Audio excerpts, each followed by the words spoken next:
Hello, everyone. Welcome to our podcast.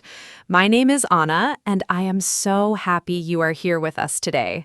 This podcast is made for beginner English learners, and every episode is simple, friendly, and very useful. Today, we have a really exciting and practical topic.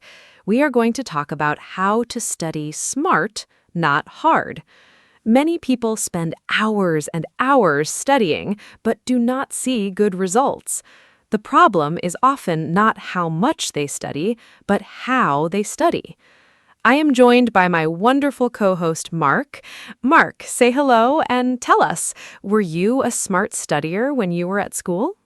Hello. Thank you, Anna. Hi to all our wonderful listeners. Was I a smart studier at school? Honestly, no, not at first. I used to sit at my desk for many hours, rereading the same pages over and over, and wondering why I could not remember anything. It was frustrating and exhausting. But over time, I discovered that there are much smarter and more effective ways to study. Today, Anna and I are going to share the best techniques, strategies, and habits that science has proven actually work. By the end of this episode, you will know exactly how to get better results in less time. Let's get started. Let's start with some important vocabulary for today's topic.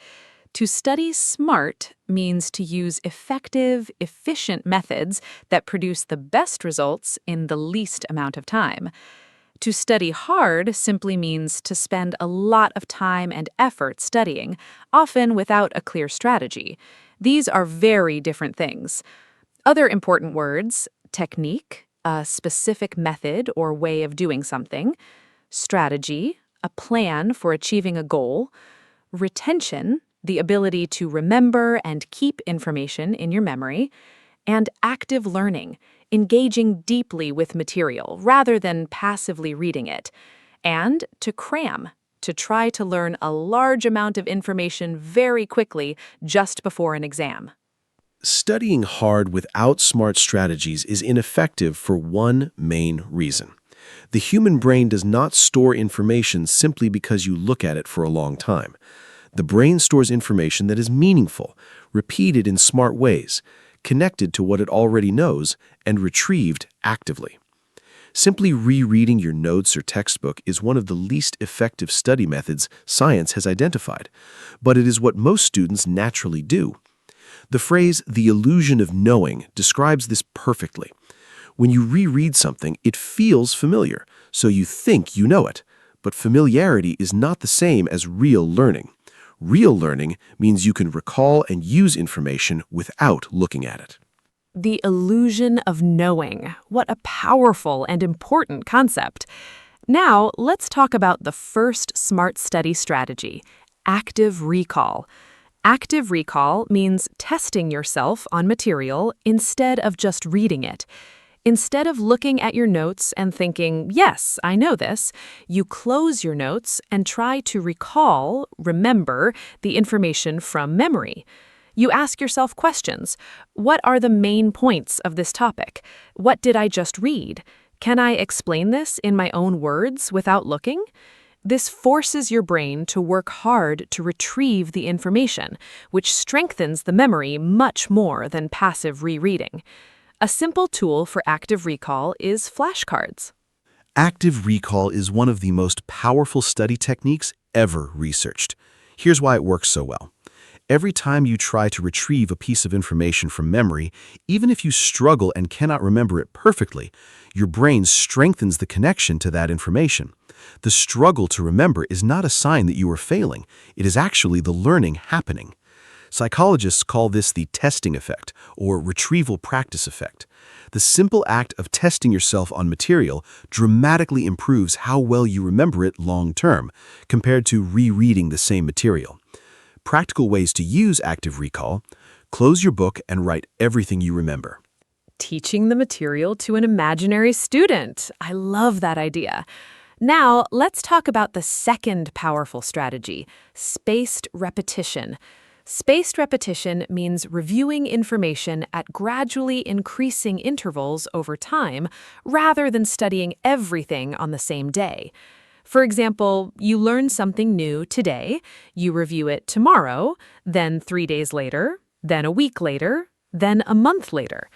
Each time you review, the memory gets stronger and lasts longer. This matches the natural way human memory works.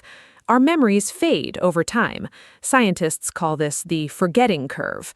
But each time you review information just before you're about to forget it, the forgetting curve resets and becomes flatter. Spaced repetition is beautifully simple once you understand it. Imagine you're building a wall with bricks. If you lay all the bricks in one day and never come back, the wall might collapse. But if you add bricks regularly over many days, checking that each layer is solid before adding the next, the wall becomes strong and permanent. Memory works the same way. Trying to learn everything about a topic in one long session, called massed practice or cramming, creates weak temporary memories. Reviewing the same material spread over multiple sessions creates strong, lasting memories. The brilliant thing is, spaced repetition actually requires less total study time than cramming to achieve better long-term results. What a perfect analogy, building a wall of knowledge brick by brick. Now let's talk about the third strategy, the Pomodoro technique, because this one is specifically about how to manage your study time. The Pomodoro technique was created by Francesco Cirillo in the 1980s. It is very simple. You work with complete focus for 25 minutes. This is called one pomodoro, the Italian word for tomato, because Cirillo used a tomato-shaped kitchen timer. After 25 minutes, you take a 5-minute break. After completing 4 pomodoros, you take a longer break of 15 to 30 minutes. This method works because it creates focused work blocks, prevents mental fatigue, and makes large tasks feel manageable. Yes, the Pomodoro technique has been genuinely transformative for my productivity. Before I discovered it, I would sit at my desk for 2 or 3 hours feeling increasingly tired, distracted, and unproductive. Now I work in focused 25-minute blocks, and the difference is remarkable. The fixed time limit creates a sense of urgency. You know you only have 25 minutes, so you focus immediately without procrastinating. The regular breaks prevent mental fatigue and keep your concentration fresh across a longer period. And seeing a completed list of Pomodoros at the end of a study session gives a satisfying sense of accomplishment. Even a struggling student can manage 25 minutes, and that is exactly how to start. Now let's talk about the fourth SMART strategy, interleaving. Interleaving means mixing different subjects or types of problems within a single study session, rather than studying one subject completely before moving to the next. For example, instead of spending 1 hour only on mathematics, you might do 20 minutes of mathematics, then 20 minutes of history, then 20 minutes of biology. This feels less comfortable than studying one subject at a time, but research shows it actually produces much better long-term learning. The slight difficulty and confusion you feel when switching between topics forces your brain to work harder and make connections. Interleaving works better because of something called desirable difficulty. When studying feels slightly hard and uncomfortable, your brain is actually working more deeply with the material. Studying one subject in one big block feels comfortable and efficient, but it creates an illusion of mastery. You were just warming up to the material. When you switch subjects, you have to start fresh, re-engage your brain, and actively recall what you were working on when you return. This active re-engagement is the real learning happening. Research studies comparing blocked practice, one subject at a time, with interleaved practice consistently find that interleaved learners perform significantly better on tests, even though they often feel less confident during studying. Desirable difficulty. What a wonderful concept. The slight discomfort is actually the learning.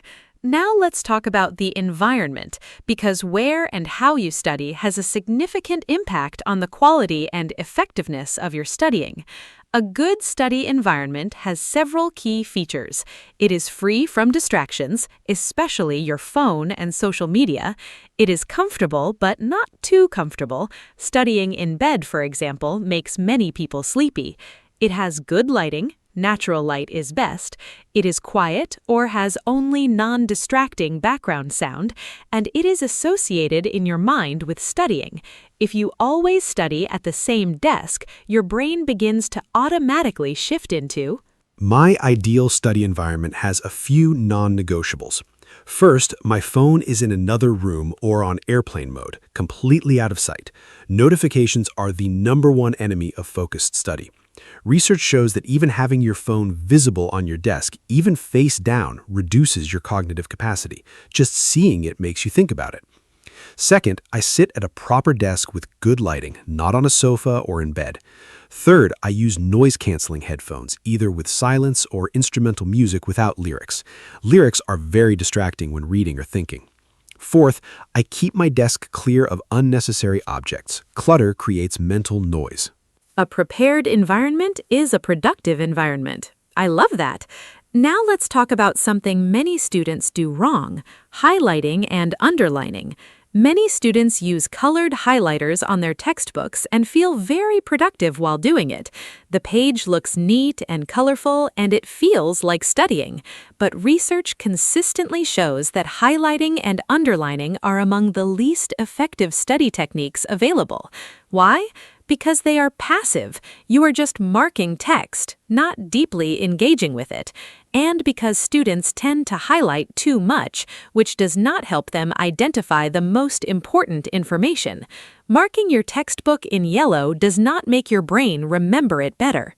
Instead of highlighting, students should annotate and engage actively. Here is what effective reading looks like. As you read, ask yourself questions. Why is this important?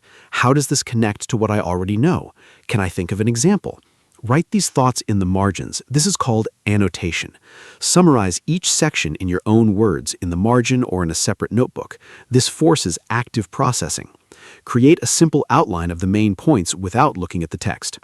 And after finishing a section, close the book and try to write everything you remember. Then check what you missed. These active reading strategies produce dramatically better retention than any amount of highlighting. Annotation and summarizing in your own words, so much more powerful than highlighting. Now let's talk about the importance of sleep for learning, because many students make the serious mistake of staying up very late to study more, but this is counterproductive. During sleep, especially during the deep sleep and REM stages, your brain actively consolidates memories. It sorts, organizes, and strengthens everything you learned during the day, moving information from short-term to long-term memory. If you deprive yourself of sleep to study more, you are actually undermining the very process that makes your studying effective.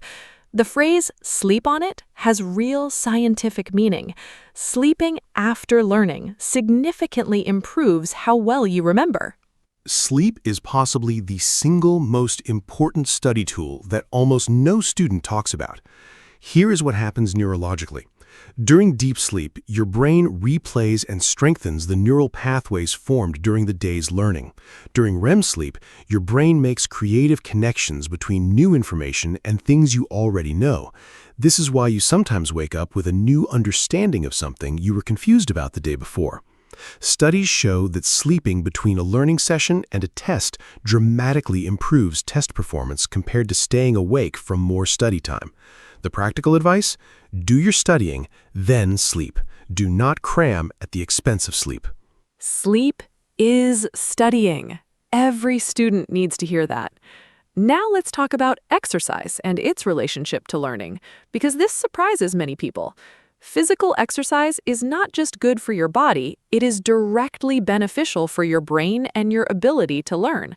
Exercise increases blood flow to the brain, promotes the growth of new brain cells, and releases chemicals like BDNF, brain-derived neurotrophic factor, which scientists sometimes call miracle grow for the brain because it helps neurons connect and memories form.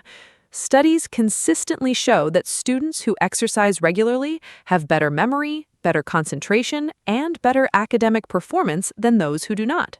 The difference in my mental performance after exercise is remarkable. On days when I go for a morning run or do even a short workout before studying, my concentration is sharper, my thinking is clearer, and I learn new information much more quickly. On days when I sit at my desk all day without moving, my mind feels foggy and slow by the afternoon. The research strongly supports this personal experience. A study from Harvard found that aerobic exercise, activities that raise your heart rate, actually causes new brain cells to grow in the hippocampus, the area of the brain most responsible for learning and memory. Move your body to improve your mind. Such a simple and powerful message. Now let's talk about something very important for all learners, the importance of breaks. Many students feel guilty about taking breaks. They think every minute not studying is a minute wasted. But this is wrong. Regular, planned breaks are essential for effective studying. Your brain cannot maintain deep focus indefinitely. After a period of concentrated work, typically 20 to 45 minutes, the quality of your attention decreases significantly. Working through this fatigue does not produce more learning, it produces less.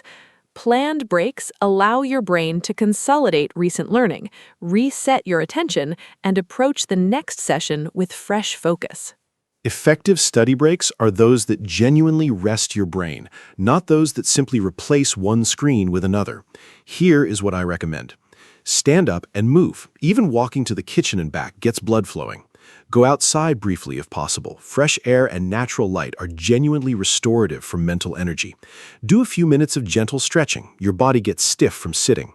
Have a healthy snack and drink water. Hydration significantly affects cognitive performance. Or simply sit quietly for a few minutes without any screens.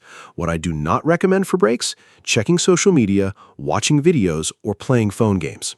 A real break means stepping away from all screens. So important and so often ignored. Now let's talk about goal setting for studying, because studying without a clear goal is like driving without a destination. Effective study goals are specific and measurable. Not, I will study English today, but I will learn and review 20 new English vocabulary words with flashcards for 30 minutes today.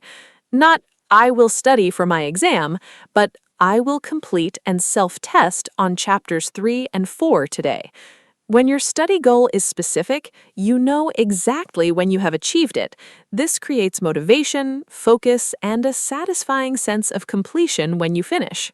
Setting effective study goals has transformed my productivity. Here's my simple system. The night before, I decide specifically what I want to accomplish the next day. Not what I want to go over, but what I want to be able to do by the end of the session. For example, by the end of this session, I will be able to recall all 50 vocabulary words without looking at my notes. Or I will complete 10 practice problems and check my answers. Notice that the goal describes a result, something I can verify, not just an activity. I also estimate how long each task will take and plan my sessions accordingly.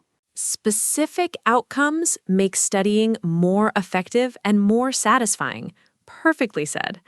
Now, let's talk about the myth of multitasking, because many students believe they can study effectively while also doing other things, watching television, texting friends, or listening to music with lyrics. But research is very clear. Multitasking, truly doing two mentally demanding things simultaneously, is not possible for the human brain. What we call multitasking is actually task switching, rapidly moving attention between tasks. And every time you switch, there is a cost, called switching cost, where your attention takes time to fully engage with the new task.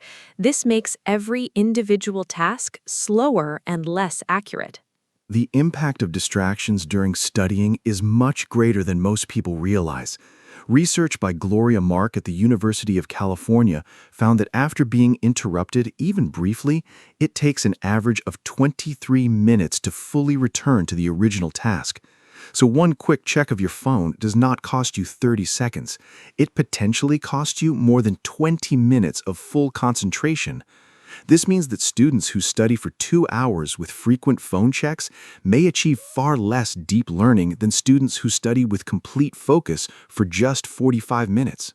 Protect your focus fiercely. It is your most precious resource. I want to write that on every student's desk. Now, let's talk about the importance of understanding rather than memorization. Many students try to memorize information without truly understanding it. This creates fragile knowledge. You might remember facts for an exam, but quickly forget them afterward, and you cannot apply them flexibly in new situations. True learning means understanding the underlying concepts, principles, and connections.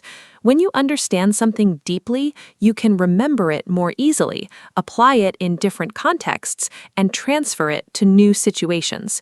In English, I understand why this works, not just that it works. I can explain this in my own words. Building understanding rather than memorizing is one of the most important learning principles. A powerful technique for this is called the Feynman technique, named after Nobel Prize-winning physicist Richard Feynman. It works in 4 steps. First, choose a concept you want to understand.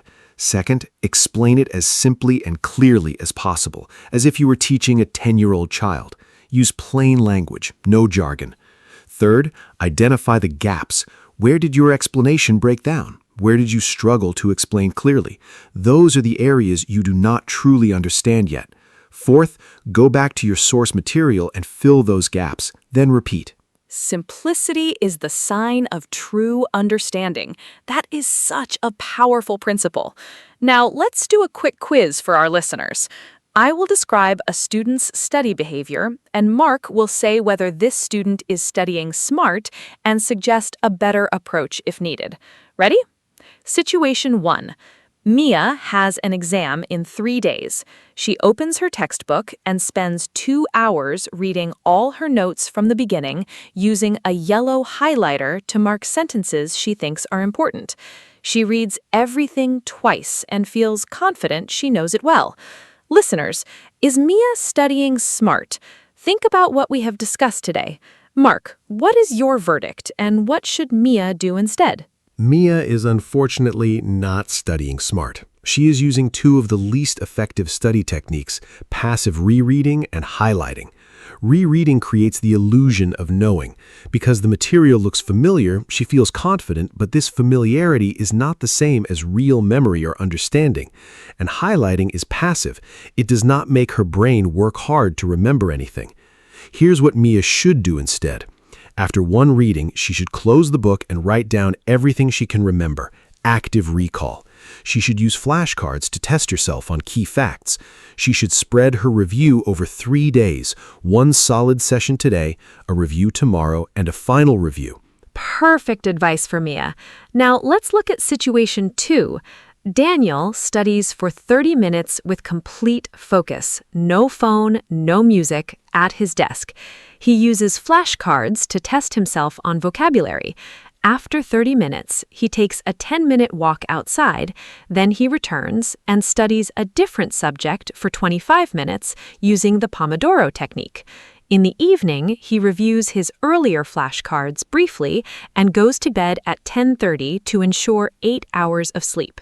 Listeners, is Daniel studying smart? What is he doing well? I am very curious to hear Mark's analysis of Daniel's study session. Daniel is studying brilliantly. Let me go through everything he's doing right. First, 30 minutes of complete distraction-free focus. This protects his concentration and ensures deep learning. Second, using flashcards for vocabulary. This is active recall, one of the best study techniques available. Third, a 10-minute walk for a break. This genuinely restores his brain and increases blood flow.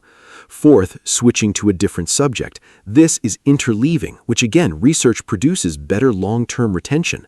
Fifth, a brief evening review of earlier flashcards. This is spaced repetition, consolidating his earlier learning.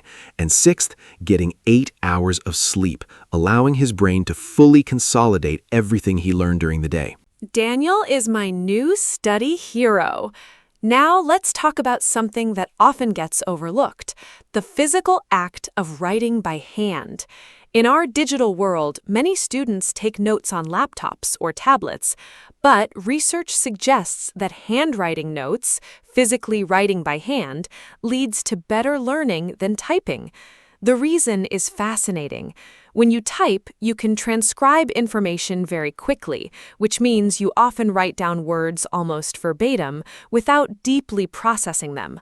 When you write by hand, the process is slower, which forces you to listen more carefully, select the most important information, and put it into your own words. This deeper processing during note-taking leads to better understanding and better retention. I use both, but for different purposes.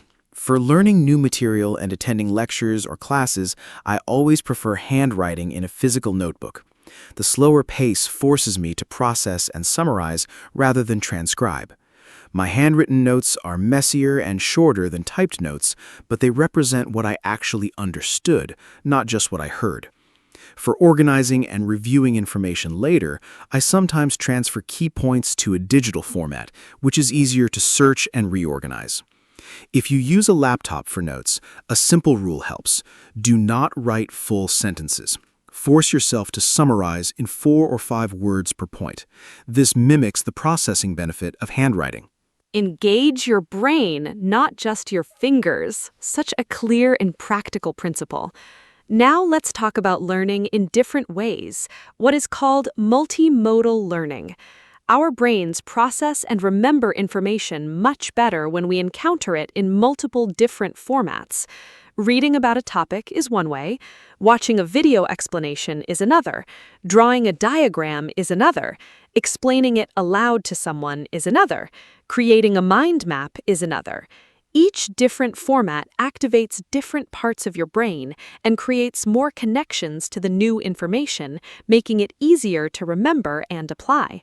For language learners especially, combining reading, listening, speaking, and writing creates much stronger learning than any single method alone. Multimodal learning is something I practice naturally now, though I did not always do it deliberately. When I'm learning something new, I try to encounter it in at least 3 different ways. First, I read about it from a textbook or article. Second, I find a video explanation. Watching and listening adds a visual and auditory dimension. Third, I write a summary in my own words. This activates writing and deepens processing. And sometimes I also draw a simple diagram or mind map connecting the key ideas visually. For language learning specifically, which is what many of our listeners are doing right now, this means reading English, listening to English, speaking English, and Every episode of this podcast is already multimodal learning. I love that. You are already studying smart by listening to us. Now let's give our listeners a complete summary of all the smart study strategies we have covered today. Strategy 1. Use active recall. Test yourself instead of rereading. Strategy 2. Use spaced repetition. Review at increasing intervals over time. Strategy 3. Use the Pomodoro technique. 25 minutes focused, 5 minutes break. Strategy 4. Try interleaving. Mix different subjects in one session. Strategy 5. Create a distraction-free study environment. Strategy 6. Annotate and summarize instead of highlighting.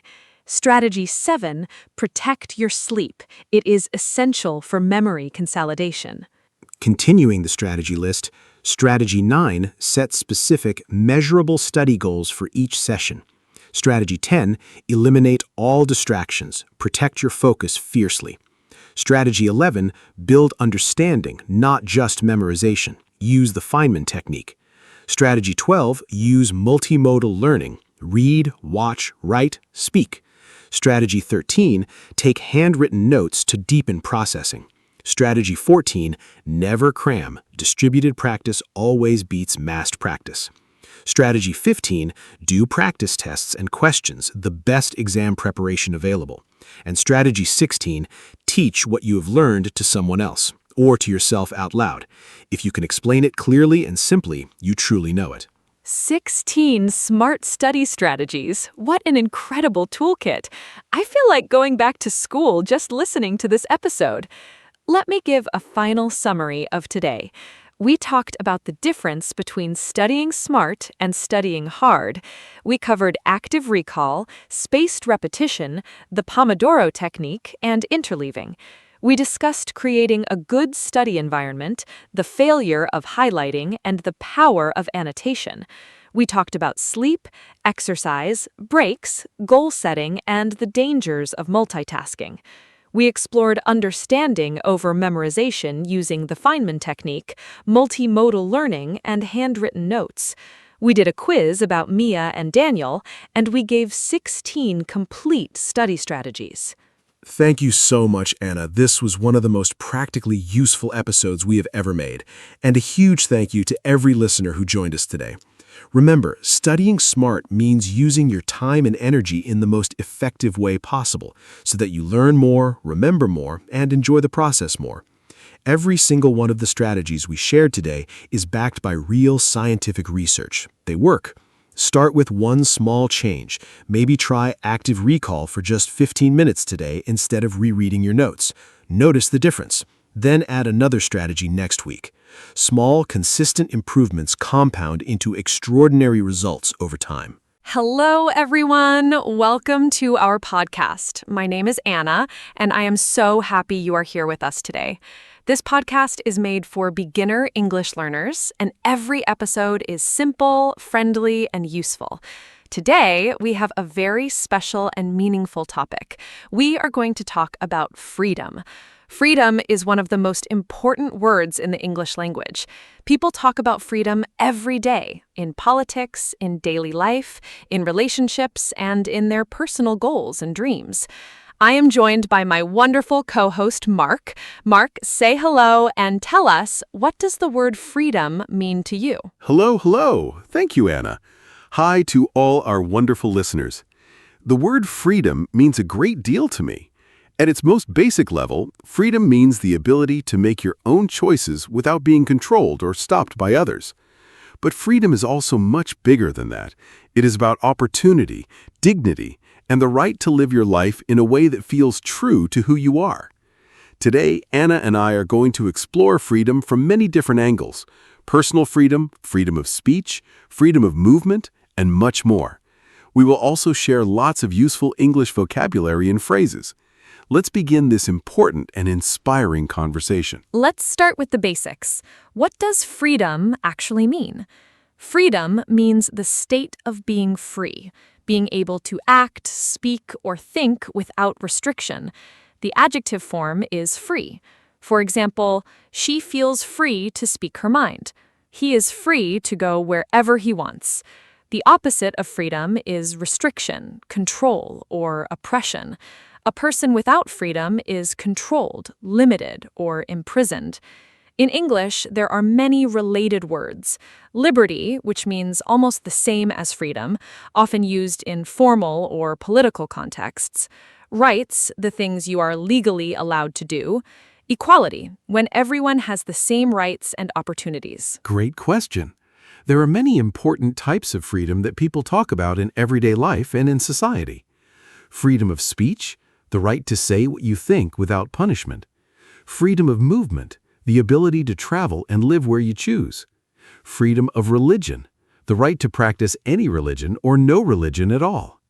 Freedom of the press, the right of journalists to report the news without government control. Personal freedom, the right to live your private life as you choose. Economic freedom, the ability to work, earn money, and spend it as you wish. Those are all such important types of freedom. Now let's talk about personal freedom in everyday life, because this is something everyone experiences directly. Personal freedom means making your own choices about how to live. For example, choosing what career to pursue, choosing who to love and spend your life with, choosing what to eat, wear, and believe, choosing how to spend your free time. When we have personal freedom, we feel in control of our own lives. When we lose it, even in small ways, we feel frustrated or unhappy. In English, we use phrases like, I want to make my own decisions. I do not want anyone to tell me what to do. I feel, That is a really interesting question.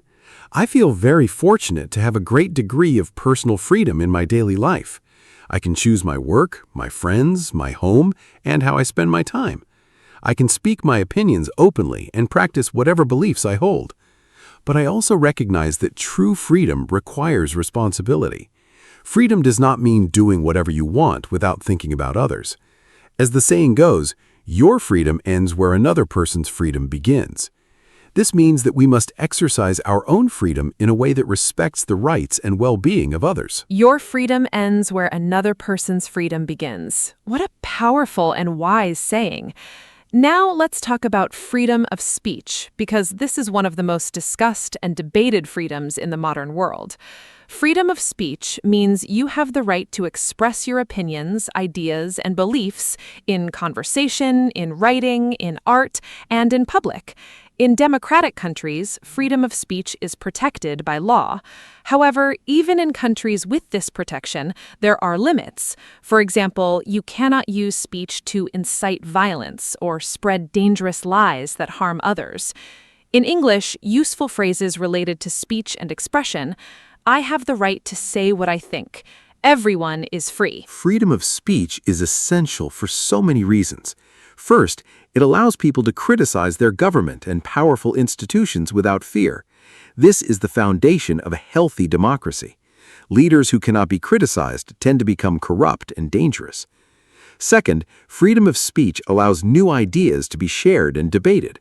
Science, art, and social progress all depend on the free exchange of ideas. Third, it allows individuals to tell their stories and have their experiences heard. When people cannot speak freely, injustice can be hidden. The phrase, sunlight is the best disinfectant, is a famous saying meaning that transparency, bringing things into the open, helps society stay clean and fair. Sunlight is the best disinfectant. What a vivid and memorable phrase. Now, let's talk about freedom of movement, because this is something many people take for granted. Freedom of movement means the ability to travel freely within your own country and, in some cases, to other countries. In the European Union, for example, citizens of member countries can live and work in any other member country without needing special permission.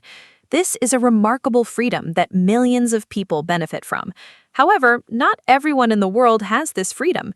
People in some countries face restrictions on where they can travel. I think about this topic quite deeply.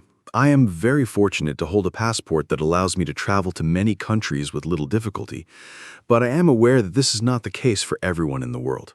Passport privilege is a real thing. The passport you hold largely determines how freely you can move around the world. Citizens of some countries can visit over 180 countries without a visa. Citizens of other countries can only visit a handful of places freely. This inequality is something many people do not think about. When I travel, I try to remember that the ease of my movement is a privilege, not something everyone shares. Passport privilege is such a thought-provoking term. Now, let's talk about freedom and responsibility, because these two ideas are always connected. Having freedom means you also have responsibility for your choices and for how they affect others. This is true in everyday life and in society as a whole.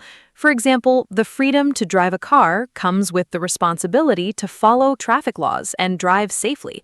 The freedom to own a business comes with the responsibility to treat your workers fairly. The freedom to speak publicly comes with the responsibility to be truthful and respectful. In English, a popular phrase is, "With great power comes great responsibility." Mark, can you give more examples of how freedom— Freedom and responsibility are truly inseparable. Here are more everyday examples.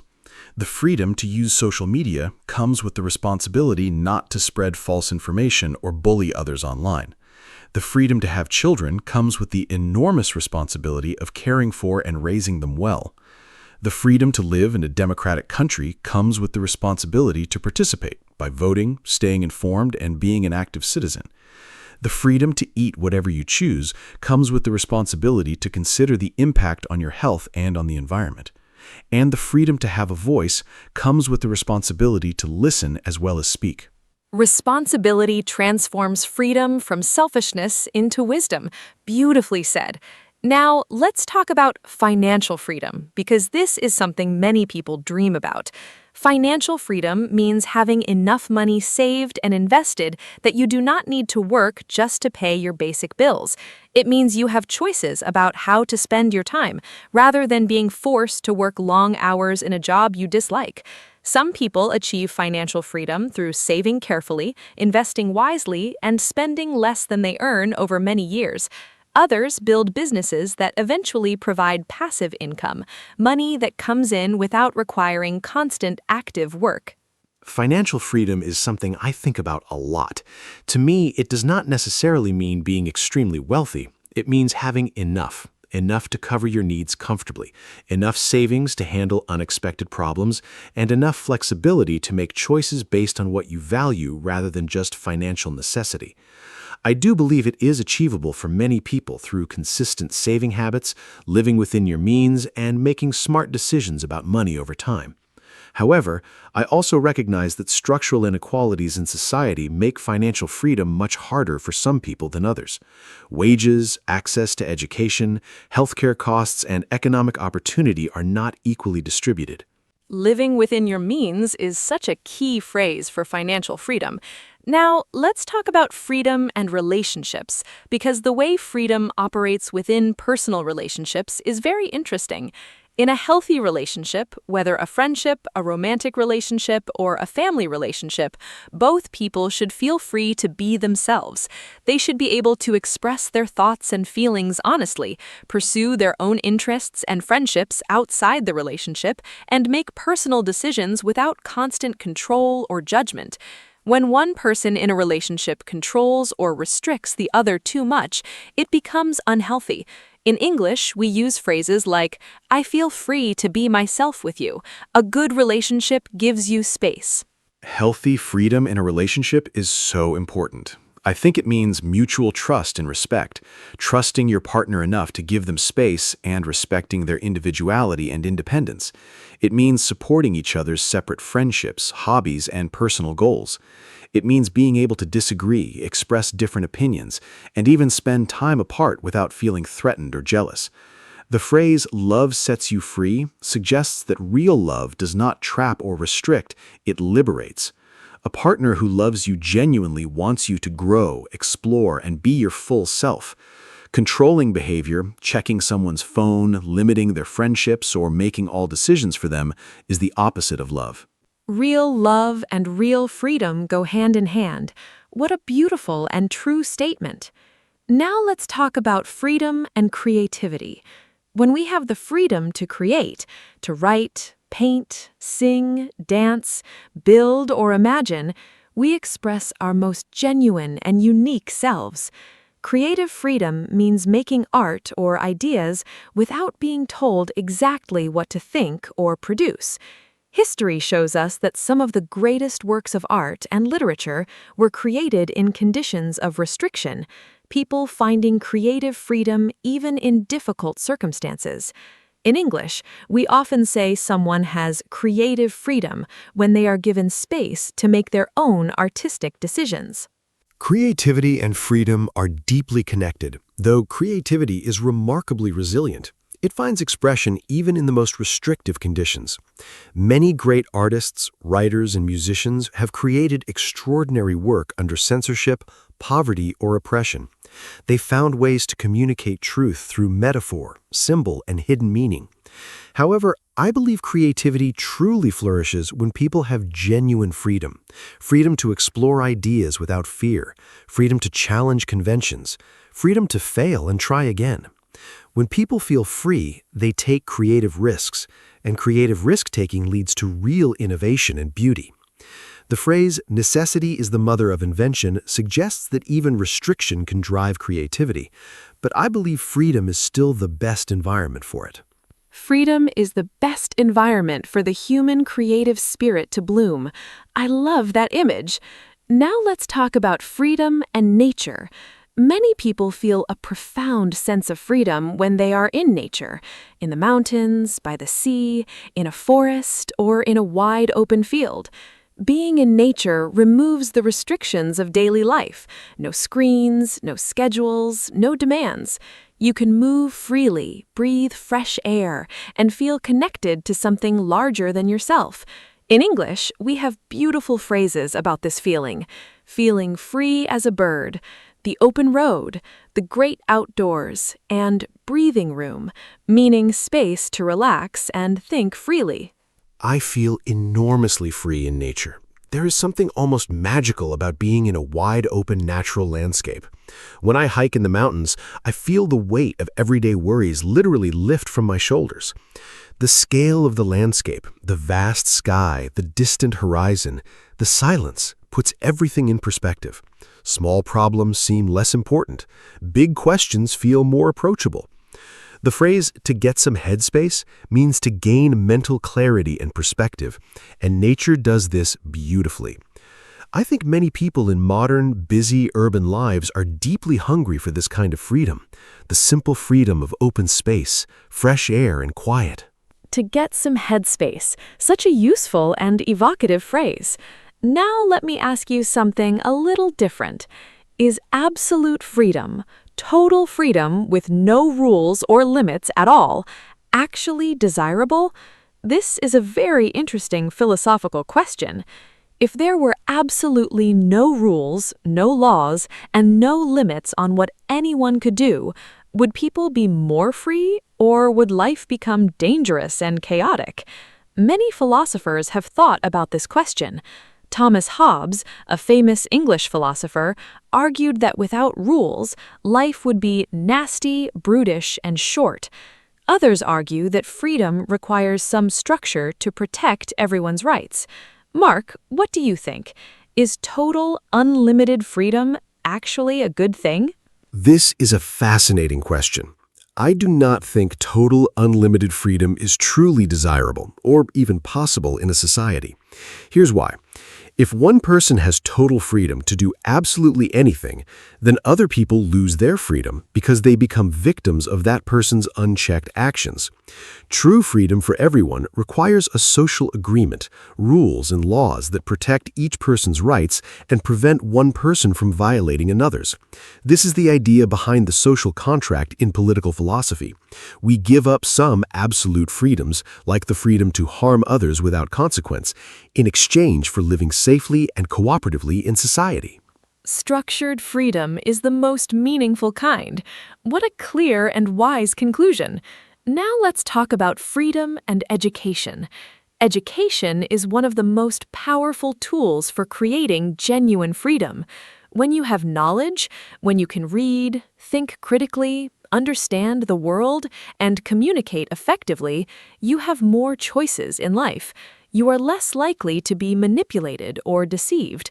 You are better equipped to participate in society and advocate for yourself and others. In English, the phrase "knowledge is power" directly connects learning to freedom and empowerment. Nelson Mandela, one of the world's most famous advocates for freedom, said, "Education is the most powerful weapon which you can use to change the world." Education creates freedom in so many ways. First, it opens economic doors. People with education generally have more career options, higher earning potential, and greater financial security. Second, it develops critical thinking, the ability to analyze information, question assumptions, and form your own opinions rather than simply accepting what others tell you. This is essential for personal and political freedom. Third, it builds communication skills. Being able to speak and write clearly and persuasively gives you a powerful voice in the world. Fourth, it expands your understanding of different cultures, perspectives, and possibilities, broadening your sense of what's possible for your own life. Education truly is liberation. I love that. And for our listeners learning English, this podcast is part of your educational freedom journey. Now let's talk about freedom and technology. In many ways, technology has given people extraordinary new freedoms. The internet allows free access to information from anywhere in the world. Social media gives ordinary people a global voice. Remote work allows people to work from any location. Online learning removes geographical barriers to education. Translation technology breaks down language barriers. These are remarkable freedoms that did not exist for most of human history. However, technology also brings new restrictions and risks. Mark, do you think technology makes us more free or less free overall? Technology is a genuinely double-edged sword when it comes to freedom. On the positive side, the internet has democratized information, giving billions of people access to knowledge that was previously only available to the privileged few. It has given voices to marginalized communities. It has connected people across borders and cultures. On the negative side, technology can reduce freedom in serious ways. Governments can use technology for surveillance, tracking citizens' movements and communications. Social media algorithms can create information bubbles, limiting the range of ideas people are exposed to. And constant connectivity can create a sense of never being truly free from work, news, or social obligations. Technology amplifies both freedom and restriction. Such an insightful and balanced observation. Now, let's talk about some important people in history who fought for freedom. The world has been shaped by remarkable individuals who sacrificed enormously to expand freedom for others. Nelson Mandela spent 27 years in prison fighting against apartheid, the system of racial separation and inequality in South Africa. He became a global symbol of courage and the struggle for equality. Mahatma Gandhi led India's peaceful independence movement against British colonial rule. Rosa Parks refused to give up her seat on a bus in Alabama in 1955, becoming a symbol of the American civil rights movement. So many incredible people have fought for freedom throughout history. Harriet Tubman escaped slavery in the United States and then led many others to freedom through a secret network of safe houses called the Underground Railroad, one of the most courageous acts of resistance in American history. Malala Yousafzai, still young today, has fought for girls' right to education in Pakistan and around the world, surviving a serious attack for speaking out. Aung San Suu Kyi spent many years under house arrest in Myanmar for advocating democracy. Frederick Douglass escaped slavery and became one of the most powerful voices against it through his writing and speeches. What an inspiring list of extraordinary people. Freedom is not given, it must often be fought for. That sentence gives me goosebumps. Now let's talk about a very simple but meaningful question. What does freedom feel like in everyday life?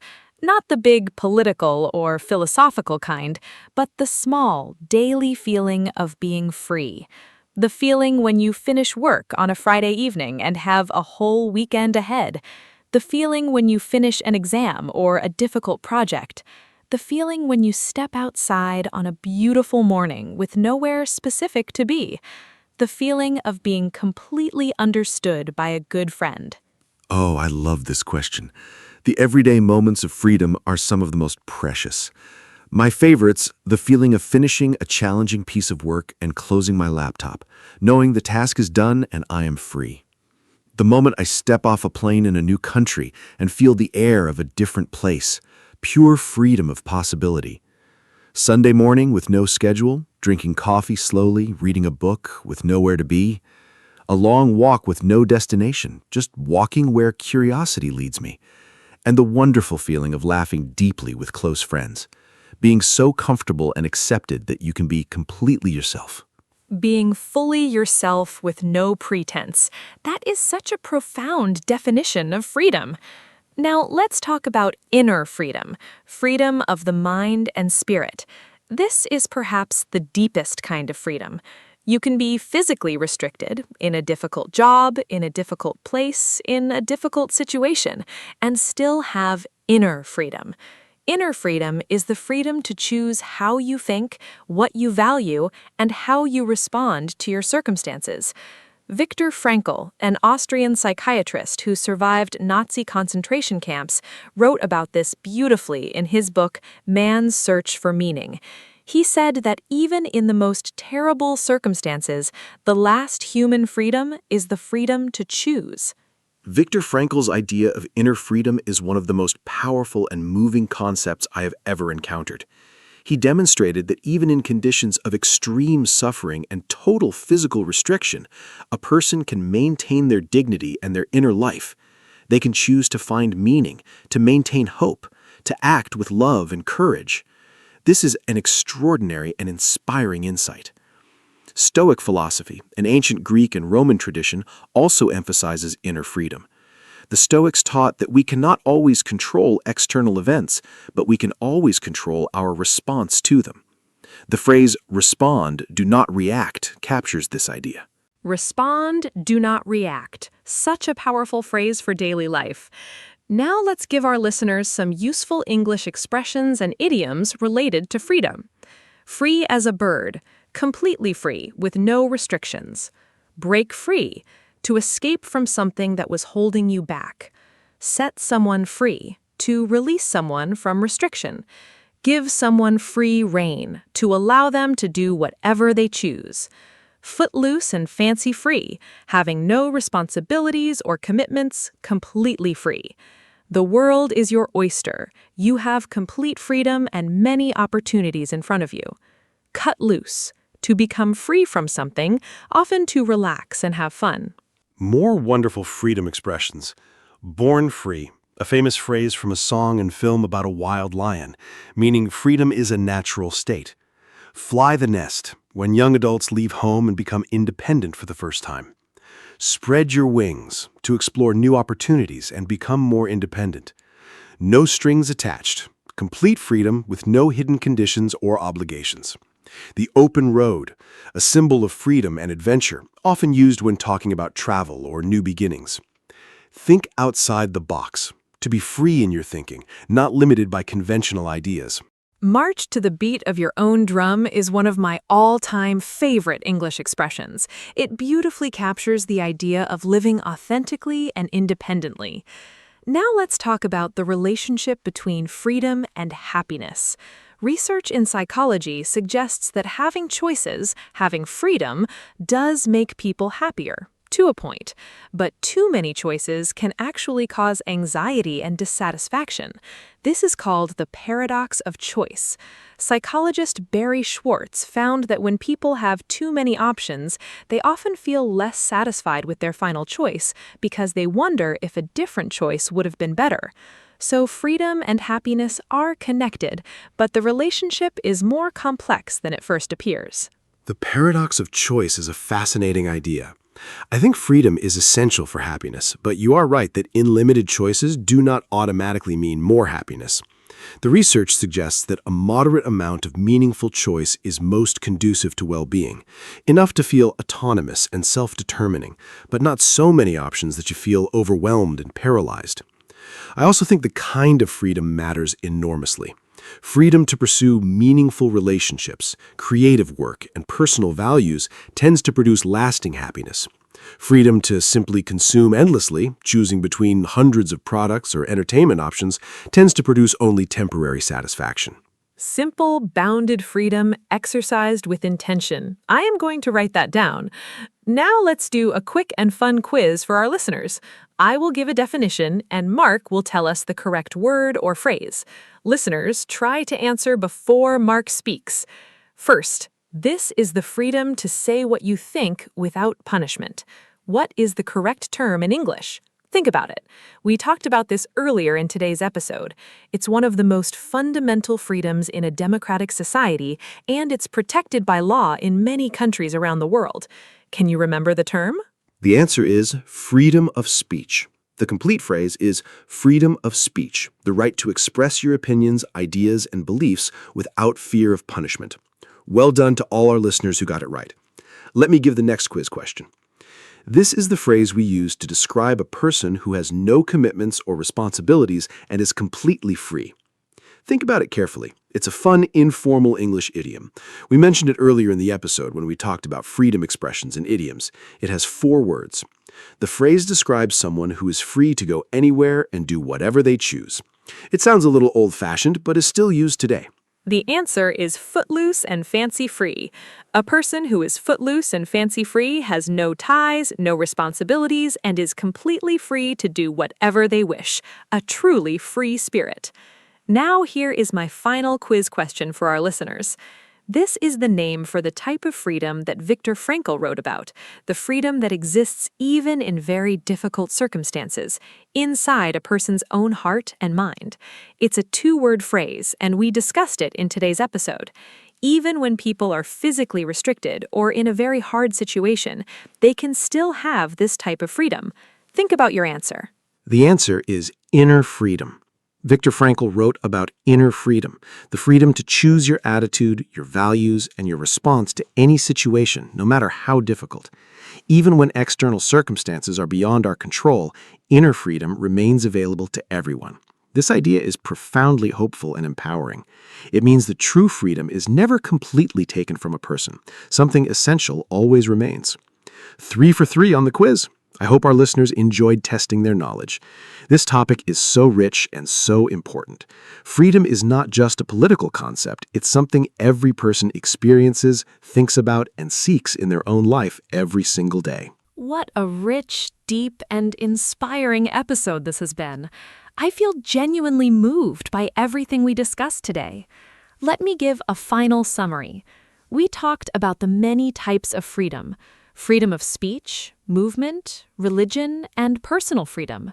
We discussed freedom and responsibility, financial freedom, and freedom in relationships. We explored creative freedom, the feeling of freedom in nature, and the philosophical question of absolute freedom. We talked about education as a path to freedom, technology and freedom, and great historical freedom fighters. We shared beautiful idioms and expressions about freedom, and we explored inner freedom, perhaps the most profound kind of all. Freedom is one of the most beautiful and important human values. Thank you so much, Anna. This was one of the most meaningful and thought-provoking episodes we have ever made together.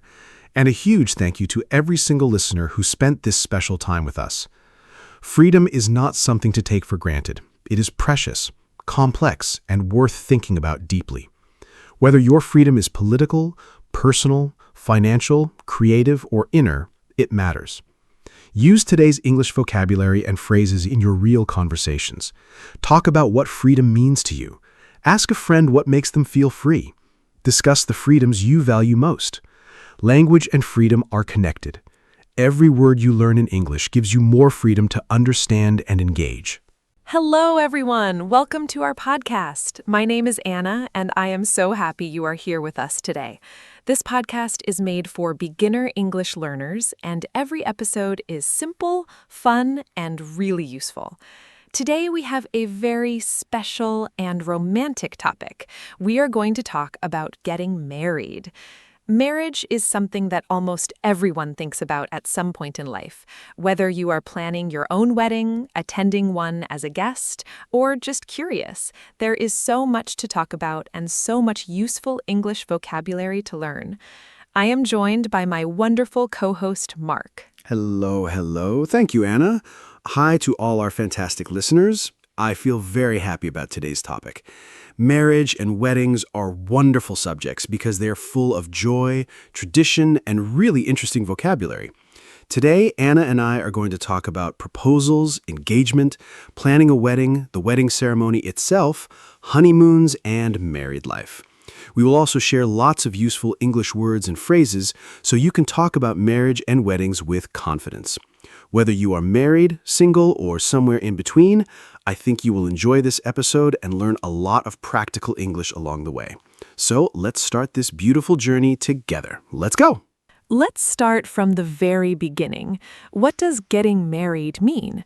When two people decide to spend their lives together officially and legally, they get married. In English, we use different phrases for this: to get married, to marry someone, or to tie the knot, a popular informal expression meaning to get married.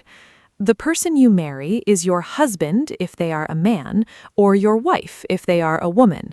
Together, you are a married couple, and you call each other spouses or partners. A marriage is the relationship itself, and a wedding is the ceremony and celebration. Mark, what other important basic words do beginners need to know about the topic of marriage? Great starting point. Here are more important basic words for this topic. Single, not in a romantic relationship or not married. Dating, spending time with someone you are romantically interested in. Boyfriend or girlfriend, a romantic partner before marriage. Engaged, when two people have decided to get married but have not had the wedding yet. Fiancé, a man who is engaged. Fiancée, a woman who is engaged. Divorced, when a married couple legally ends their marriage. Remarried, getting married again after a previous marriage ended. Those words are so useful. Now let's talk about the first step toward marriage, the proposal. A proposal is when one person asks the other person to marry them. The classic question is, "Will you marry me?" This is one of the most romantic and important sentences in English. Traditionally, the person proposing gets down on one knee. This means kneeling on one knee on the ground. They often hold up an engagement ring, a special ring given as a symbol of the promise to get married. Proposals can be very private and intimate, or very public and dramatic. Some people propose at a restaurant, on a beach, or even at a sports stadium. I think the perfect proposal depends completely on the couple. For some people, a very private, intimate moment, just the two of them in a beautiful location, is perfect. For others, a grand public gesture with friends and family present is more meaningful. What I think matters most is that the proposal feels genuine and personal. It should reflect the couple's relationship and what is special to them. If they love the outdoors, a mountain proposal could be magical. If they love art, a museum could be perfect. The words matter too, not just, "Will you marry me?" but sharing why you love that person and why you want to spend your life with them. I completely agree that a heartfelt, personal message is so important. Now let's talk about the engagement period, the time between the proposal and the wedding. When someone says yes to a proposal, the couple becomes engaged. The man traditionally gives the woman an engagement ring to wear on her ring finger, usually the fourth finger of the left hand. The engagement period can last a few months or several years. There is no fixed time. During this time, the couple usually announces their engagement to family and friends, and they start planning the wedding. In English, you can say, "We got engaged last month," or "They are engaged and planning a spring wedding." Mark, what? During the engagement, couples are usually very busy and very excited. First, they announce the news, often by calling close family members personally, then sharing the news on social media. Second, they choose a wedding date. This is one of the first and most important decisions. Third, they start planning the wedding, which involves many details we will discuss. Couples also often attend an engagement party, a celebration organized by family or friends to congratulate the couple. Some couples choose to do pre-marriage counseling or premarital classes, meeting with a counselor or religious leader to talk about important topics like finances, communication, and family goals before marriage. Pre-marriage counseling sounds like a very wise idea. Now, let's talk about wedding planning, because planning a wedding involves many important decisions and a lot of work. The first major decision is the type of wedding you want. A traditional church wedding, a religious ceremony in a church, a civil ceremony, a non-religious legal ceremony at a registry office or courthouse, a beach wedding outside near the water, a destination wedding held in another city or country where the couple and guests travel to, a small, intimate wedding with just close family and friends, or a large wedding with hundreds of guests. There are so many decisions to make when planning a wedding. I think the most important ones are, first, the guest list. Who will you invite? A small, intimate wedding or a large celebration? This decision affects the venue, the budget, and many other choices. Second, the budget. How much money can you realistically spend? Weddings can range from very affordable to extremely expensive, and setting a clear budget early helps avoid financial stress later. Third, the venue, the place where the wedding will happen. Fourth, the date, season, day of the week, and availability of the venue. And fifth, the overall style or theme, elegant and formal, relaxed and casual, traditional or modern. A clear budget is so important. Weddings can become very expensive very quickly. Now let's talk about the people who play special roles in a wedding. The bride is the woman getting married. The groom is the man getting married. The best man is the groom's closest friend or brother who helps organize and supports the groom on the wedding day. The maid of honor, or chief bridesmaid, is the bride's closest friend or sister. She helps the bride prepare and organize. Bridesmaids are female friends or family members who help and support the bride. Groomsmen, or ushers, help organize guests and support the groom. Sure. The best man has a very important job. He organizes the bachelor party, also called a stag party in British English, a celebration for the groom and his male friends before the wedding. On the wedding day, the best man holds the wedding rings until the right moment in the ceremony, gives a speech at the reception, the wedding party after the ceremony, and helps the groom stay calm and prepared. The maid of honor organizes the bachelorette party, called a hen party in British English, for the bride and her female friends. Bachelor party and bachelorette party, stag party and hen party in British English. Those are such useful vocabulary differences to know. Now let's talk about the wedding ceremony itself. A typical wedding ceremony has several important moments. First, the procession. The bride walks down the aisle, usually on the arm of her father or another loved one, to meet the groom at the front. The aisle is the central path between the rows of seats. Then come the vows, the promises that the bride and groom make to each other. Mark, what are wedding vows exactly, and can you give examples of what couples might say during this very special and emotional moment? Wedding vows are the promises, the most important part of the whole ceremony.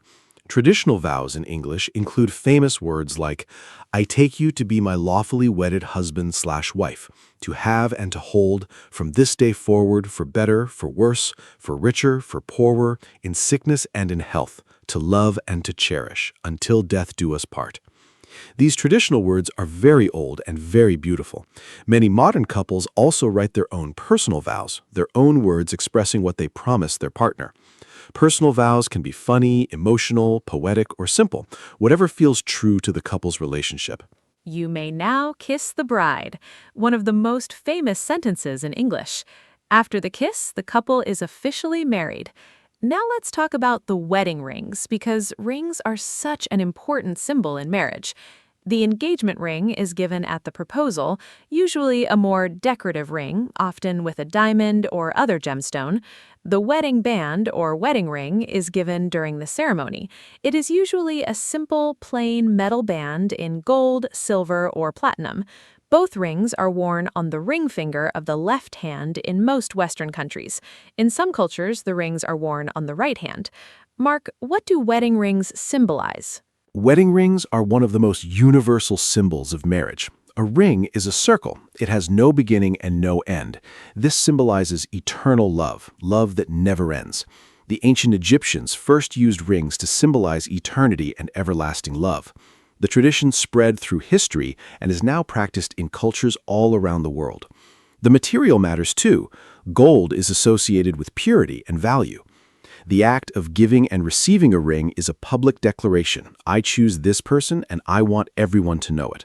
Wearing a ring every day after the wedding is a constant reminder of the promises made on that special day. A circle with no beginning and no end, eternal love. What a beautiful explanation.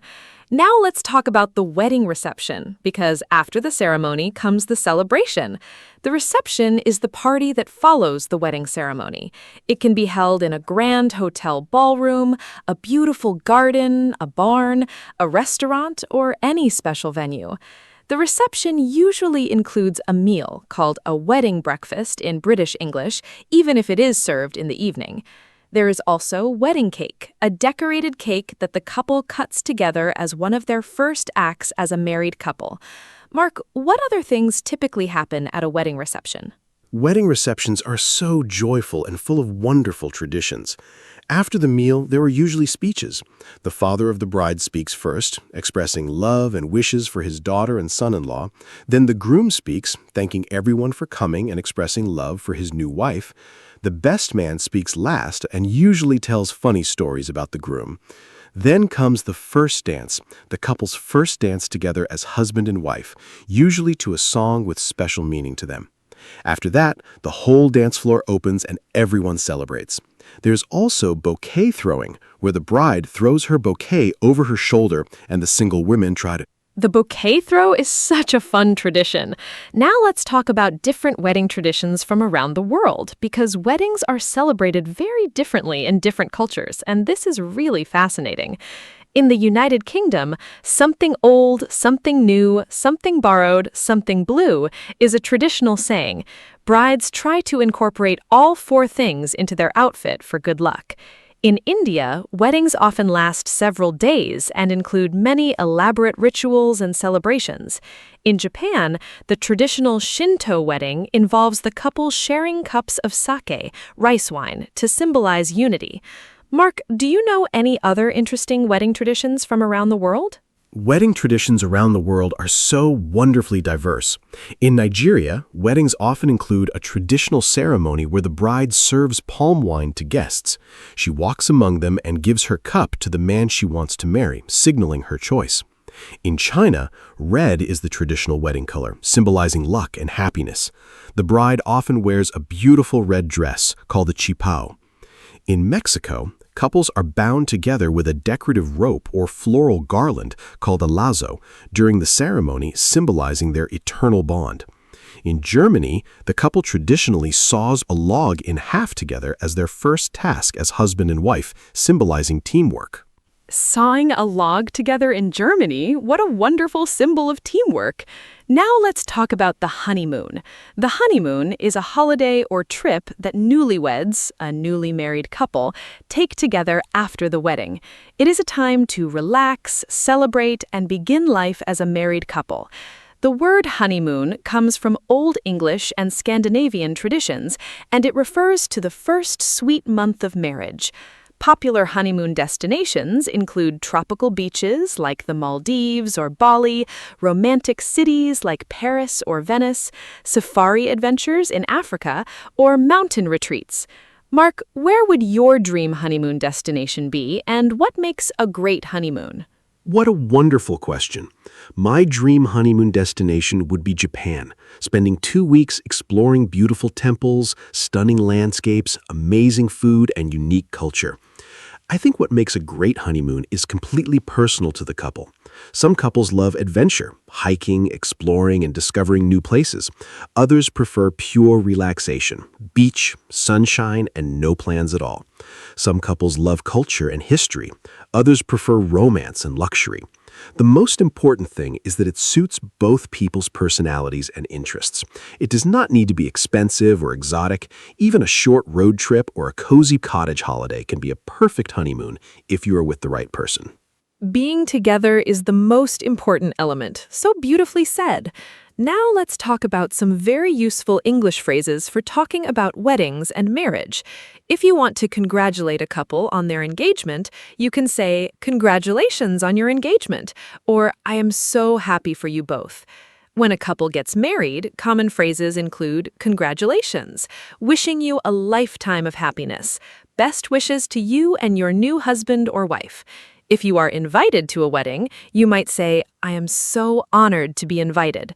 Your wedding was absolutely beautiful. The ceremony was so moving." Mark, what other useful wedding-related phrases should our listeners know?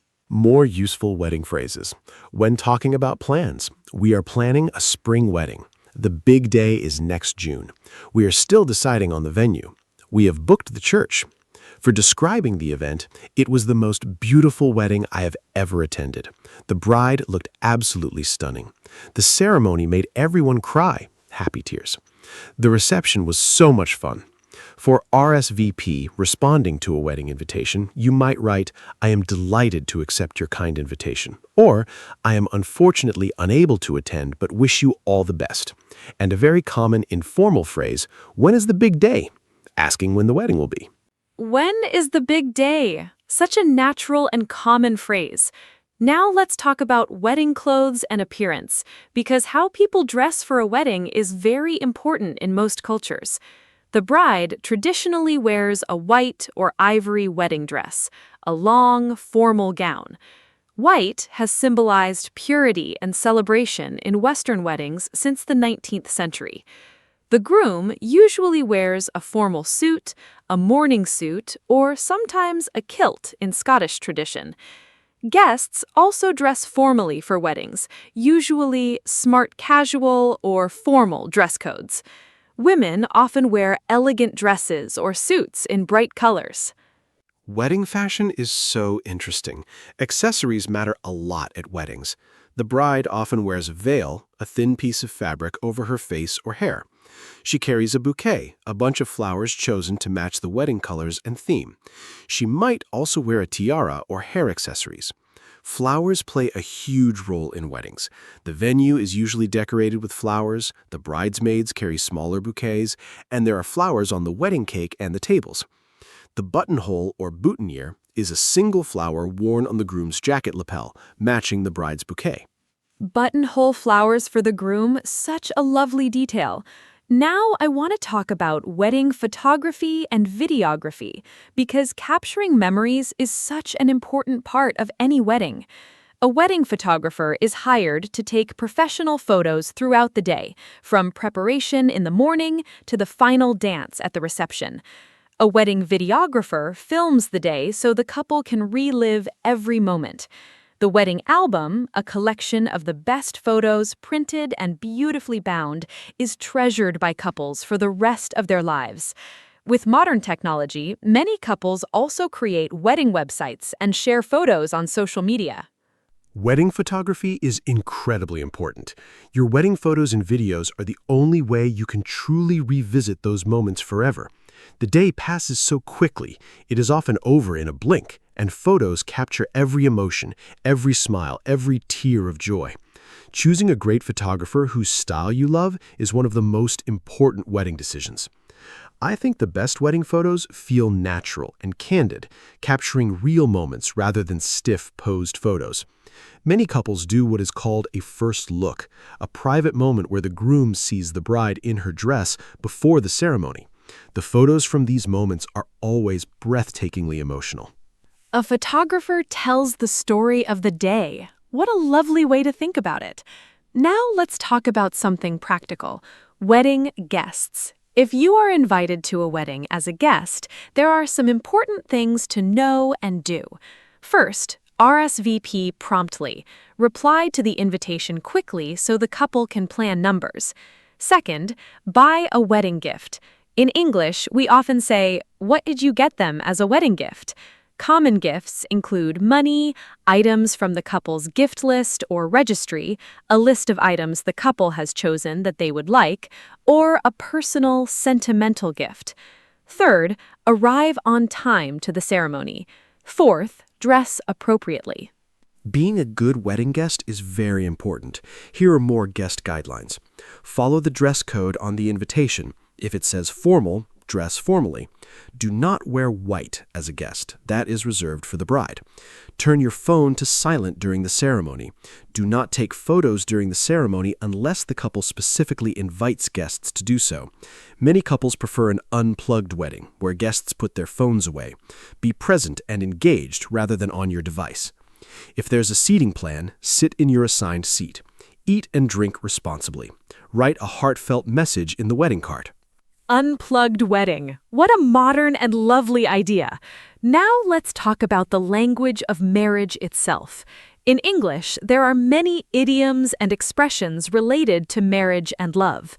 To pop the question, to propose marriage, to walk down the aisle, to get married, to tie the knot, to get married, the big day, the wedding day, Mr. and Mrs., the traditional title for a married couple, happily ever after, used to describe a happy marriage from fairy tales, made for each other, a couple who are perfectly matched, match made in heaven, a perfect couple. Mark, can you share more love and marriage idioms with our listeners? More love and marriage idioms. Head over heels, completely and deeply in love. To fall head over heels for someone means you fell deeply in love very quickly. The one, the perfect person for you, your ideal partner. Love at first sight, falling in love immediately when you first see someone. Soulmate, the person who is perfectly suited to you emotionally and spiritually. A match made in heaven, two people who are perfect for each other. To be on cloud nine, to be extremely happy, often used for newly engaged or married couples. To settle down, to start a stable family life after getting married. Head over heels and the one, such beautiful and common expressions. Now, let's talk about something that many couples discuss before marriage, what married life actually looks like day to day. Marriage is not just about the wedding day. It is a lifelong commitment and partnership. In a happy marriage, couples communicate openly and honestly, support each other through difficult times, share responsibilities at home, make important decisions together, and continue to show love and appreciation for each other every day. Marriage requires work, patience, and understanding from both people. Mark, what do you think are the most important ingredients for a happy and lasting marriage? I think communication is absolutely the most important ingredient in a happy marriage.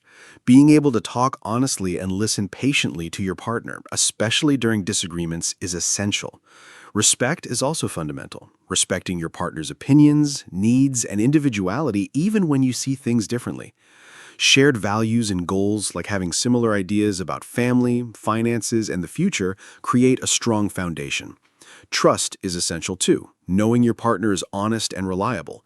Spending quality time together, not just living in the same house. Showing appreciation for small things every day. A thank you, a kind word, a thoughtful gesture, and laughter. Laughter is such a great thing. I love that saying. Now, let me ask you a fun question, Mark. If you could describe your ideal wedding in simple English, what would it look like? How many guests? Where would it be? What kind of ceremony? This is also a great practice exercise for our listeners. Try to describe your dream wedding in simple English. Use phrases like, I would like a small wedding with close family. My dream wedding would be outside, in a garden. I imagine a ceremony by the sea. I would want beautiful music and simple flowers. These are all very natural sentences for imagining your perfect day. What a wonderful question. My ideal wedding would be a small, intimate celebration. Maybe 30 to 40 guests, only close family and very dear friends. I would love an outdoor ceremony in a beautiful garden or vineyard in the countryside. Natural, green, and peaceful. The ceremony itself would be simple but deeply personal, with meaningful vows we wrote ourselves. For music, I would choose live acoustic guitar, something warm and beautiful, not too formal. After the ceremony, a relaxed outdoor meal with lots of delicious food and great conversation. No complicated formalities, just people who love each other gathered to celebrate love. Simple, genuine, and full of warmth. A small garden wedding with live acoustic guitar and homemade vows. That sounds absolutely perfect. Now, let me share mine. My ideal wedding would be small and intimate, maybe 50 guests. I dream of a ceremony by the sea with an ocean view. The dress would be simple and elegant. Lots of wildflowers, natural and beautiful. The reception would be a leisurely outdoor dinner as the sun sets, with wonderful food, heartfelt speeches, and dancing as the stars come out. No strict schedule, just pure joy. The most important thing is sharing the day with people who truly matter, in a way that reflects who you really are as a couple. What a beautiful dream wedding, Anna. Now let's talk about marriage in different cultural contexts, because marriage is understood and celebrated differently around the world. In some cultures, arranged marriages are traditional, where families help choose a suitable partner for their child. This does not mean the couple has no say. In modern arranged marriages, both people must agree and consent. In Western cultures, love marriages, where two people choose each other independently, are most common. Same-sex marriage, marriage between two people of the same gender, is now legal in many countries around the world, and civil partnerships offer similar legal rights to marriage in some countries. Now, let's give our listeners some final vocabulary for this topic. A wedding anniversary is the yearly celebration of the date when a couple got married.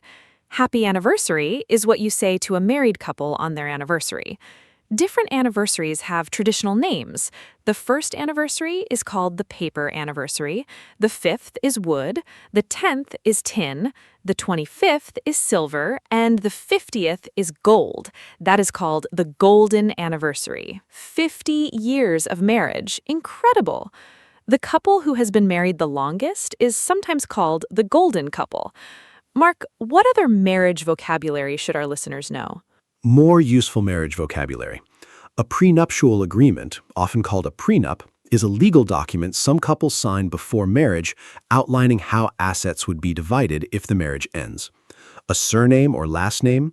When people marry, some partners take their spouse's last name, some keep their own, and some hyphenate both names together.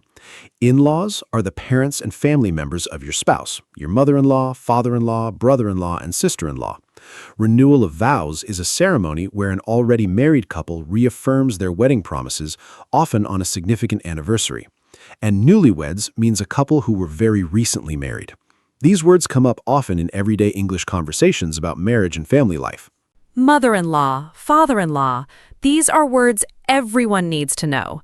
Now, let's do a fun quiz for our listeners. I will give a definition, and Mark will give the correct word or phrase. Listeners, think of your answers too.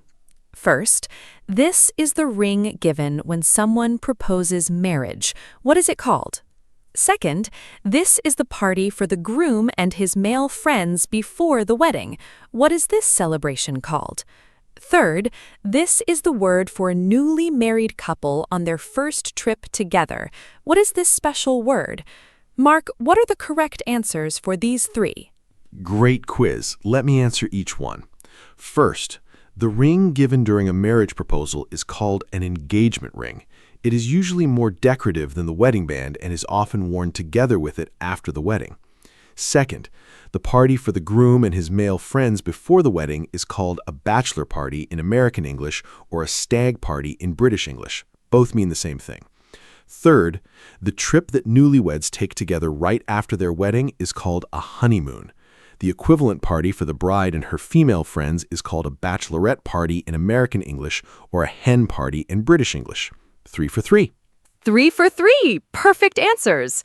Now let's give our listeners some final tips for talking about marriage and weddings in English. Tip 1.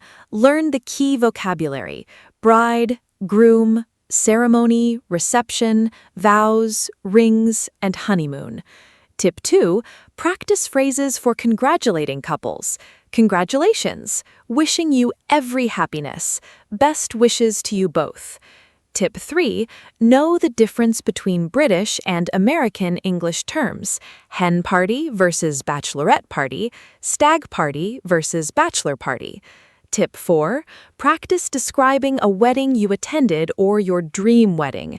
Use past tense for real events and conditional tense for imaginary ones.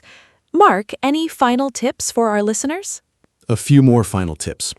Tip 5. Practice using the wedding idioms we learned. Pop the question, tie the knot, the big day, head over heels. These make your English sound much more natural. Tip 6. If you are attending a wedding in an English-speaking culture, remember the etiquette. RSVP promptly, dress appropriately, do not wear white, and bring a thoughtful gift. Tip 7. Weddings are a wonderful conversation topic in English because almost everyone has stories and opinions about them. Use this topic to practice real conversations with English-speaking friends or colleagues. Ask them, have you been to any weddings recently? Or, what was the most memorable wedding you had attended? These conversations will flow naturally. What a beautiful and truly special episode this has been. I hope all of our listeners feel more confident talking about marriage and weddings in English after today. Let me give our final summary of everything we covered. We talked about proposals and engagement. We discussed wedding planning, roles, and venues. We learned about the ceremony, vows, rings, and the procession. We explored the reception and its wonderful traditions. We talked about honeymoons, wedding fashion, photography, and wedding guests. We shared wedding idioms, cultural traditions, and the meaning of marriage. And we learned so much useful vocabulary and natural phrases. Marriage is truly one of life's most beautiful celebrations. Thank you so much for listening today. Thank you so much, Anna. This was an absolutely wonderful and joyful episode, and a huge thank you to every listener who spent this special time with us. Whether you are planning your own wedding, dreaming about it, or simply learning English vocabulary, I hope today's episode was helpful and enjoyable. Marriage is a beautiful topic because it is about love, commitment, and celebrating life with the people who matter most. Use all the vocabulary, phrases, and idioms we learned today in your real English conversations. Tell someone about your dream wedding. Ask a friend about their engagement story. Talk about a wedding you attended. Language comes alive through real, meaningful conversations. Hello, everyone. Welcome to our podcast. My name is Anna, and I am so happy you are here with us today. This podcast is made for beginner English learners, and every episode is simple, fun, and useful. Today, we have a really important and motivating topic. We're going to talk about not wasting your time. Time is the one thing we all have equally. Everyone gets 24 hours in a day, but how we use those hours makes a huge difference in our lives. I am joined by my wonderful co-host, Mark. Mark, say hello and tell us, do you ever feel like you are wasting time? Hello. Thank you, Anna. Hi to all our wonderful listeners. Do I ever feel like I'm wasting time? Honestly, yes, sometimes. I think everyone does. But over the years, I've learned a lot about how to use time more wisely and how to recognize when I'm letting it slip away. Today, Anna and I are going to talk about what it means to waste time, why we do it, how to stop, and how to use your time in ways that make you feel happy, productive, and fulfilled. We will also give you lots of useful English vocabulary and phrases. Let's start with the basics. What does it mean to waste time? To waste time means to spend time on things that are not useful, important, or meaningful, things that do not help you grow, achieve your goals, or make you happy. The opposite of wasting time is using time well, or spending time productively.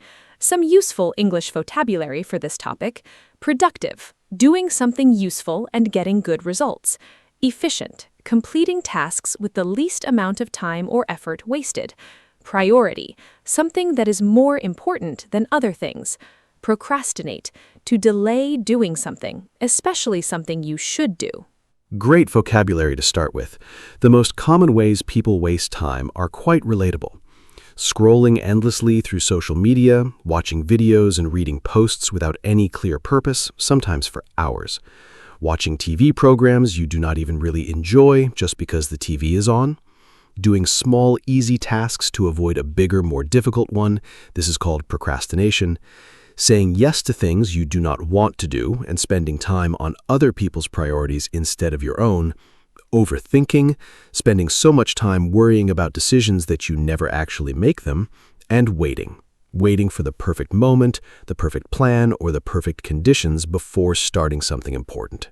Waiting for the perfect moment. I definitely recognize that one. Now let's talk about why we waste time, because understanding the reason is the first step to changing the habit. There are several common reasons. First, fear. When we are afraid of failure or of not doing something perfectly, we avoid starting. Second, lack of clear goals. If you do not know what you want to achieve, it is very easy to fill your time with unimportant activities. Third, low energy. When we are tired, we tend to choose easy, passive activities rather than meaningful ones. Fourth, distractions. Our phones, notifications, and the internet are designed to grab and hold our attention.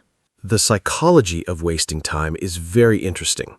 One important reason is what psychologists call instant gratification, choosing something that feels good right now, even if it doesn't help you long term. Watching a funny video feels good instantly. Working on a difficult project feels hard now, but rewarding later. Our brains are naturally attracted to the easy, immediate reward. Another reason is mental fatigue. When your brain is tired from working hard, it seeks rest through distraction rather than productive rest. Also, lack of structure means without a plan or routine, time easily disappears.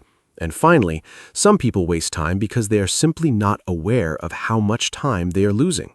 Tracking your time? That sounds both scary and extremely useful. Now let's talk about the phrase, don't waste your time, more directly. This phrase can be used in different ways in English. Sometimes we say it as encouragement. Don't waste your time worrying about things you cannot change. Sometimes we say it as advice. Don't waste your time with people who do not appreciate you. And sometimes we say it to warn someone, don't waste your time on that project, it will never work. The phrase is very flexible and comes up in many different conversations. Mark, can you give our listeners more examples of how we use this phrase naturally in everyday English conversations? Sure, here are many natural examples of don't waste your time in everyday use. Don't waste your time watching that show, it is really not good. Don't waste your time explaining it to him. He has already made up his mind. I realized I was wasting my time at that job. He was going nowhere. Stop wasting time on social media and do your homework. She doesn't waste any time. She always gets straight to the point. This is actually a compliment, meaning she's very efficient. I wasted 2 hours trying to fix it, and it wasn't even necessary. Every minute you waste worrying is a minute you could spend doing. Those examples are perfect. I especially love she gets straight to the point. What a great compliment for an efficient person. Now, let's talk about time management, because this is one of the most important skills for not wasting time. Time management means planning and controlling how you spend your hours to make sure you achieve your goals and priorities. Some key time management strategies: making a to-do list, writing down everything you need to do, setting priorities, deciding which tasks are most important and doing those first, using a schedule or planner, assigning specific times to specific tasks, breaking large tasks into small steps so they feel less overwhelming. Yes, time management is something I think about every day. My personal system is quite simple. Every evening, I write a short list of the 3 most important things I want to achieve the next day. Just 3, not 20. Keeping the list short forces me to think carefully about what really matters. In the morning, I do the most difficult or most important task first, before I check emails or social media. This is called eating the frog, doing the hardest thing first so everything else feels easy afterward. I also use a simple timer technique, working for 25 minutes without distraction, then taking a 5-minute break. This is called the Pomodoro technique. Eating the frog. What a vivid and memorable phrase. Now, let's talk about the difference between being busy and being productive, because these are not the same thing. Many people are very busy all day, but do not actually achieve much that is truly important or meaningful. Being busy means your time is full of activity. Being productive means your activity is leading to real results and progress toward your goals.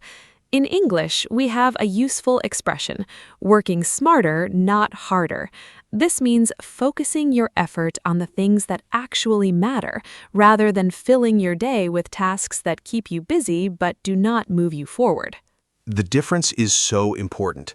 Here is a clear example. Imagine 2 students. Student A studies for 5 hours, but spends most of that time looking at her phone, reorganizing her notes, and making her workspace look nice. She feels very busy, but she does not learn much. Student B studies for 2 hours with complete focus, no phone, clear goals, active reading. She feels less busy, but she learns much more. Student B is productive. Student A is just busy. Another example. A person who attends many meetings at work all day long might feel very busy, but if those meetings do not lead to decisions or progress, they are not productive. Am I making progress toward what actually matters to me? What a powerful question to ask yourself. Now, let's talk about procrastination in more detail, because this is one of the biggest reasons people waste time. Procrastination means delaying or postponing tasks, especially important ones, in favor of easier or more enjoyable activities. Almost everyone procrastinates sometimes, but chronic procrastination, doing it all the time, can seriously harm your productivity, your career, and even your mental health. The feeling of having unfinished tasks hanging over you is very stressful. In English, common procrastination phrases include, "I will do it later," "I will start tomorrow," "I'm not in the mood right now," "I will wait until..." Procrastination is such a common struggle. The main reason people procrastinate is that the task feels uncomfortable, too difficult, too boring, too overwhelming, or too connected to a fear of failure or judgment. The brain avoids discomfort instinctively. The trick is to make starting easier, not finishing. The hardest part of any task is almost always the beginning, so one powerful strategy is commit to doing just 2 minutes of the task, just 2 minutes. Often, once you start, momentum builds and you continue naturally. Another strategy is to remove temptations. Put your phone in another room, close unnecessary browser tabs, and create a distraction-free environment. And remind yourself how good it feels to finish something. Commit to just 2 minutes. Such a clever and practical strategy. Just starting is often the hardest part, and once you begin, it becomes much easier to continue. Now, let's talk about something many people find difficult: saying no. One of the biggest ways people waste time is by saying yes to things they do not want to do, helping with tasks that are not their responsibility, attending events they don't enjoy, or taking on extra work when they are already too busy. Learning to say no kindly but clearly is an essential skill for protecting your time. Saying no is a skill that takes practice, but it gets easier. Here are some natural, polite ways to say no. "I really appreciate you thinking of me, but I can't commit to that right now." "I'm sorry, I already have plans." "That sounds interesting, but it's not the right time for me." "I need to protect my time at the moment." "I'm going to have to pass on this one, but thank you." An important mindset shift is remembering that every time you say yes to something you don't want to do, you are saying no to something you do. Your time and energy are limited and valuable. If it is not a clear yes, it is a no. I love that rule. Now, let's talk about the role of habits in time management, because our daily habits have an enormous impact on how productively we use our time. A habit is something you do regularly, almost automatically without thinking. Good habits, like waking up early, exercising in the morning, or spending the first hour of your day on important work, save time and build consistency. Bad habits, like checking your phone first thing in the morning, staying up too late, or skipping planned tasks, waste time and reduce your energy. My most important time-protecting habit is my morning routine. I wake up at the same time every day, no snoozing the alarm. The first 30 minutes of my morning are screen-free. I drink water, stretch gently, and think about what I want to achieve that day. This calm, intentional start sets a positive tone for the whole day. Another important habit, I batch similar tasks together. For example, I check and reply to all emails at specific times, not constantly throughout the day. Constantly checking emails and messages is one of the biggest time wasters in modern life. Screen-free mornings and batching tasks, both such practical and effective habits. Now let's talk about distractions, because distractions are one of the greatest enemies of good time use in the modern world. A distraction is anything that takes your attention away from what you are supposed to be doing. In today's world, the biggest distractions are smartphones, especially social media apps and notifications, the internet, easy to start browsing for one thing and find yourself reading something completely unrelated 30 minutes later, television, background noise and interruptions from other people, and our own wandering thoughts. Research shows that after a distraction, it takes an average of 23 minutes to fully return to a focused state. Managing distractions is something I work on constantly. My most effective strategies: first, I put my phone on Do Not Disturb mode when I need to focus, or I physically leave it in another room. Out of sight really does mean out of mind. Second, I use website blocking apps during work sessions. These prevent me from visiting distracting sites like social media. Third, I communicate my focus time to the people around me, letting them know I need uninterrupted time so they do not disturb me unnecessarily. Fourth, I work in blocks of focus time with short breaks, so my brain gets scheduled rest rather than seeking distraction randomly. A distraction list for random thoughts, that is genius. Writing ideas down instead of chasing them in your head keeps you focused and does not lose the thought. Now let's talk about social media and screen time specifically, because this is probably the most common time waster for people today. Research shows that the average person spends about 6 to 7 hours per day looking at screens, phones, computers, and televisions. Social media platforms are specifically designed to keep you scrolling as long as possible, using psychology to trigger dopamine, the brain's pleasure chemical, with every notification, like, and new post. My relationship with social media has changed a lot over the years. I used to scroll mindlessly for long periods and feel vaguely empty afterward. Now I approach it much more intentionally. I deleted most social media apps from my phone and only access them on my computer at specific limited times. I set a daily 30-minute limit for social media, enough to stay connected without losing hours. I also regularly ask myself, is this adding value to my life or am I just passing time? If the honest answer is the second one, I put the phone down. The feeling without the substance. That is such a powerful and honest description of mindless scrolling. Now let's talk about the value of rest and leisure, because not all non-productive time is wasted time. This is a really important distinction. Rest is necessary and healthy. Your brain and body need recovery time to function well. Leisure activities that bring you joy, reading, cooking, spending time with loved ones, walking in nature, are not wasted time at all. They restore your energy, nurture your creativity, and contribute to your overall well-being and happiness. The key difference is intentionality. Choosing to relax and enjoy yourself is very different from mindlessly drifting from one distraction to another. Restorative rest is so important and so different from passive time wasting. Here's the distinction I use. Genuine rest leaves you feeling refreshed, energized, and ready to engage with life again. True leisure activities are ones you actively choose because they bring you real joy or restoration. For me, restorative activities include sleeping 8 hours and taking short walks, reading books that genuinely interest me, cooking a new recipe, having meaningful conversations with friends, spending time in nature, and doing absolutely nothing, sitting quietly, thinking, watching the world. What does not restore me? Scrolling social media, watching TV I'm not truly enjoying, or staying in bed beyond what my body actually needs. After this activity, do I feel better or worse? The perfect test for genuine rest versus time wasting.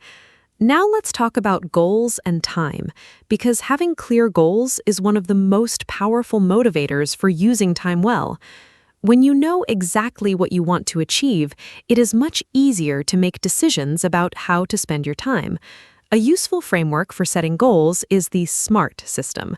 SMART stands for specific, clearly defined, not vague; measurable, you can track your progress; achievable, realistic, not impossible; relevant, connected to what truly matters to you; and time-bound, with a deadline. Clear goals are transformative for time management. When you have a specific goal with a deadline, every day becomes clearer. You can look at any activity and ask, does this bring me closer to my goal or does it not? If the answer is no, you can choose to spend less time on it. Goals also create motivation and momentum. Progress toward a meaningful goal feels very different from just being busy. Even small daily progress builds confidence and energy. For language learners especially, having a clear goal like, I want to hold a 5-minute conversation in English by the end of this month is so much more motivating and actionable than just, I want to improve my Eng. Time as a tool for building the life you want. What a beautiful way to think about it. Now, let's do a fun quiz for our listeners. I will describe a situation, and Mark will say whether this person is wasting time or using their time well, and why. Ready? Situation 1. Maria has a big exam in 3 days. She sits down to study, but first spends 20 minutes tidying her desk, sharpening all her pencils, organizing her notes by color, and making a cup of tea. Then she checks her phone briefly. Then she thinks about what to study first. After an hour, she has not actually studied anything. Listeners, what do you think? Maria is definitely wasting her time, in a very common and recognizable way.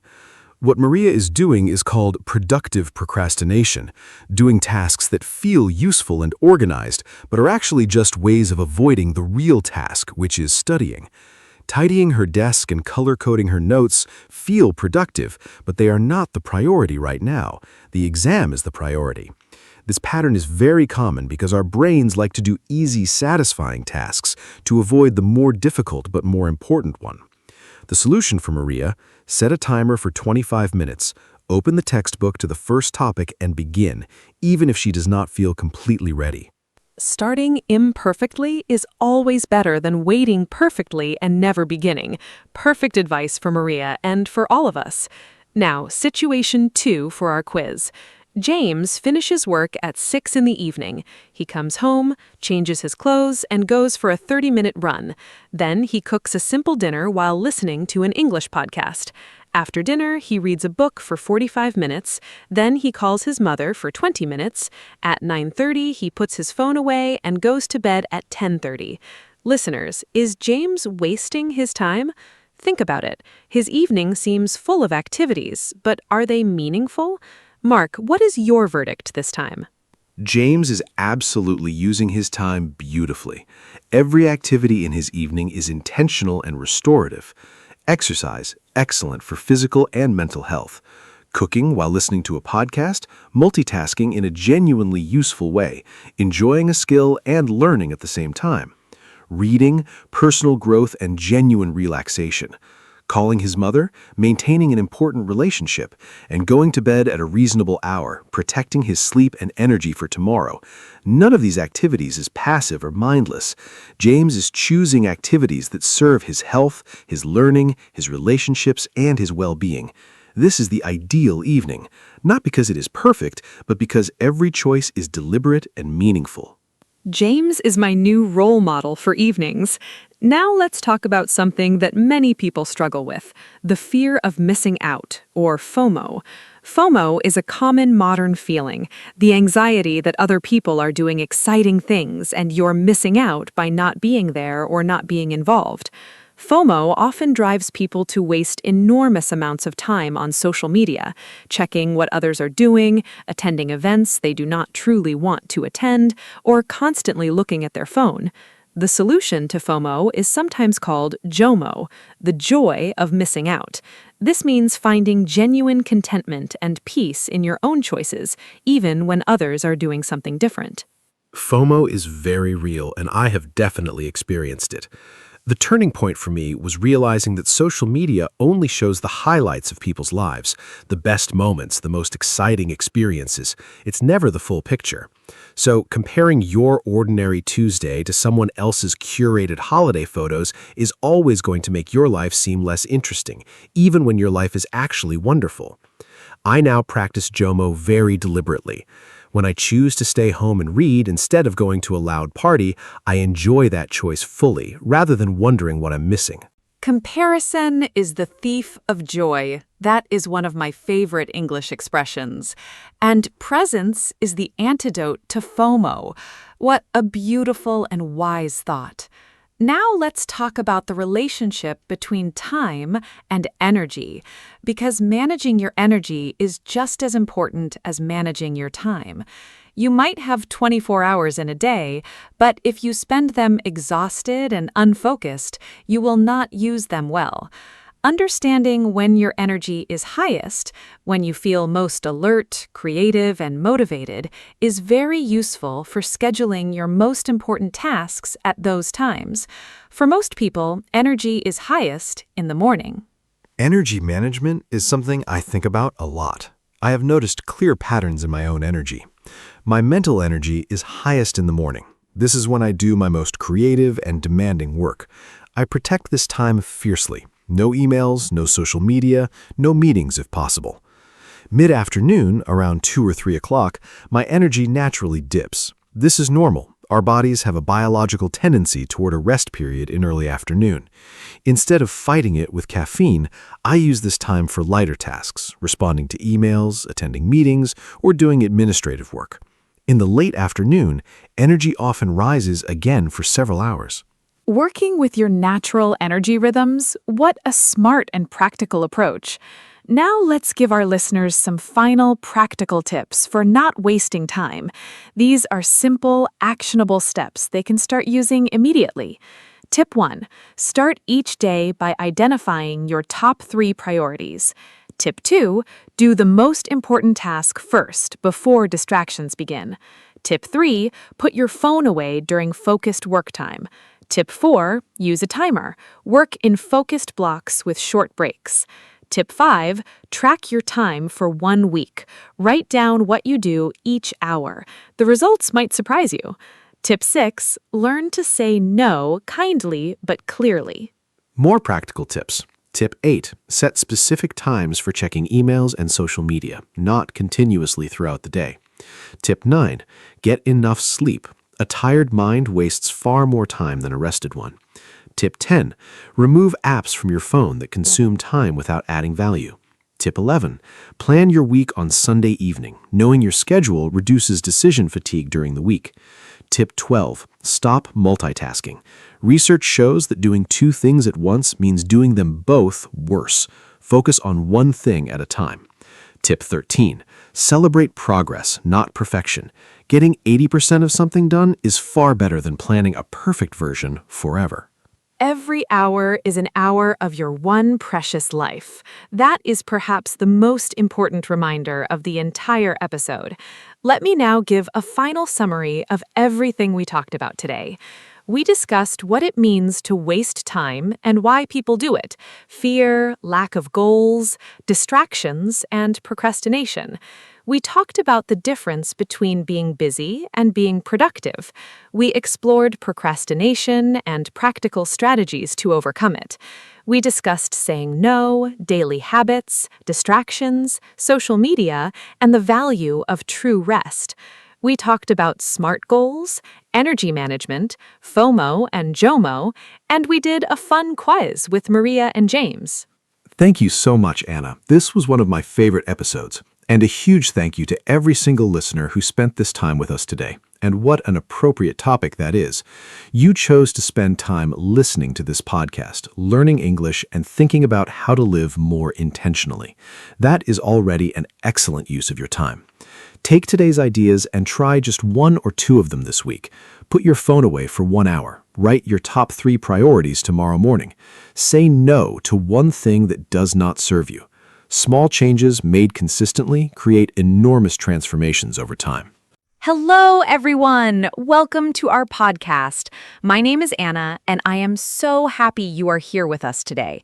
This podcast is made for beginner English learners, and every episode is simple, fun, and useful. Today, we have a really important topic. We are going to talk about health. Health is one of the most important things in our lives, and we talk about it every day in English. How do you feel? What do you eat? Do you exercise? These are all very common questions. I am joined by my wonderful co-host, Mark. Mark, say hello and tell us, how is your health these days? Hello, hello. Thank you, Anna. Hi to all our fantastic listeners. How is my health? I am happy to say I feel great. I have been making good choices lately, sleeping well, exercising regularly, and eating more vegetables. Today's topic is really important because your health affects every single part of your life. When you feel good, everything is better. Your mood, your work, your relationships. Anna and I are going to talk about different aspects of health: healthy eating, exercise, sleep, mental health, and much more. We will also give you lots of useful English vocabulary and phrases. By the end of this episode, you will be able to talk about health confidently. Let's begin. Okay, so let's start with a very basic question. What does health mean? Health means the condition of your body and your mind. When we say someone is healthy, we mean their body and mind are working well and they feel good. The World Health Organization defines health as a state of complete physical, mental, and social well-being.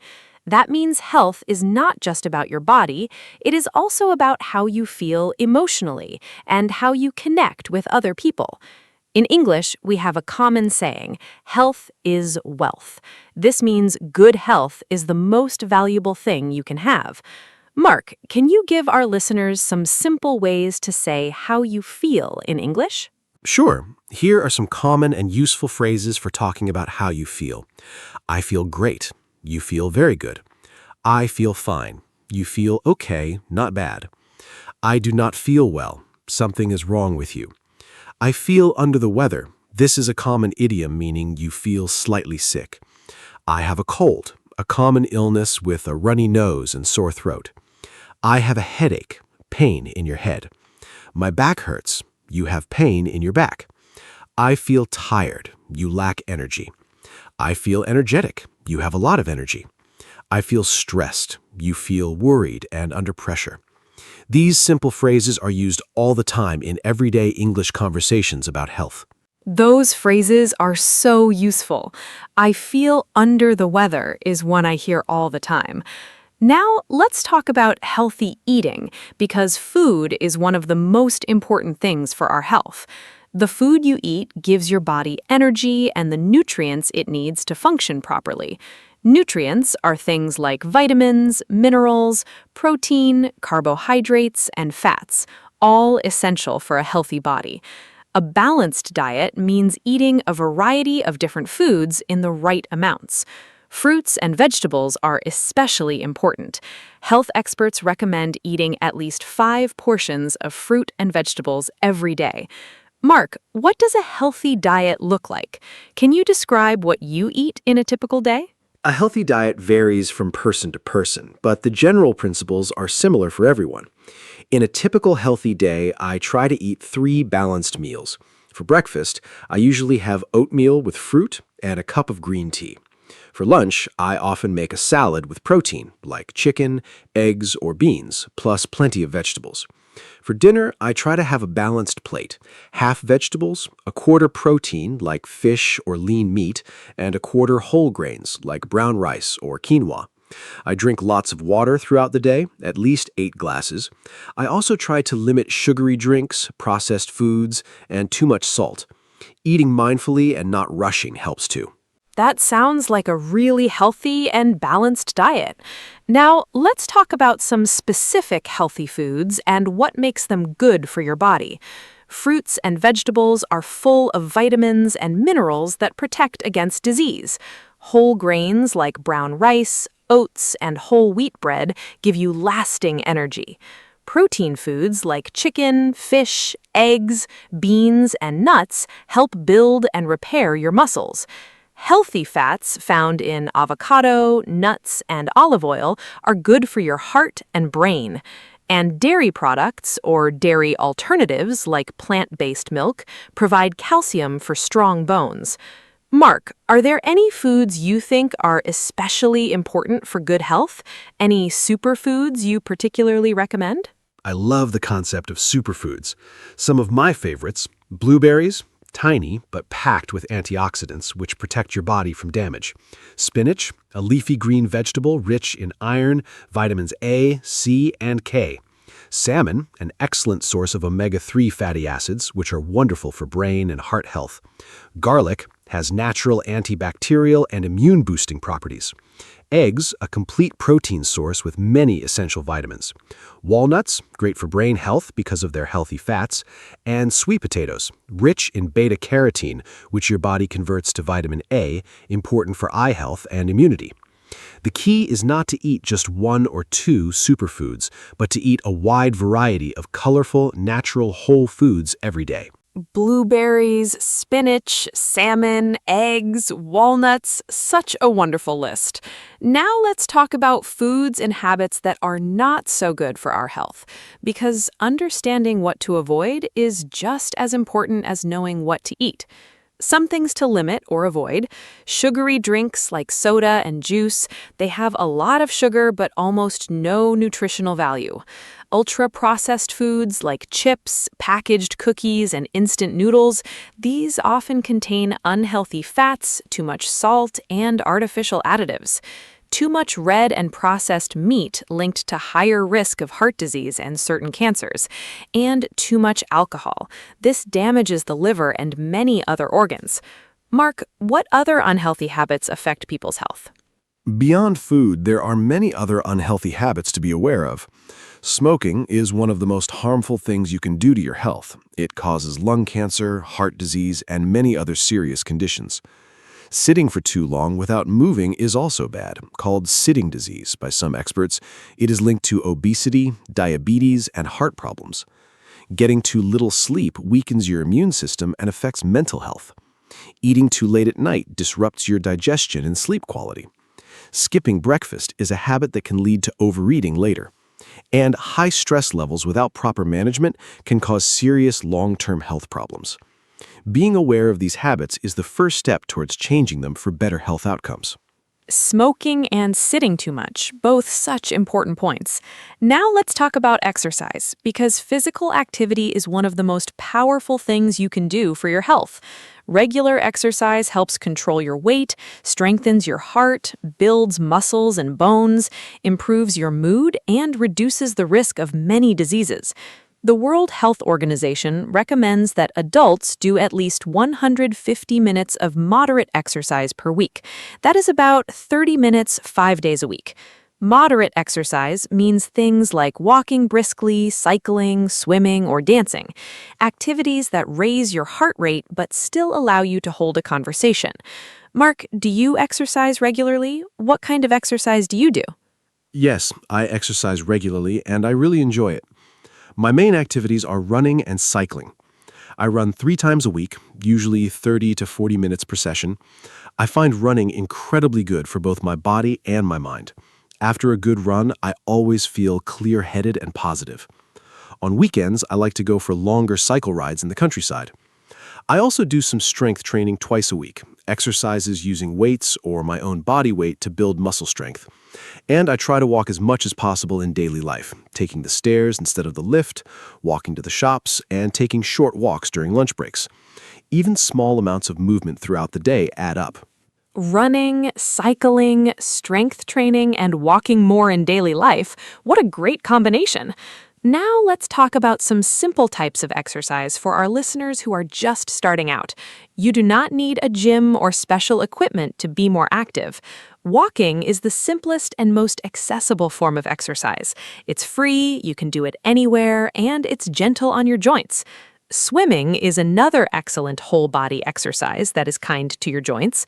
Yoga improves flexibility, strength, and mental calmness. Dancing is fun and a great workout.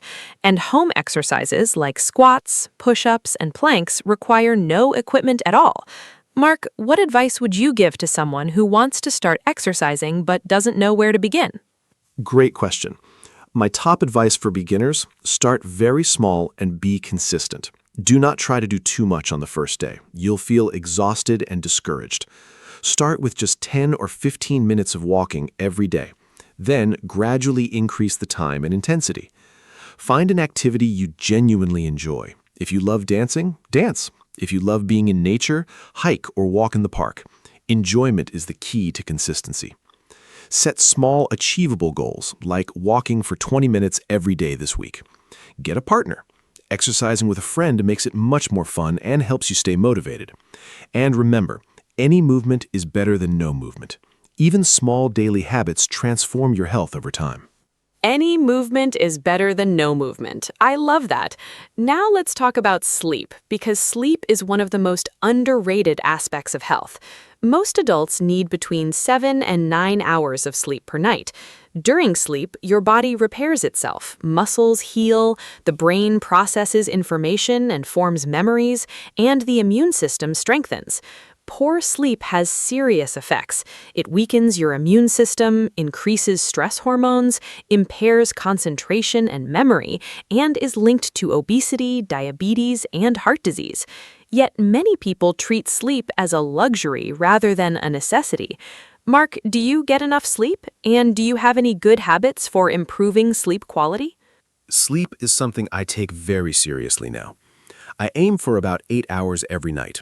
Some habits that have really improved my sleep quality: I go to bed and wake up at the same time every day, including weekends.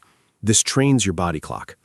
I avoid screens, phone, computer, television for at least an hour before bed.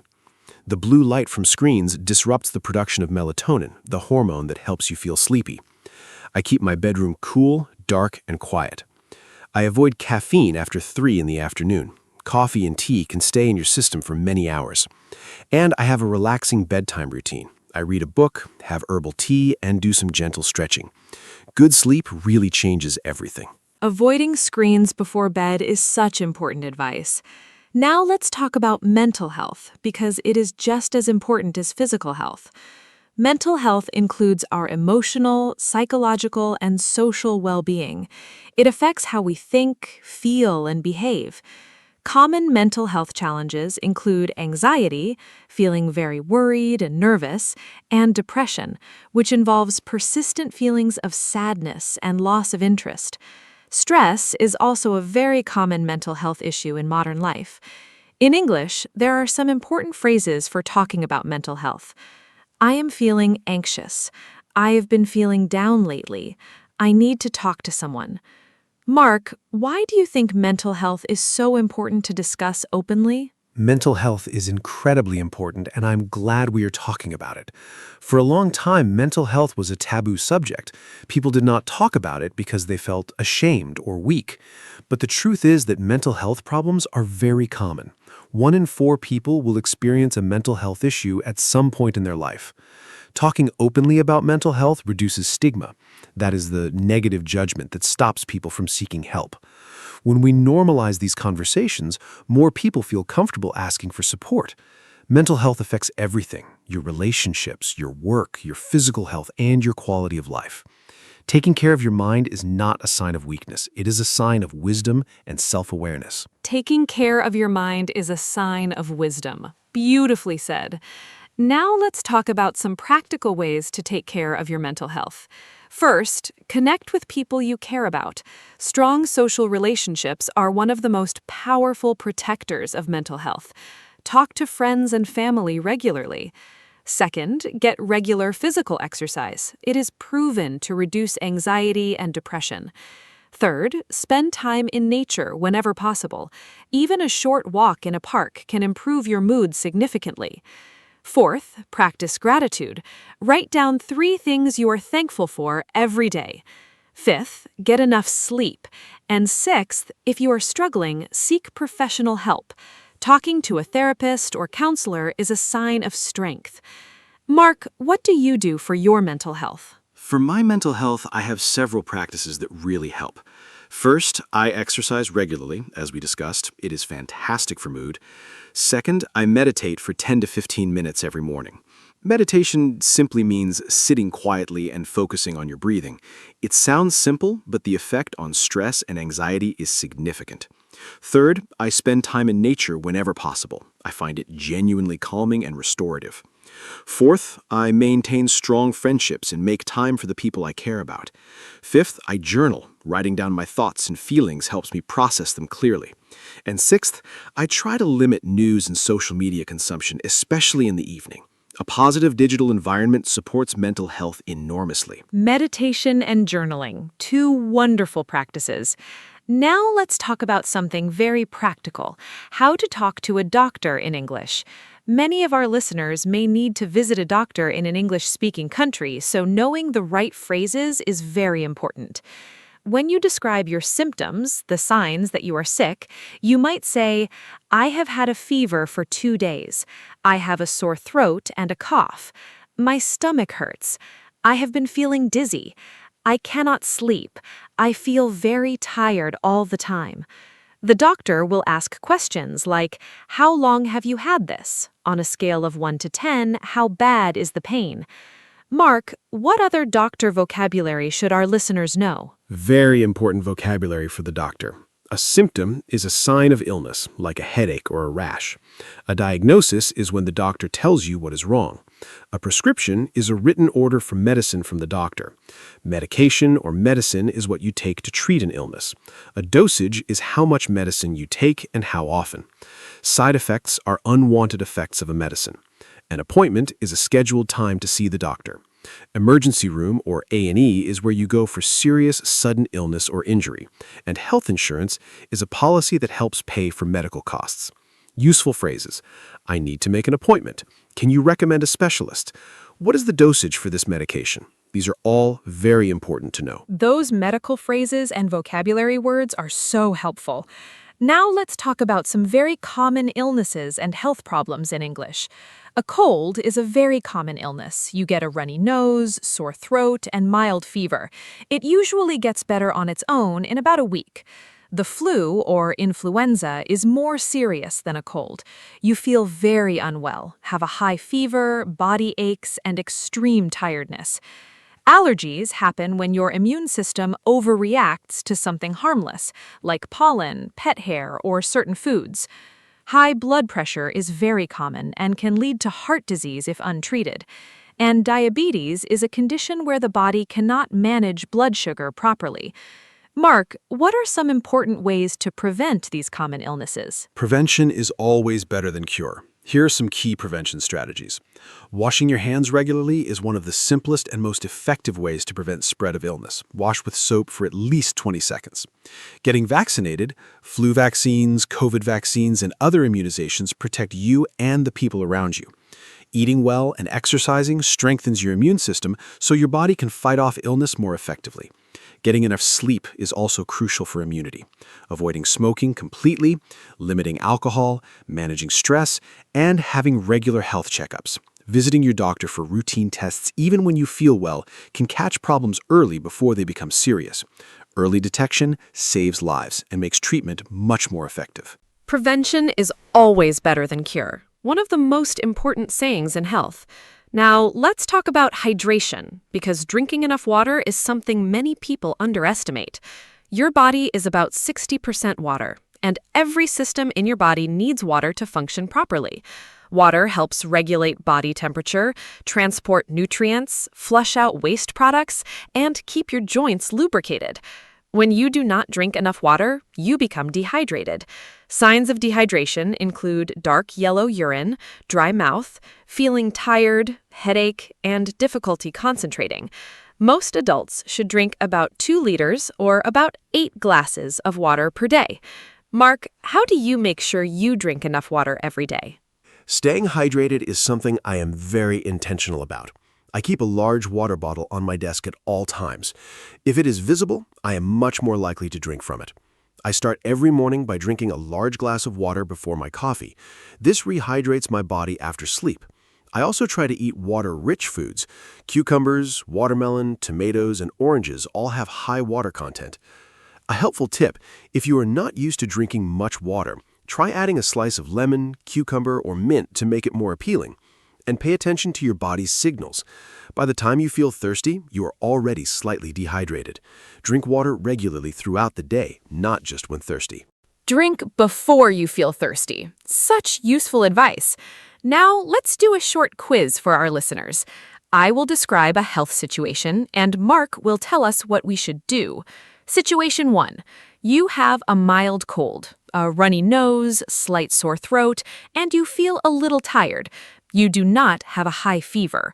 What should you do? Think about it, listeners. Should you go to the emergency room, stay home and rest, or take strong medicine immediately? Mark, what do you think is the right answer and why? For a mild cold, the best thing to do is stay home and rest. A mild cold is caused by a virus, and antibiotics, medicine for bacterial infections, do not work against viruses. The best treatment is rest, plenty of fluids, and some simple relief like honey and lemon tea or paracetamol for discomfort. You should also avoid going to work or school if possible, not just for your own recovery, but also to avoid spreading the cold to others. Drink lots of water and warm liquids. Eat nutritious food to support your immune system. Most mild colds resolve on their own within 7 to 10 days. You only need to see a doctor if symptoms are very severe, last more than 10 days, or you develop a high fever. Perfect answer. Rest, fluids, and time, the best treatment for a mild cold. Now let's move to situation 2. You've had a very high fever, above 39 degrees Celsius, for 3 days, along with severe body aches and extreme tiredness. This sounds like it could be the flu. What should you do in this situation? Listeners, think about whether you should stay home, call your doctor, or go to an emergency room. The high fever and how long it has lasted are important details here. Mark, what is the right advice for someone experiencing these more serious symptoms? With a high fever above 39 degrees Celsius for 3 days, you should definitely contact your doctor. This is more serious than a common cold. Your doctor may recommend antiviral medication for flu if you are in a high-risk group. For example, elderly people, young children, pregnant women, or people with chronic health conditions. You should still rest, drink plenty of fluids, and take appropriate fever-reducing medicine. Watch for warning signs that mean you need emergency help: difficulty breathing, chest pain, confusion, or very severe headache. If you have these symptoms, go to the emergency room immediately. And remember, next year, get your flu vaccine. Vaccination is the best protection against serious influenza and its complications. Stay safe and know when to seek help. Knowing when to see a doctor versus when to rest at home is such a valuable skill. Now let's talk about the importance of regular health checkups or preventative care. Many serious diseases can be caught early through regular tests and screenings when they're much easier to treat. For example, a blood pressure check can detect high blood pressure early, before it causes a heart attack or stroke. A blood sugar test can detect pre-diabetes when you can still reverse the condition through diet and lifestyle changes. Cancer screenings like mammograms, cervical smear tests, and colonoscopies can detect cancer at an early and treatable stage. Mark, how often do you think people should have health checkups? Regular health checkups are really important. How often you need them depends on your age, health history, and risk factors. Generally, adults should have a basic health check, including blood pressure, blood sugar, cholesterol, and weight, at least once a year. Dental checkups are recommended every 6 months. Eye tests are recommended every 1 to 2 years. For specific cancer screenings, doctors usually recommend them from a certain age. For example, regular mammograms for women from around 50 years old, and colonoscopies from around 50 as well. The most important thing is to know your family health history. If your parents or grandparents had certain conditions, you may be at risk higher. Regular checkups and open communication with your doctor are your best tools for long-term health. Family health history is such an important point. Now let's talk about some healthy habits that are easy to start and make a big difference over time. Habit 1, drink a glass of water first thing every morning. Habit 2, take a short walk every day, even 15 minutes helps. Habit 3, eat at least 1 piece of fruit or 1 serving of vegetables with every meal. Habit 4, go to bed at the same time every night to regulate your sleep. Habit 5, wash your hands before eating and after using the bathroom. And habit 6, take the stairs instead of the lift or elevator whenever possible. These are all small, simple habits, but together they make a significant difference. Mark, what healthy habits do you practice daily? I practice most of the habits you mentioned. A few more I would add for my personal routine. Every morning, I do 5 minutes of light stretching. It wakes up my body and reduces muscle stiffness. I take a few deep breaths whenever I feel stressed during the day. Just 3 slow, deep breaths can significantly reduce tension. I try to eat lunch away from my computer. Stepping away from screens for meals is good for both digestion and mental rest. I limit my coffee to 1 or 2 cups per day and switch to herbal tea in the afternoon.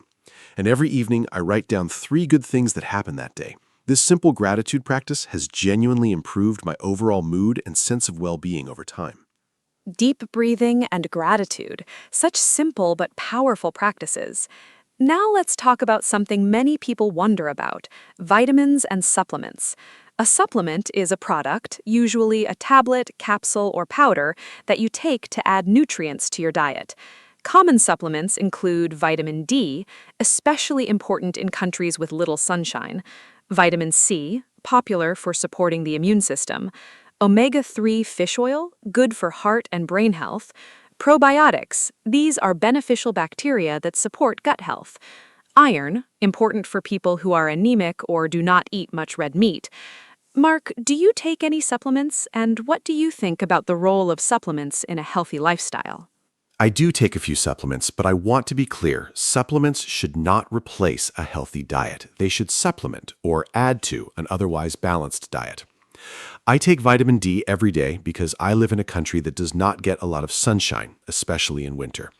Low vitamin D is extremely common in northern countries and can affect mood, bone health, and immunity. I also take a high-quality omega-3 supplement on days when I do not eat fish. My advice, before taking any supplement, speak to a doctor or pharmacist. Some supplements interact with medications or are not appropriate for everyone. Food is always the best source of nutrition, but targeted supplements can fill real gaps in many people's diets. Supplements should not replace a healthy diet. Such important advice. Now let's talk about the connection between food and mood, because what you eat affects how you feel emotionally and mentally. This field is called nutritional psychiatry. Research shows that people who eat a diet rich in fruits, vegetables, whole grains, and lean proteins are less likely to experience depression and anxiety compared to people who eat mostly processed and sugary foods. Your gut, your digestive system, contains millions of bacteria that communicate directly with your brain. This is sometimes called the gut-brain connection. A healthy gut supports a healthy mind. Mark, have you ever noticed a connection between what you eat and how you feel emotionally? Absolutely. The connection between food and mood is something I have noticed very clearly in my own life. When I eat well, plenty of vegetables, whole grains, good protein, and lots of water, I feel focused, energetic, and positive. When I eat poorly, too much sugar, processed food, or skip meals, I notice a clear difference within just a day or two. I feel more irritable, foggy in my thinking, and generally less happy. The biggest change I noticed was when I reduced sugar in my diet. Initially, I craved it a lot, but after a couple of weeks without much sugar, my energy became much more stable throughout the day, no more sudden crashes in the afternoon. Food really is medicine for the body and the mind. Food is medicine. What a powerful way to think about eating. Now let's do one more quiz. I will describe a person's typical daily habits, and Mark will tell us what is good and what could be improved. Here's the description. Sarah is 30 years old. She wakes up at 7 and immediately checks her phone for 1 hour. She skips breakfast and has a large coffee. She sits at her desk all day without breaks. She eats a sandwich for lunch while working. After work, she goes home and has a ready meal for dinner. She watches television until midnight and sleeps for 6 hours. She does not exercise. She feels tired and stressed most of the time. Mark, what health advice would you give Sarah? Sarah has several habits that are affecting her health significantly. Let me go through them. Checking her phone immediately on waking increases stress before the day even starts. A better start is light stretching and a glass of water. Skipping breakfast leads to low energy and overeating later. Having a proper breakfast would help. Sitting all day is dangerous. She should set a reminder to stand up and move for 5 minutes every hour. Eating while working prevents mindful eating and increases stress. She should take a real lunch break. Ready meals for dinner are often high in salt and low in nutrients. Simple home cooking would be much better. Watching television until midnight is disrupting her sleep.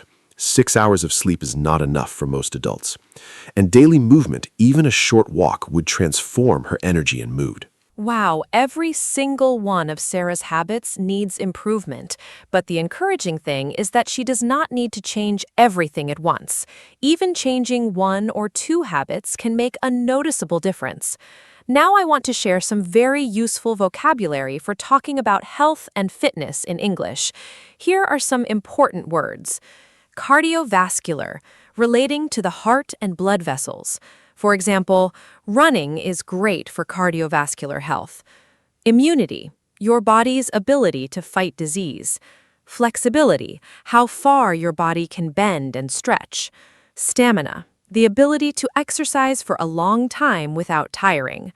BMI, body mass index, a measure of body weight relative to height, and wellness, a general state of good health and positive lifestyle.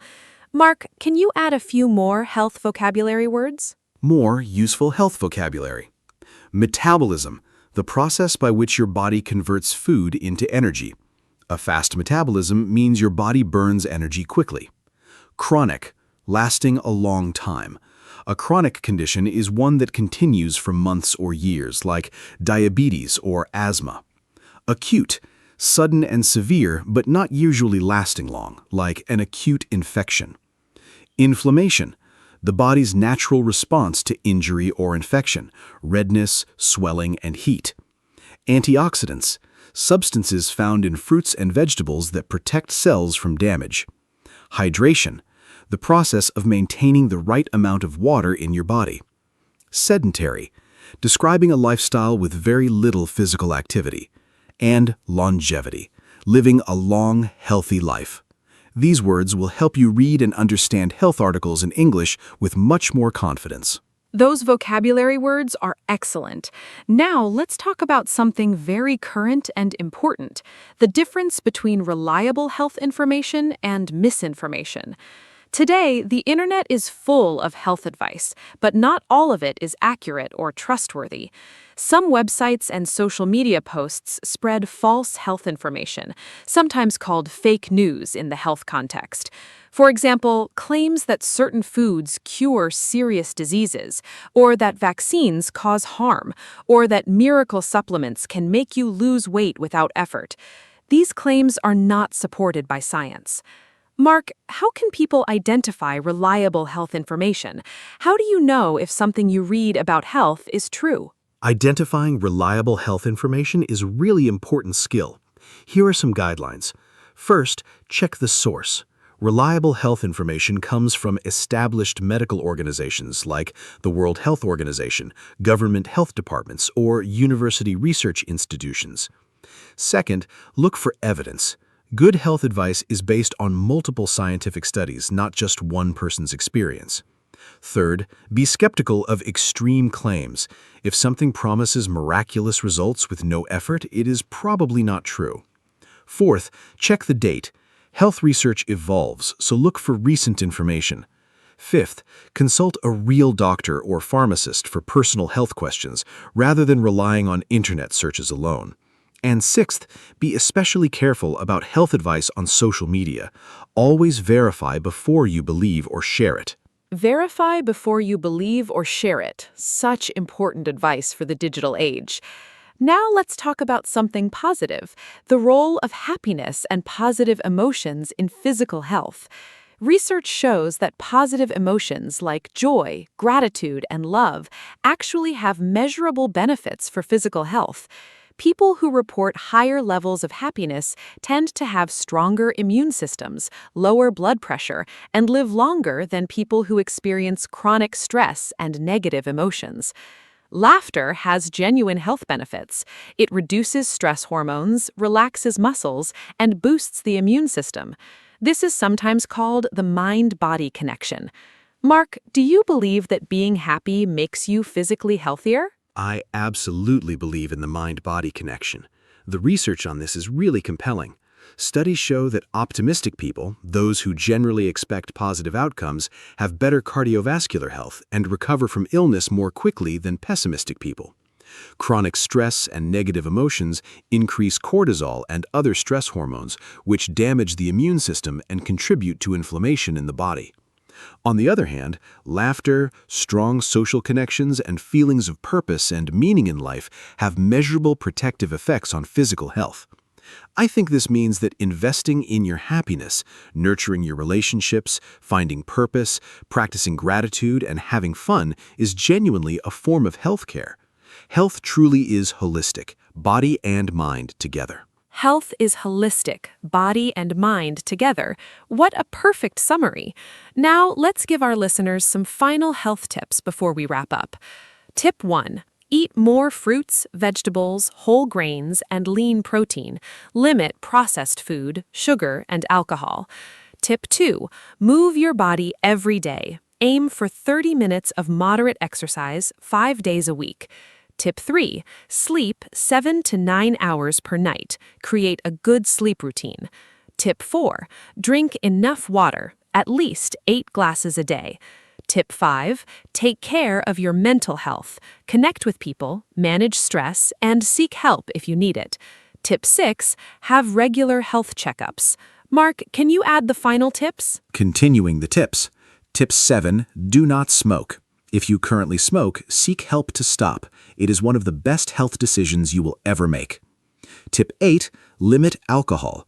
The safest amount is as little as possible. Tip 9. Wash your hands regularly to prevent illness. Tip 10. Know your body. Pay attention to changes and see a doctor if something doesn't feel right. Tip 11. Get vaccinated. Vaccines protect you and the people around you. And tip 12, be patient with yourself. Good health is built through consistent daily habits over time. Small improvements made consistently lead to remarkable results. You don't need to be perfect, you just need to keep making small positive choices every day. Your health is worth it. What a wonderful and comprehensive episode. I hope every listener feels inspired to make at least one positive change for their health after today. Let me give a final summary. We talked about what health means: physical, mental, and social well-being. We discussed healthy eating and hydration. We covered exercise, sleep, and mental health. We learned useful phrases for talking to a doctor and describing symptoms. We talked about common illnesses, prevention, and regular checkups. We discussed supplements, the food-mood connection, and how to identify reliable health information. We did some fun quizzes and built lots of useful vocabulary. Health is your greatest asset. Take care of it every single day. Thank you so much for listening. See you next time. Thank you so much, Anna. This was one of our best and most important episodes. And a huge thank you to every wonderful listener who spent this time with us. Remember, your health is the foundation of everything you do. When you are healthy, you have energy, clarity, and the ability to enjoy life fully. The good news is that small, consistent, healthy habits, drinking more water, sleeping better, moving a little more, and eating more vegetables add up to a big positive difference over time. Do not try to change everything at once. Start with one small thing today. And use the English vocabulary and phrases from today's episode to talk about health with confidence. Take great care of yourselves. Be kind to your body and mind, and goodbye, everyone. Hello, everyone. Welcome to our podcast. My name is Anna, and I am so glad you are here with us today. This podcast is made for beginner English learners, and every episode is simple, warm, and useful. Today, we have a very important and meaningful topic. We are going to talk about how to stay positive during hard times. Life is not always easy. Everyone goes through difficult periods, problems at work, health challenges, financial worries, or personal losses. Knowing how to stay positive during these moments is one of the most valuable skills you can have. I am joined by my wonderful co-host, Mark. Hello. Thank you, Anna. Hi to all our wonderful listeners. Yes, absolutely. Like everyone, I have been through difficult periods in my life. Times when things felt very heavy, and it was genuinely hard to find the energy or optimism to keep going. But looking back, I can honestly say that those hard times taught me the most, strengthened me the most, and ultimately led me to better places. Today, Anna and I are going to share practical strategies, useful English vocabulary, and honest, heartfelt advice about how to maintain a positive mindset when life is challenging. Whether you are going through something difficult right now or just want to be prepared, this episode is for you. Let's start with some important vocabulary. Hard times means a difficult period in your life, when things are not going well. You might also hear tough times, a rough patch, or a difficult period. These all mean the same thing. To stay positive means to keep a good attitude and hopeful mindset, even when circumstances are difficult. Resilience is a very important word. It means the ability to recover from difficulties and keep going. A resilient person is someone who faces problems but does not give up. Mindset is the way you think about things, your mental attitude. And coping means managing and dealing with a difficult situation. Of course. Here are natural example sentences. She has been going through a really tough time since she lost her job, but she's handling it with incredible strength. He's one of the most resilient people I know. Nothing seems to keep him down for long. Having a positive mindset does not mean pretending everything is perfect. It means choosing to focus on what you can control. Coping with grief takes time. There is no right or wrong way to do it. It's okay to have bad days. What matters is how you cope with them. After a rough patch, things always get better. She changed her mindset and everything started to feel more. Those example sentences are so natural and so useful. Now let's talk about why positivity matters during hard times. When life is difficult, it is very easy to fall into negative thinking, focusing only on what is wrong, worrying about the future, and feeling helpless or hopeless. This is completely natural and human.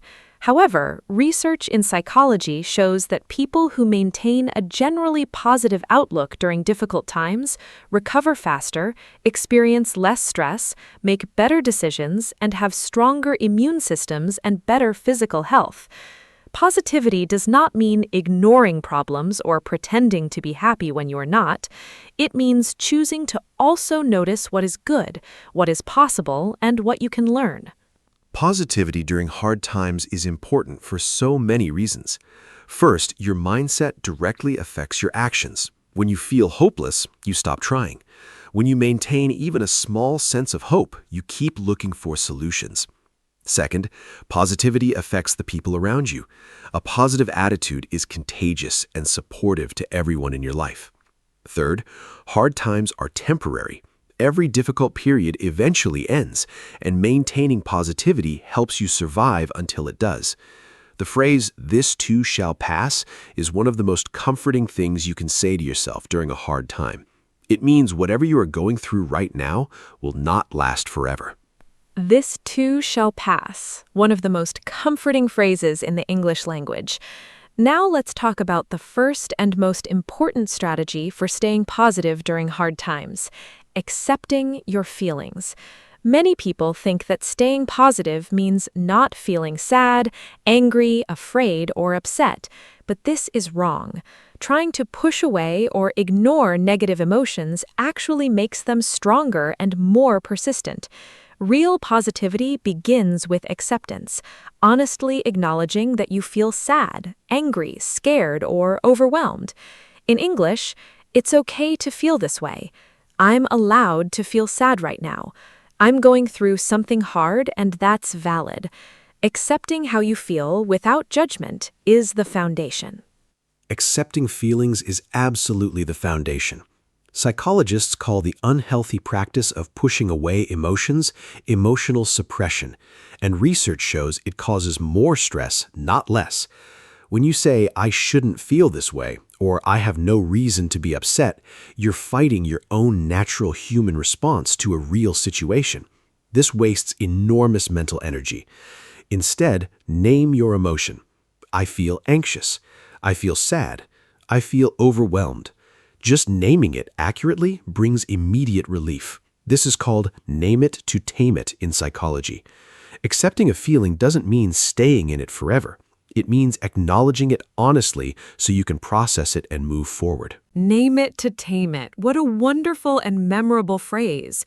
Now, let's talk about the power of connection, reaching out to other people during hard times.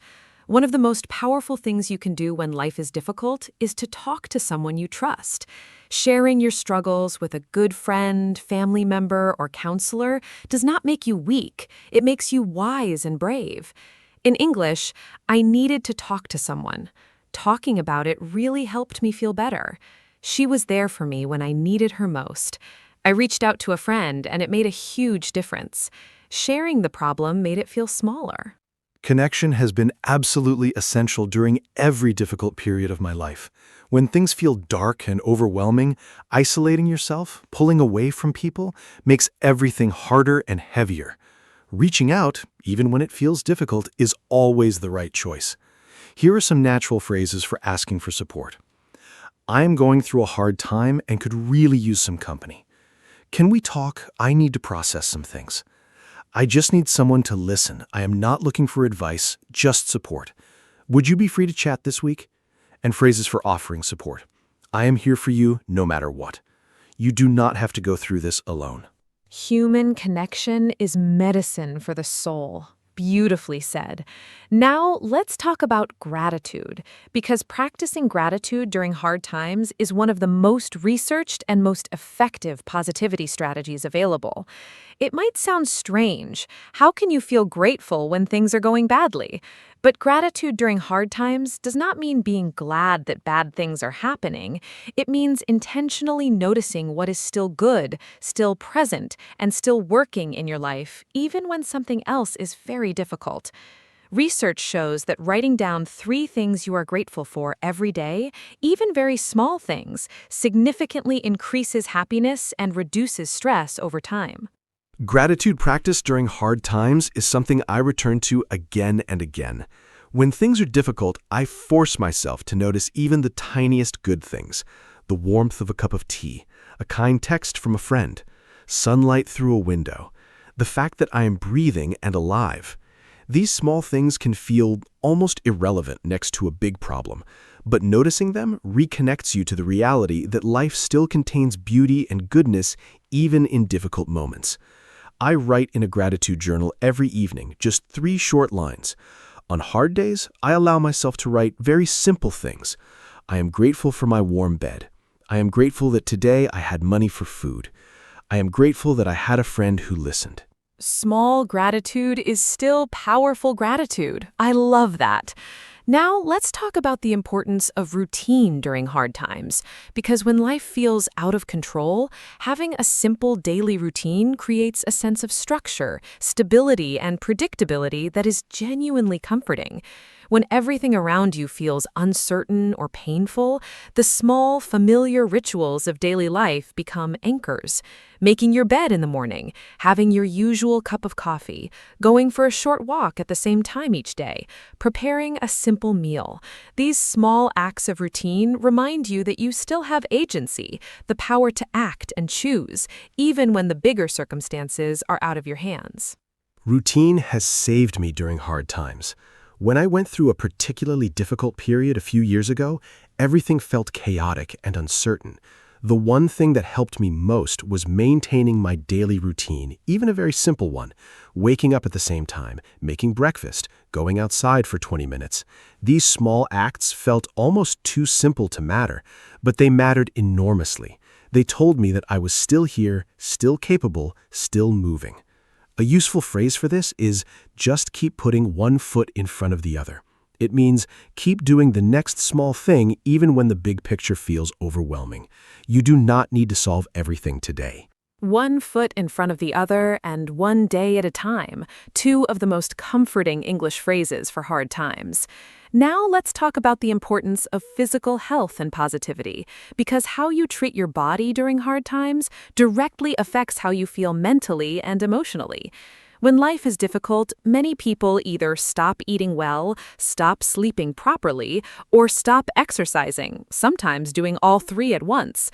But this is exactly the wrong response. Your body and your mind are deeply connected.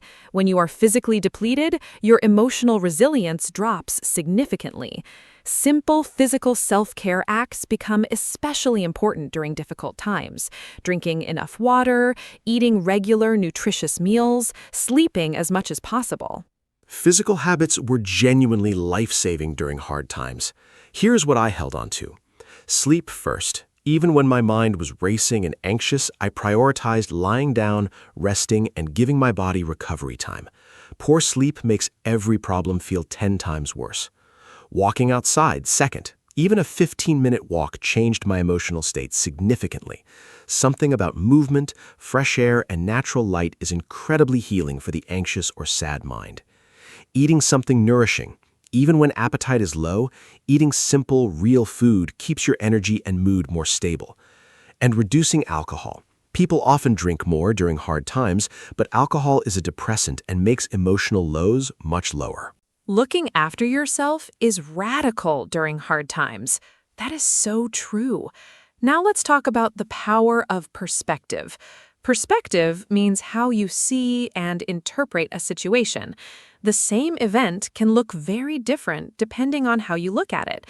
During hard times, our perspective often narrows.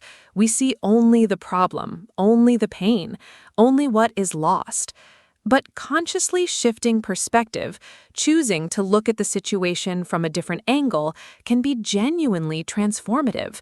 Some useful questions for shifting perspective: will this matter in 5 years? What can I learn from this experience? How have I grown from difficult things in the past? Is there any positive that could... Perspective is one of the most powerful tools we have, and it genuinely takes practice. A technique I use is called zooming out, stepping back mentally from the immediate difficulty and seeing it in a bigger context. For example, if I lose a job, the immediate feeling is panic and failure. But zoomed out, many people have lost jobs and found better ones. This could open a new door. My worth is not my job. This is one chapter, not the whole story. Another technique is what psychologists call post-traumatic growth, the real phenomenon where people often discover new strengths, deeper relationships, and clearer values as a result of going through hard experiences. What does not kill you makes you stronger is such a famous English expression. Now let's talk about limiting the news and negative information during hard times. When you are already struggling emotionally, consuming large amounts of negative news, social media, or toxic conversations can make your mental state significantly worse. In English, we have the phrase garbage in, garbage out, meaning that the information you put into your mind affects what comes out. If you fill your mind with fear and negativity, you will feel fearful and negative. During hard times especially, it is important to be mindful of what information you allow into your mental space. Managing information input is so important during hard times. Here's what I do. First, I check the news once a day, not constantly throughout the day. Constant news creates constant anxiety without adding much extra knowledge. Second, I limit or pause social media during difficult periods. Seeing other people's highlight reels when you are struggling is genuinely harmful to your mental state. Third, I'm selective about what conversations I have and with whom. During hard times, I prioritize conversations with supportive, kind, and constructive people, and limit time with those who are negative or draining. Curating your information environment? What a smart and modern concept. Now let's talk about something very powerful: helping others. It might seem counterintuitive. When you are struggling yourself, why would you help others? But research consistently shows that acts of kindness and helping others during your own hard times is one of the most effective ways to boost your own well-being. When you focus on someone else's needs, even briefly, it shifts your perspective away from your own pain. It reminds you that you still have something to give. It creates a feeling of purpose and connection. In English, helping someone else helped me feel better too. Being useful to someone gave me a reason to get... Yes, very powerfully. During one of the most challenging periods of my life, I started volunteering at a local charity once a week. My own problems felt overwhelming, but for a few hours each week, I focused entirely on helping others in different but equally real situations. The effect was remarkable. When I left each week, my own problems felt slightly lighter, not because they had changed, but because my perspective had. I was reminded that pain is universal, that kindness matters, and that I was still capable and still useful. There's also a beautiful chemical explanation. Helping others triggers the release of serotonin and oxytocin, brain chemicals associated with happiness and connection. A small act of kindness is good for the giver as much as the receiver. So beautifully true. Now let's talk about professional help, because sometimes hard times are very serious and the strategies we have discussed on their own are not enough. There is absolutely no shame in seeking professional support during difficult times. Seeing a therapist, counselor, or psychologist is a sign of wisdom and courage, not weakness. Mental health is just as real and important as physical health. If you had a broken leg, you would see a doctor. Emotional pain deserves the same care and attention. Professional support is something I feel very strongly about. Therapy and counseling have helped millions of people navigate genuinely difficult life experiences: grief, trauma, anxiety, depression, relationship difficulties, and many more. There is still some stigma around mental health support in many cultures, the idea that needing help means you're not strong enough. But I think the opposite is true. Recognizing that you need help and actively seeking it is one of the strongest things a person can do. In English, we now commonly say, "I'm in therapy," the same way we might say, "I go to the gym," without embarrassment or apology. Mental health care is self-care. I am in therapy the same way I say I go to the gym. I love that normalization. Now let's do a quiz for our listeners. I will describe someone going through a hard time and how they are coping, and Mark will say whether their approach is helpful or unhelpful and why. Ready? Here is the first situation. Lisa has just lost her job. She feels very sad and scared. She calls her best friend and says, "I need to talk. I am going through something hard." Her friend comes over and just listens for an hour. Lisa cries. She feels a little better afterward. Mark, is Lisa coping well with this situation? Lisa is coping really well. Let me explain what she is doing right. First, she acknowledged her feelings. She did not pretend to be fine or push her emotions away. She allowed herself to feel sad and scared, which is healthy. Second, she reached out for connection. She called a friend instead of isolating herself. This took courage. Third, she was specific about what she needed. She said, "I need to talk," which is clear and honest communication. Fourth, she allowed herself to cry. Emotional release is healthy and physically beneficial. And fifth, she noticed that she felt better afterward. She's paying attention to what helps her cope. Excellent analysis of Lisa's situation. Now let's look at the second quiz scenario. This one is quite different. James has been going through serious financial difficulties for several months now. Instead of talking to anyone about it, he stays at home completely alone every evening, watches negative news for hours, stops exercising sometimes, and drinks more alcohol than usual to cope. He tells himself he just needs to figure it all out on his own. He feels worse every single week. Mark, what exactly is James doing wrong, and what specific changes would you recommend for him to start feeling better? Poor James. He is making several common but harmful mistakes. First, isolating himself. Going through hard times alone makes everything heavier. He needs connection. Second, consuming negative news for hours. This amplifies anxiety without helping. He should limit news to once a day. Third, stopping exercise and skipping meals.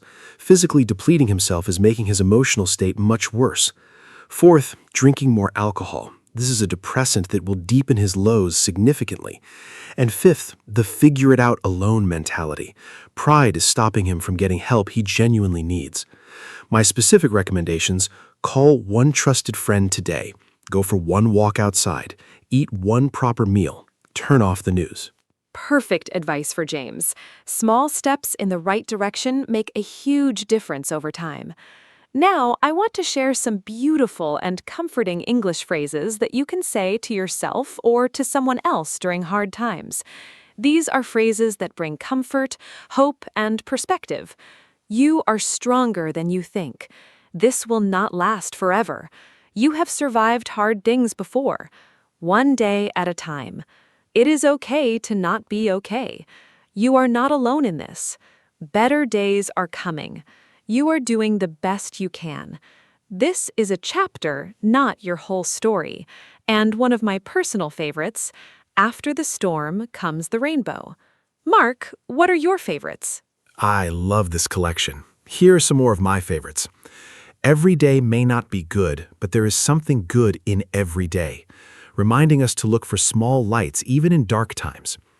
Tough times never last, but tough people do. Very empowering and motivating. Fall 7 times, stand up 8. The Japanese proverb, meaning resilience is about getting up one more time than you fall. The darkest hour is just before dawn. When things seem at their worst, improvement may be very close. You cannot pour from an empty cup, reminding us to take care of ourselves. Everything will be all right in the end. If it is not okay, it is not the end. I think that might be the most comforting sentence in the English language. Now, let's talk about something that many people overlook during hard times. Rest. Real rest. When life is difficult, many people feel guilty about resting. They feel they should be doing something, fixing something, or working harder to solve the problem. But rest is not laziness during hard times. Rest is medicine. Rest is recovery. When you are carrying emotional or physical weight, your body and mind need extra recovery time, not less. In English, I need to rest and recover. Give yourself permission to rest. Rest is productive. You cannot pour from an empty cup.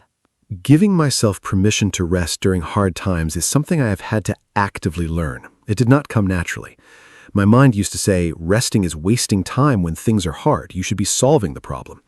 But I've learned that rest is essential, not optional, during difficult periods. Here's how I give myself genuine permission. First, I remind myself that a rested mind thinks more clearly and solves problems better than an exhausted one. Second, I reframe rest as an active choice, not a passive failure. I'm choosing to rest so I can face tomorrow better. Feels very different from I'm giving up for today. And third, I make rest intentional. Rest with intention is genuinely restorative. I love how you reframe it as an active, positive choice. Now let's talk about creativity and expression as tools for staying positive. Many people find that engaging in creative activities during hard times is incredibly helpful, not to produce perfect work, but to express what is inside and process difficult emotions. Writing in a journal, drawing or painting, playing music, dancing, cooking a new recipe, gardening. These activities get you out of your head and into your hands. They create something, even when life feels like it is taking things away. Creativity has been a significant source of healing for me during difficult periods.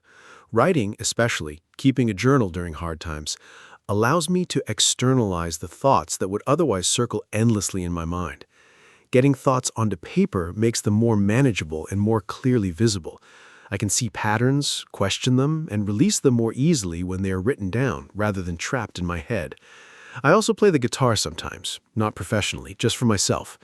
Playing music is one of the few activities that fully absorbs my attention and gives my worried mind a complete rest.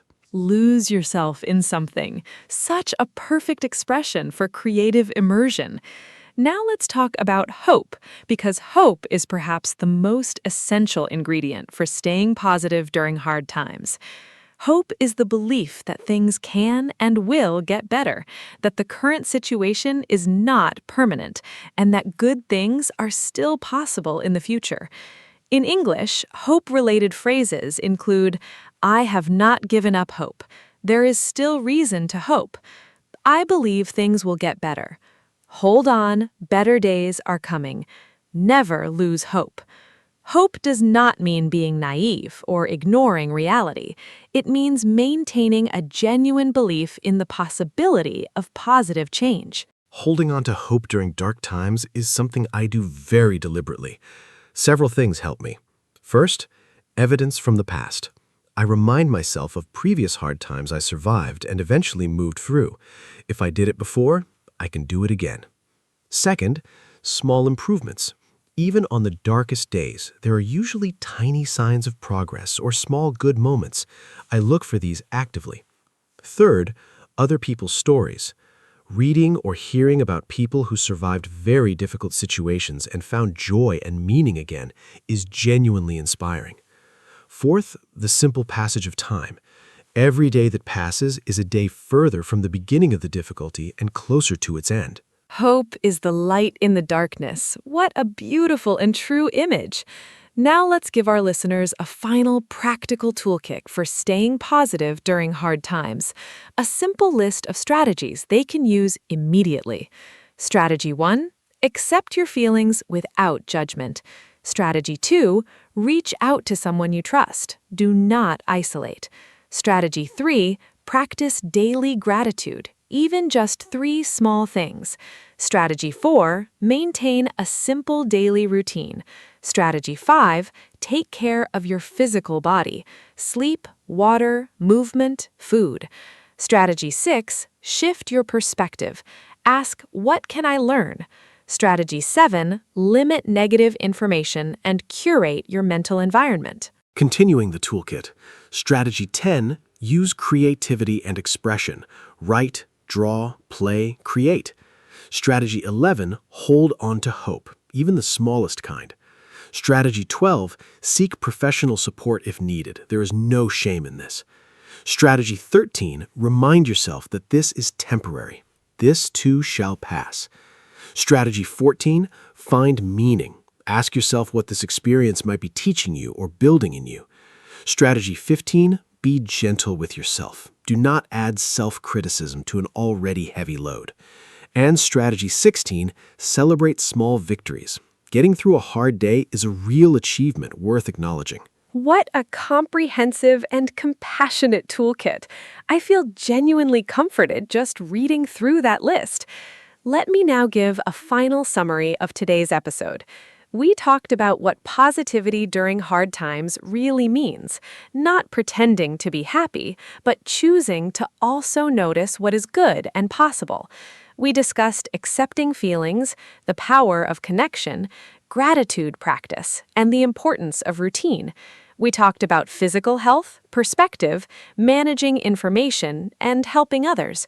We explored professional support, rest, creativity, hope, and comforting English phrases. We did a quiz about Lisa and James, and we built a complete 16-step toolkit for staying positive during hard times. Thank you so much to every listener who joined us today. Thank you so much, Anna. This was one of the most meaningful episodes we have ever created.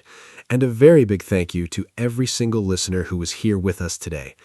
If you are going through a hard time right now, I want to say directly to you, I am proud of you for still showing up, still learning, still trying. That takes real courage.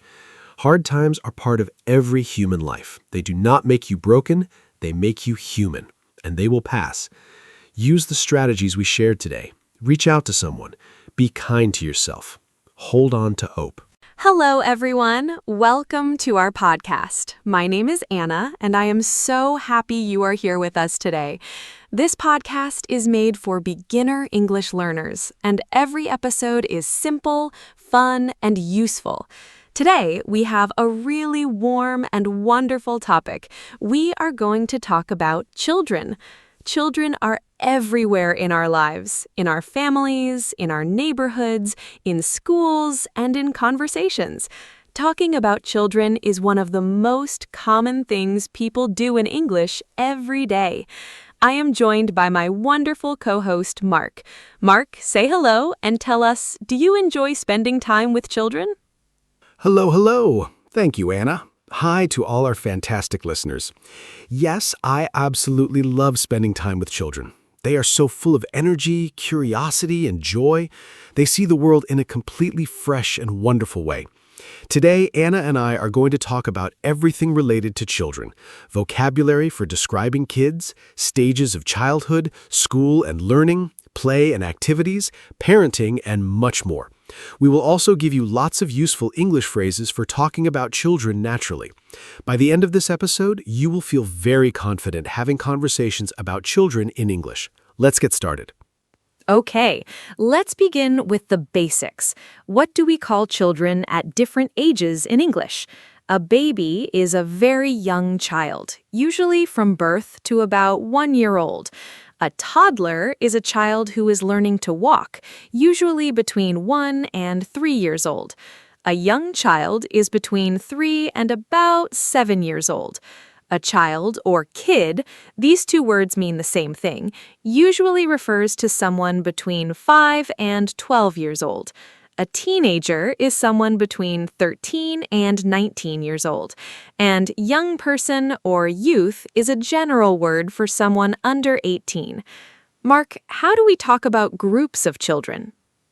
Great question.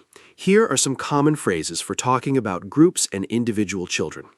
She has 3 children, talking about a parent's kids. The children are playing in the garden, a general statement. He is an only child. He has no brothers or sisters. They have twin boys, 2 boys born at the same time. My nephew is 5 years old, a brother or sister's son. My niece just started school, a brother's or sister's daughter. The baby is teething. A baby's teeth are starting to grow. She is expecting a baby. She is pregnant. They just had a baby. A baby was recently born. Those family phrases are so useful. Now let's talk about describing children's personalities and behavior, because this is something parents, teachers, and relatives talk about all the time. Common adjectives for describing children: curious, always wanting to learn and explore; creative, good at making and imagining things; energetic, full of energy and movement; shy, quiet and uncomfortable around new people; confident, comfortable and sure of themselves; stubborn, unwilling to change their mind; kind, caring and thoughtful towards others; naughty, behaving badly or causing trouble; well-behaved, following rules and being good; clever or bright, intelligent and quick to learn. Mark, what other personality words for children do you know? More great words for describing children. Cheerful, always happy and smiling. Sensitive, feeling emotions strongly, easily hurt or moved. Adventurous, always wanting to try new things. Imaginative, having a very creative mind. Sociable, enjoying the company of others, making friends easily. Serious, not playing or joking much, focused. Chatty, talking a lot. Quiet, not talking much. Generous, giving and sharing willingly. Caring, showing love and concern for others. You might hear phrases like, "He is such a lively little boy, full of life and energy," or "She is very mature for her age, behaves more like an older child." Going through a difficult phase. Every parent knows that expression. Now let's talk about childhood stages in more detail. Infancy is the baby stage, from birth to about 1 year. The toddler stage, 1 to 3 years, is when children learn to walk and begin speaking their first words. The preschool stage, 3 to 5 years, is when children love playing, drawing, and learning through games. Primary school age, roughly 5 to 11, is when children develop reading, writing, and social skills. And adolescence, the teenage years, is when children go through big physical and emotional changes as they become adults. That is such a thoughtful question. At the baby and toddler stage, children need love, warmth, safety, and responsive care.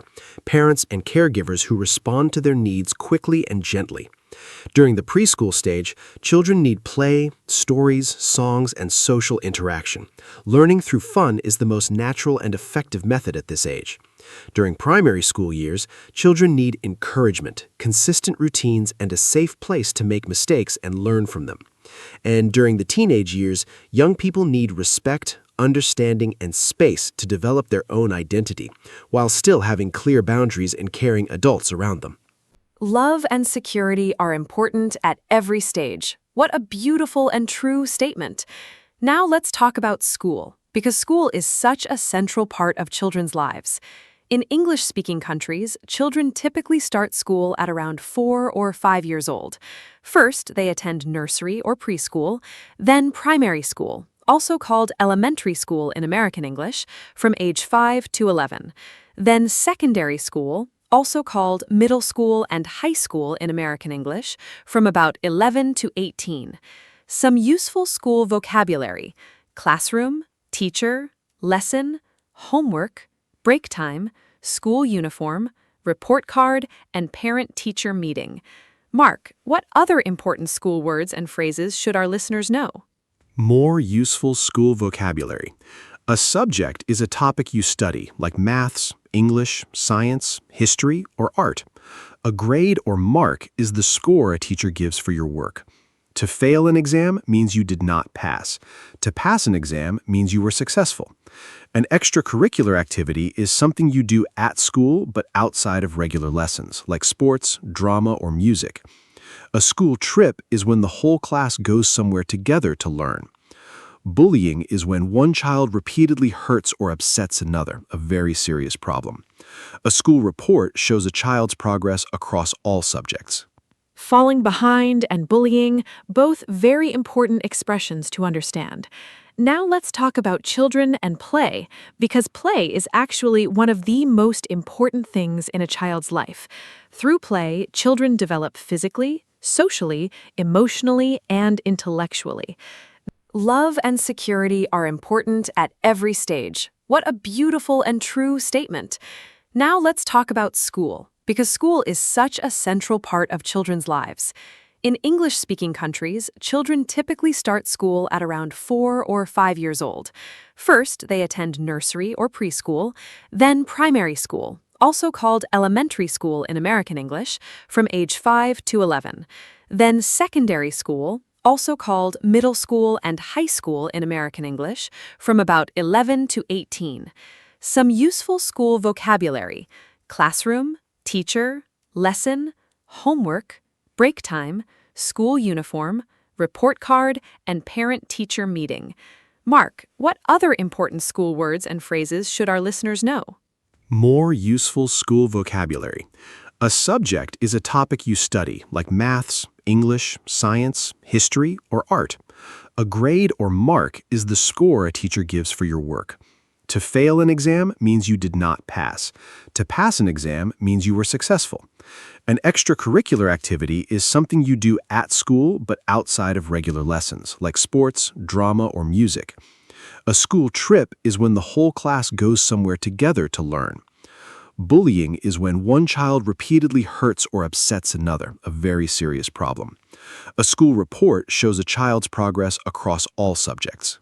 Falling behind and bullying, both very important expressions to understand. Now let's talk about children and play, because play is actually one of the most important things in a child's life. Through play, children develop physically, socially, emotionally, and intellectually. There are different types of play: active play, running, jumping, climbing, and physical activity; creative play, drawing, painting, building with blocks, and imagining stories; social play, playing with other children, taking turns, and learning to share; independent play, playing alone, developing concentration and imagination; and outdoor play, being in nature, exploring, and getting fresh air and exercise. Mark, how important do you think play is for children's development?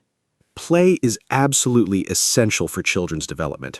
In fact, experts consider play to be the most important work of childhood. Through active play, children develop coordination, strength, and physical health. Through creative and imaginative play, they develop problem-solving skills, creativity, and emotional expression. Through social play, they learn crucial skills like sharing, cooperating, communicating, and managing disagreements. The phrase "learning through play" is very important in modern education. Teachers design activities that feel like fun but teach important skills at the same time. Sadly, many children today spend too much time on screens and not enough time in free, unstructured play.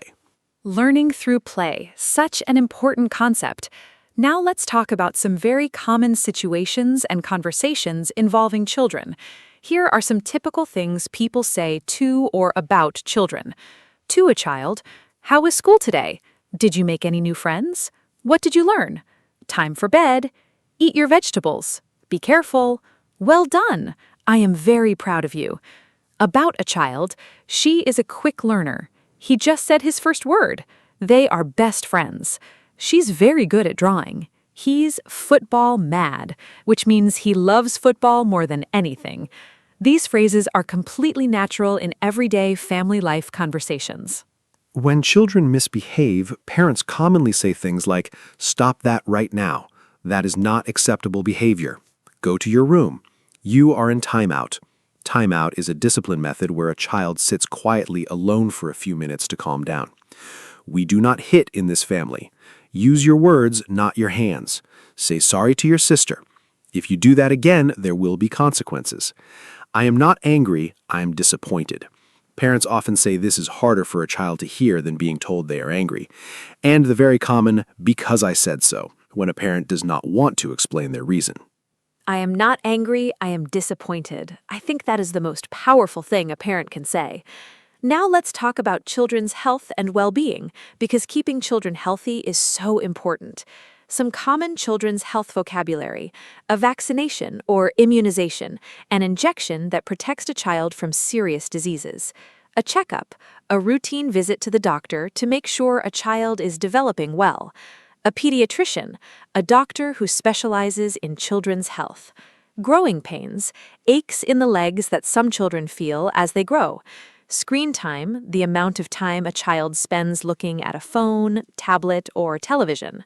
Children's well-being covers so many areas. Sleep is absolutely essential. Young children need 10 to 14 hours of sleep, and school-age children need 9 to 12 hours every night. Without enough sleep, children find it hard to concentrate, regulate their emotions, and learn effectively. Mental health is also very important. Children experience stress, anxiety, and sadness too. Signs that a child might need emotional support include changes in behavior, withdrawal from friends, loss of interest in activities they used to love, difficulty sleeping, or changes in eating habits. Positive relationships are key. Children thrive when they feel loved, secure, and supported by the adults in their lives. Children experience stress and anxiety too. Such an important reminder. Now, let's do a mini quiz for our listeners. I will describe a situation, and Mark will suggest the best response. Situation 1. A 4-year-old child refuses to share their toys with another child at the playground. They grab the toy back and say, "Mine." What is the best way for an adult to handle this situation? Listeners, think about it. Remember that young children are still learning about sharing and social rules. They need patient guidance, not harsh punishment. Mark, what approach would you recommend for this common and very relatable situation? This is such a common situation. The best approach is calm and patient guidance. First, get down to the child's level. Kneel so you are at the same height. This shows respect and helps the child feel safe. Then acknowledge the child's feelings. I understand you love your toy and you do not want to share it right now. Then explain simply, when we share, we make friends happy, and then they will share with us too. Offer a solution. Can you let your friend play for 5 minutes and then it is your turn again? If the child still refuses, that is okay. Forcing sharing can backfire. Instead, model generosity yourself. Get down to the child's level, both physically and emotionally. That is such wise and practical advice. Now, let's talk about the importance of reading to children, because this is one of the most powerful things parents and caregivers can do. Reading to children from a very young age develops vocabulary, imagination, language skills, listening ability, and a love of learning. Even before babies can understand words, hearing stories read aloud helps their brain develop language patterns. Some useful phrases about reading with children: we read a bedtime story every night. She loves picture books. He is just learning to read. We go to the library every Saturday. Reading together is our special time. Mark, what children's books? I love so many classic children's books. The Very Hungry Caterpillar by Eric Carle, a brilliant picture book about a caterpillar eating through lots of food and becoming a beautiful butterfly. Matilda by Roald Dahl, a wonderful story about a clever girl who loves reading and has magical powers. The Gruffalo by Julia Johnston, a clever rhyming story about a small mouse who outwits dangerous forest animals. Goodnight Moon by Margaret Wise Brown, a classic bedtime book. Harry Potter by J.K. Rowling, probably the most famous children's series in history. And Charlotte's Web by E.B. White, a beautiful and moving story about friendship. All wonderful choices. Children's books really are perfect for English learners. Now let's talk about children and technology, because this is such an important and debated topic in modern life. Children today grow up surrounded by smartphones, tablets, computers, and the internet. Screen time is something many parents worry about. The World Health Organization recommends no screen time for children under 2 years old, 1 hour per day maximum for ages 2 to 5, and age-appropriate supervised use for older children.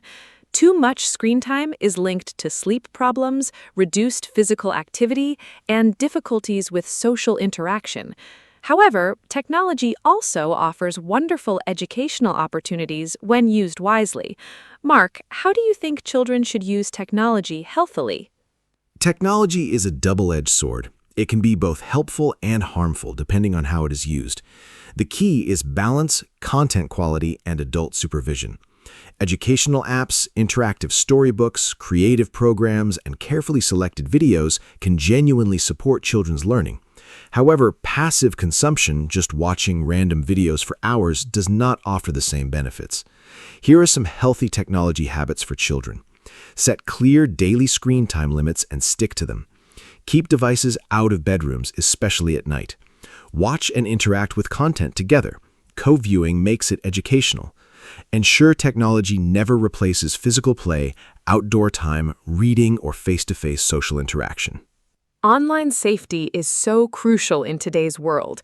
Tell a trusted adult. Every child needs to hear that clearly and often. Now, let's talk about children learning a second language, because this is something many parents think about. Children are remarkable language learners. Research shows that young children, especially under the age of 7, absorb new languages more easily and naturally than adults. This is sometimes called the critical period for language learning. Bilingual children, those who speak 2 languages, develop strong cognitive skills, including better problem-solving and multitasking abilities. In English, useful phrases about language learning: she's bilingual. He goes to a language school. They are raising their children speaking 2 languages. Great topic.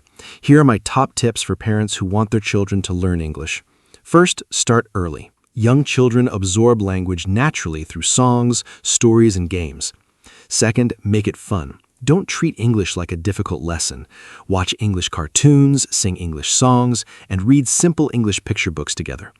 Third, create an English environment. Label objects around the house in English: door, chair, window, kitchen.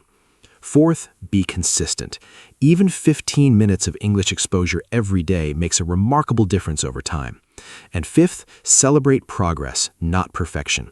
Encourage every attempt, even when mistakes happen. Model enthusiasm. Children really do mirror what they see. Now let's talk about some beautiful phrases in English that express love and affection for children. She is the light of my life. She brings so much joy and meaning. He is my little sunshine. He makes everything brighter. I am so proud of you, expressing pride in a child's achievement. You can do it, encouraging a child. I will always be here for you, reassuring a child. You are so brave, praising courage. I love you to the moon and back, a very popular expression of endless love. She has grown so much, noticing a child's development. These expressions are so beautiful.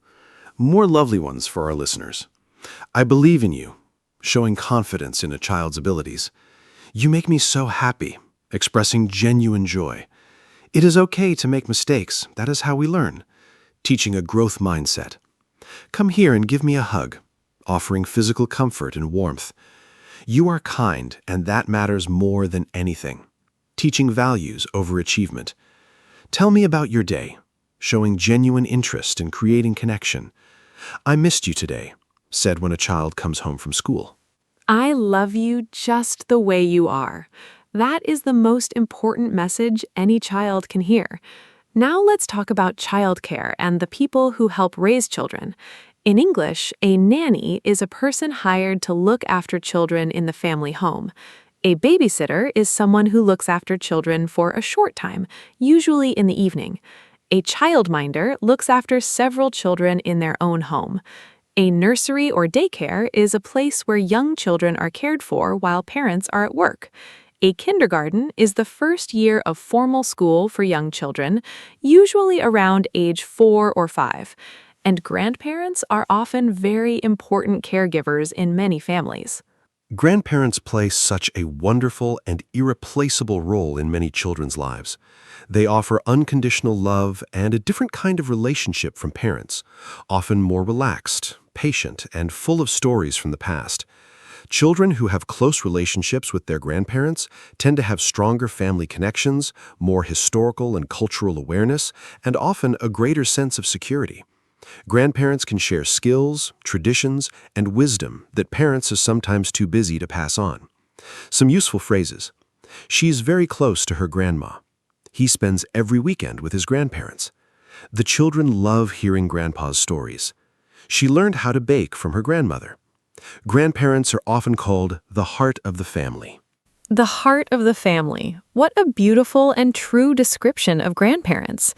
Now let's talk about children's celebrations and special moments. Birthdays are, of course, very important to children. In English, we say, "Happy birthday. How old are you today?" Make a wish before you blow out the candles. Did you get lots of presents? Other important milestones in a child's life include the first word, the first step, the first day of school, losing the first baby tooth, learning to ride a bike, and graduating from primary school. These milestone moments are treasured by families forever. Mark, how do families typically celebrate children's birthdays in English-speaking cultures? Birthday celebrations for children are so much fun. A typical children's birthday party in an English-speaking country includes inviting friends and classmates. Children bring wrapped gifts, party food, sandwiches, sausage rolls, crisps, and always a birthday cake with candles.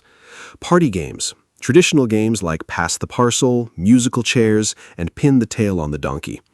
Party bags. Small bags of sweets and little toys given to guests as a thank you when they leave. And the birthday song. Everyone sings Happy Birthday to You before the candles are blown out. The birthday child makes a wish before blowing out all the candles in one breath. If they succeed, the wish will come true. Musical chairs and pass the parcel, such classic party games. Now let's talk about something very relevant for many of our listeners, being a good role model for children. Children learn much more from what they see adults do than from what adults say. If you tell a child, "Be kind," but they see you being rude to someone, the lesson is lost. If you show patience, honesty, generosity, and resilience in your own behavior, children absorb these values naturally. In English, we say, children learn what they live. Actions speak louder than words. Little eyes are always watching. Mark, what do you think are the most important values to teach children through everyday behavior? The values children learn from watching adults are so powerful. I think the most important ones to model are kindness, treating everyone with respect and consideration, regardless of who they are. Honesty, being truthful, even when it's difficult. Resilience, showing children how to handle setbacks, disappointments, and mistakes without giving up. Gratitude, saying thank you, noticing and appreciating good things in life. Empathy, showing understanding and compassion for other people's feelings. And curiosity, showing genuine interest in the world, asking questions, and always being willing to learn. When children see adults practicing these values authentically every day, they naturally begin to practice them too. The most powerful teaching happens in ordinary daily moments. What a profound and beautiful thought. Now, let's talk about something many people experience, the differences between boys and girls and how they play and develop. Research actually shows that while individual children vary enormously, some general tendencies exist. However, the most important thing is to avoid limiting children based on gender stereotypes. All children, boys and girls, benefit from the full range of activities: physical play, creative play, storytelling, music, sports, and caring activities like looking after dolls or pets. In English, we use the phrase gender neutral to describe things that are suitable for all children regardless of gender. I think it is so important to let children explore all kinds of activities freely without rigid gender expectations. History shows that many stereotypes about what boys and girls should play with or do have limited children's development unnecessarily. A boy who loves dancing or cooking is no less a boy. A girl who loves football or science is no less a girl. The phrase, "let children be children," means allowing them to follow their own interests and curiosity without restriction. Research consistently shows that children who are given freedom to explore diverse activities develop broader skills and are generally happier and more confident. The most important question is always, is this child happy, curious, and growing? Let children be children. Such a simple but powerful message. Now, let's give our listeners some practical phrases for talking about children's achievements and milestones in English. He just took his first steps, describing a baby's first walking steps. She said her first word, it was mama. He can read whole books now. She just learned to swim. He passed his school exams with excellent marks. She won first place in the science competition. He made the school football team. She got into her first choice secondary school. He graduated from university. And a very common emotional phrase parents say, I cannot believe how fast they grow up. Mark, how do parents typically talk about being proud of their children? Pride in children's achievements is such a universal and wonderful feeling. Common ways parents express pride in English are, I could not be more proud of her. Maximum pride. He makes me so proud every single day. She worked so hard for this. She deserves it completely. I teared up when he walked across the stage. Got emotional, almost cried. We knew she had it in her all along. We always believed in her. He has come so far, remarking on long-term progress and growth. And the touching phrase, I did not know love like this until I had children, often said by parents about the unique depth of parental love. I teared up. Such a natural and beautiful expression. Now, let's wrap up with some final vocabulary and phrases about children that every English learner should know. She takes after her mother. She looks or behaves like her mother. He is the spitting image of his father. She has her grandfather's eyes. The apple does not fall far from the tree. A child is similar to their parent. She's a natural. She has a natural talent for something. He's a handful. He's very energetic and difficult to manage.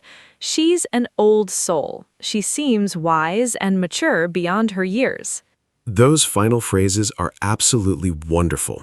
It takes a village to raise a child is one of my favorite expressions. It captures something so fundamentally true about human community and connection. Children do not grow up in isolation. They're shaped by everyone around them. Parents, grandparents, teachers, neighbors, friends, and society as a whole. Every adult who shows kindness, patience, curiosity, and respect to a child contributes to that child's development. In English, we sometimes say, be the adult you needed when you were young, a deeply moving invitation to give to children what we ourselves may have needed. Thank you so much, Anna. This topic fills my heart. What a truly heartwarming and meaningful episode this has been. Thank you, Mark, and thank you to every single listener who joined us today. Let me give a final summary. We talked about different stages of childhood, from babies and toddlers to teenagers. We learned vocabulary for describing children's personalities and behavior. We discussed school, play, health, technology, and reading. We talked about childcare, grandparents, celebrations, and milestones. We shared beautiful phrases for expressing love, pride, and encouragement. And we learned so much important English vocabulary for everyday conversations about children. Children are truly the most remarkable and precious part of our world. Treasure them, listen to them, and never stop learning from them. See you next time. Thank you so much, Anna, and what a beautiful note to end on. A huge thank you to every listener who spent this special time with us. Children bring so much light, laughter, wonder, and love into our lives. Whether you're a parent, a teacher, an aunt, or uncle, a grandparent, or simply someone who cares about the next generation, the conversations we have about and with children matter deeply. Use today's vocabulary and phrases in your real conversations. Talk about children you know. Ask about other people's children. Share stories of childhood memories. Language connects us to the people and moments we love most. Hello, everyone. Welcome to our podcast. My name is Anna, and I am so happy you are here with us today. This podcast is made for beginner English learners, and every episode is simple, fun, and useful. Today, we have a very important and practical topic. We are going to talk about saving money. This is something that everyone thinks about. How can you spend less? How can you save more? These are questions we all ask ourselves. Whether you are a student, a worker, or a parent, saving money is a very useful skill. I am joined by my wonderful co-host, Mark. Mark, say hello and tell us, are you good at saving money? Hello, hello. Thank you, Anna. Hi to all our fantastic listeners. Am I good at saving money? That is a great question. Honestly, I have had to learn. When I was younger, I spent money very freely and did not think much about saving. But over the years, I have learned some very good habits and strategies that have really helped me. Today, Anna and I are going to share practical tips, useful vocabulary, and simple strategies for saving money in everyday life. By the end of this episode, you will have lots of ideas to help you spend less and save more. This topic is useful for everyone, no matter your age or income. Let's begin. Okay, so let's start with the basics. What does saving money mean? It simply means keeping some of your money instead of spending all of it. When you save money, you put it somewhere safe, like a bank account, and you do not touch it. The opposite of saving is spending. If you earn $100 and spend $90, you save $10. That $10 is your savings. A very simple way to start saving is the 50-30-20 rule. This means you spend 50% of your income on needs, 30% on wants, and save 20%. Needs are things you must have, like food and rent. Sure. The 50-30-20 rule is a very simple budgeting guide. First, 50% for needs. Needs are things you cannot live without. Rent or mortgage, food, electricity, water, transport to work, and medicine. Second, 30% for wants. Wants are things that make life enjoyable but are not essential. Eating at restaurants, cinema tickets, new clothes you do not urgently need, hobbies, and entertainment. Third, 20% for savings. This goes directly into your savings account every month. You should save this money before you spend on wants. This rule is flexible. If you can save more than 20%, even better. The 50-30-20 rule is so simple and easy to remember. Now, let's talk about budgeting. A budget is a plan for how you will spend and save your money. Making a budget is one of the most important steps in saving money. To make a budget, first you write down all the money you receive, your income. Then you write down all the things you spend money on, your expenses. When you can see everything written down, it is much easier to understand where your money is going. You might be surprised. Many people discover they spend a lot on small things they did not even notice. Mark, do you have a personal budget? Yes, I do have a budget. I check it every month. I use a simple spreadsheet on my computer to track everything, but a notebook and pen works just as well. At the start of every month, I write down my income, the money I receive from work.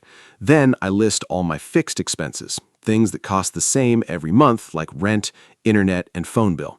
Then I estimate my variable expenses, things that change each month like food, transport, and entertainment. Finally, I calculate how much I have left to save. The most important thing is to be honest with yourself. Be honest with yourself. Such important advice. A lot of people avoid making a budget because they are afraid to see how much they spend.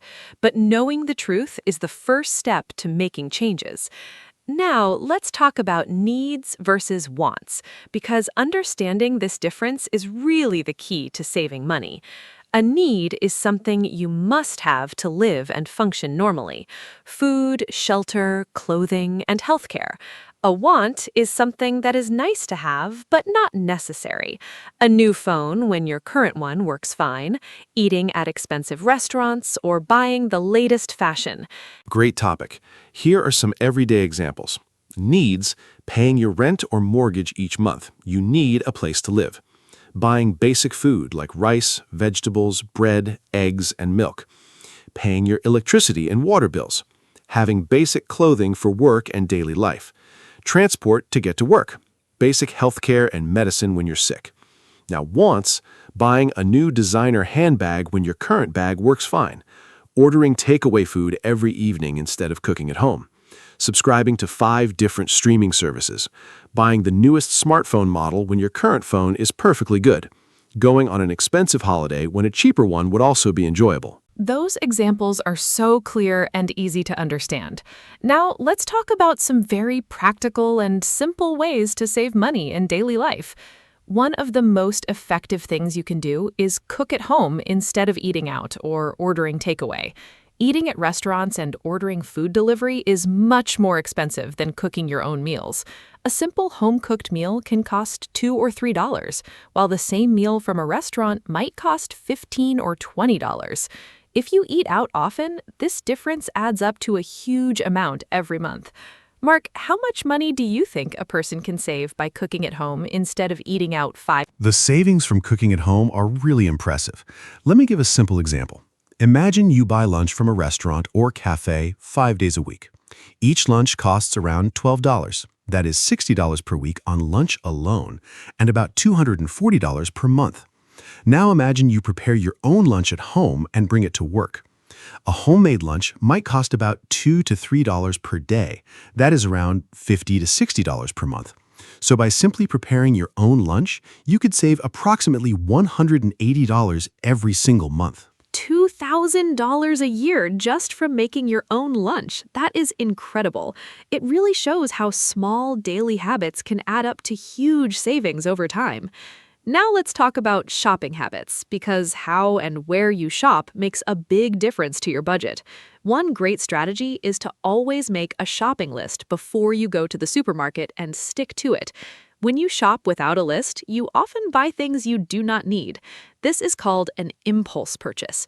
An impulse purchase is when you buy something suddenly, without planning, just because you feel like it or because it looks good.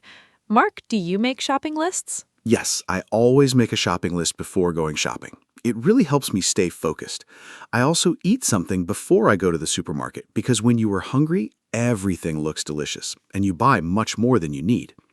Another great tip is to compare prices. Look at different shops and different brands before you buy. Often, a cheaper brand has the same quality as an expensive one. I also recommend buying in bulk when it makes sense. This means buying larger quantities at once because the price per unit is usually lower. For example, buying a large bag of rice is cheaper per kilogram than buying many small bags. Eat before you go shopping? That is such simple but brilliant advice. Now I want to talk about something very common that costs people a lot of money without them realizing it: subscriptions and memberships. A subscription is a regular payment you make, usually monthly, for a service. For example, streaming services like Netflix or Spotify, gym memberships, magazine subscriptions, or app subscriptions. Many people sign up for these services and then forget about them, but the money keeps coming out of their account every month. This is called a subscription trap. Mark, how can people manage their subscriptions better? Do you have any tips for our listeners about subscriptions? The subscription trap is very real and very expensive. Here's what I recommend. First, make a list of every single subscription you currently pay for. Write them all down and add up the total cost per month. You might be very surprised. Second, ask yourself honestly, do I really use this? If you have a gym membership but only go twice a month, it is probably not worth keeping. Third, cancel any subscriptions you do not regularly use. You can always resubscribe later if you miss them. Fourth, look for free alternatives. Many streaming services have free versions with advertisements. Many books and magazines are available for free at your local library. Reviewing your subscriptions regularly is such smart advice. Now let's talk about something many people find difficult: avoiding unnecessary purchases, especially when there are sales and discounts. Sales and special offers can actually make you spend more money, not less. When you see 50% off, it's tempting to buy something even if you did not plan to buy it and don't really need it. Shops and websites use many clever tricks to make you want to buy things, like countdown timers, limited stock warnings, and special member prices. Mark, how do you resist temptation when you see a big sale? Do you have any strategies for avoiding unnecessary spending? This is such a relatable struggle. Here's my best strategy. Before buying anything that was not on my planned list, I wait 24 hours. This is called the 24-hour rule. If I still want the item the next day, I think about whether I really need it and whether I can afford it. Often, the next day, I realize I didn't really want it. It was just the excitement of the moment. Another strategy is to ask yourself 3 questions before buying. Do I need this? Can I afford this? Do I already have something similar? These simple questions can save you from many impulse purchases. The 24-hour rule is brilliant. I am going to start using that immediately. Now, let's talk about saving money on energy and utilities at home, because this is an area where many people can save quite a lot without changing their lifestyle very much. Utilities are services like electricity, water, gas, and heating. Small habits can make a big difference to your utility bills. For example, turning off lights when you leave a room, unplugging electronic devices when you are not using them, taking shorter showers, washing clothes at a lower temperature, and using energy-efficient light bulbs. Mark, have you made any changes at home to reduce your energy bills? What has made the most difference for you? Yes, I have made several changes at home. The most effective one was switching to LED light bulbs throughout my home. They use about 75% less electricity than traditional bulbs and last much longer, so you save money twice, on electricity and on replacement bulbs. I also started setting my heating to a lower temperature at night and when I'm not at home. Just programming the thermostat correctly saved me a noticeable amount on my heating bill every month. Another big one, I started washing my clothes at 30 degrees instead of 60 degrees. This uses much less electricity and the clothes get just as clean for normal washing. Start small. Such important and encouraging advice. Even $10 a month becomes $120 in a year, and that is a great start. Now let's talk about an emergency fund, because this is a very important concept in personal finance. An emergency fund is money that you save specifically for unexpected problems or emergencies. For example, your car suddenly needs an expensive repair. You lose your job unexpectedly. You have a sudden medical expense not covered by insurance. Without an emergency fund, you might need to borrow money or use a credit card and pay high interest. Yes, I do have an emergency fund, and I think it is absolutely essential. Without one, any unexpected expense can become a major financial crisis. I built mine gradually over about 2 years. I started by saving 1 month of expenses, then 2, and then eventually reached my goal of 4 months. I keep this money in a separate savings account that I do not touch unless there is a genuine emergency. An important rule: replenish the fund as soon as possible after using it. If you use $200 from your emergency fund, your next priority is to replace that $200 before anything else. Peace of mind. That is such a perfect way to describe the feeling of having savings behind you. Now let's talk about debt and how it affects saving. Debt is money that you owe to someone else, usually a bank or a lender. Common types of debt include credit card debt, student loans, and car loans. Debt can make saving very difficult because when you have debt, you pay interest, an extra charge for borrowing money. For example, if your credit card charges 20% interest per year and you have a balance of $500, you pay $100 extra in interest every year just for borrowing that money. Managing debt and saving at the same time is challenging, but it is possible. Here's a simple approach. First, list all your debts, the amount owed, and the interest rate for each. Then, prioritize paying off the highest interest debts first. This is called the avalanche method. High interest debt, especially credit card debt, grows very quickly if you do not pay it off. While paying off debt, try to make more than the minimum payment each month, even a small extra amount. Even a small extra amount makes a big difference over time.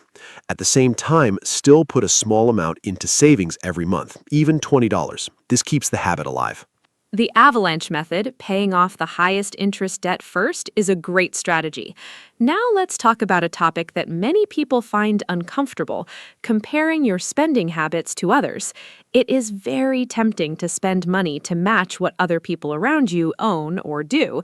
This is called keeping up with the Joneses, an English expression that means trying to match the lifestyle of your neighbors or friends. For example, if your friend buys a new car, you might feel pressure to buy one too. Or if your colleagues go to expensive restaurants for lunch, you might feel embarrassed to bring a packed lunch. Keeping up with the Joneses is a real and very common challenge. Social pressure to spend money is everywhere. My advice is to remember that many people who appear to have a lot are actually in debt. The new car, the expensive holidays, the designer clothes, many of these things are bought on credit. Looking wealthy and being financially stable are very different things. A more helpful comparison is to compare yourself to your own past self. Are you saving more than last year? Are your debts smaller? Focus on your own financial journey. Also, remember that true friends don't care what car you drive or what brand you wear. Comparing yourself to your own past self. What a healthy and wise perspective.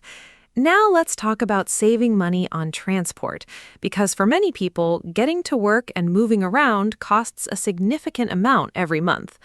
Common transport expenses include fuel for a car insurance, car maintenance and repairs, parking fees, and public transit tickets. Some money-saving transport tips. If possible, use public transport. Buses and trains are usually much cheaper than driving a car. Walk or cycle for short distances. This is free and also good for your health. Carpool with colleagues. Share the drive and the cost. And plan your journeys efficiently to avoid unnecessary trips. I save on transport in a few ways. First, I use public transport for most of my journeys. I have a monthly travel card, which is much cheaper than buying individual tickets each day. Second, I walk for any journey that takes less than 20 minutes on foot. It is free, keeps me healthy, and I often enjoy it. Third, when I do use my car, I plan my route carefully to avoid traffic and save fuel. I also do regular car maintenance, keeping the tires properly inflated and getting the car serviced on schedule. This prevents expensive repairs and also saves fuel, because a well-maintained car uses less petrol. Look higher and lower on the shelves. I never thought about that, but it makes so much sense. Now let's talk about saving money on clothes, because clothing can be a significant expense. Some practical tips. Shop in sales. Buy clothes at the end of the season when prices are reduced by 50% or more. Swap or donate clothes with friends or family. Buy secondhand or vintage clothing. Charity shops and online platforms like eBay or Vinted have great items at very low prices. Look after the clothes you already have. Wash them properly and repair small damages rather than replacing them. I love shopping secondhand. I find great quality clothes at charity shops and online secondhand platforms for a fraction of the original price. Some of my favorite and most complimented pieces of clothing were bought for just a few pounds or dollars. I also follow a personal rule called the cost per wear calculation.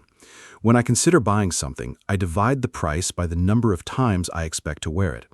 For example, a quality jacket that costs $80, but I will wear 200 times, costs just 40 cents per wear. That is excellent value. Cost per wear, what an incredibly useful concept.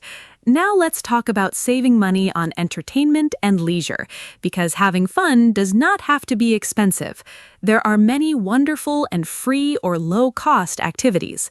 Visit parks, nature reserves, and beaches, completely free. Use your local library. Books, films, magazines, and music are all free with a library card. Look for free community events. Outdoor concerts, festivals, markets, and exhibitions are often free to attend. Use discount apps and websites to find cheap tickets for cinema, theater, and sports events. Cook a special meal at home instead of going to an expensive restaurant for a celebration. I love finding free entertainment. One of my favorite activities is hiking. All you need is a pair of good shoes, and the rewards are spectacular views and a wonderful feeling of achievement, completely free. I also love visiting free museums and galleries. In many cities, the best cultural institutions are free to enter. Reading library books is another favorite. I read about 30 books a year and pay nothing for them. I also enjoy cooking new recipes at home as a form of entertainment. It is creative, productive, and delicious. And I love having friends over for a homemade meal instead of going to a restaurant.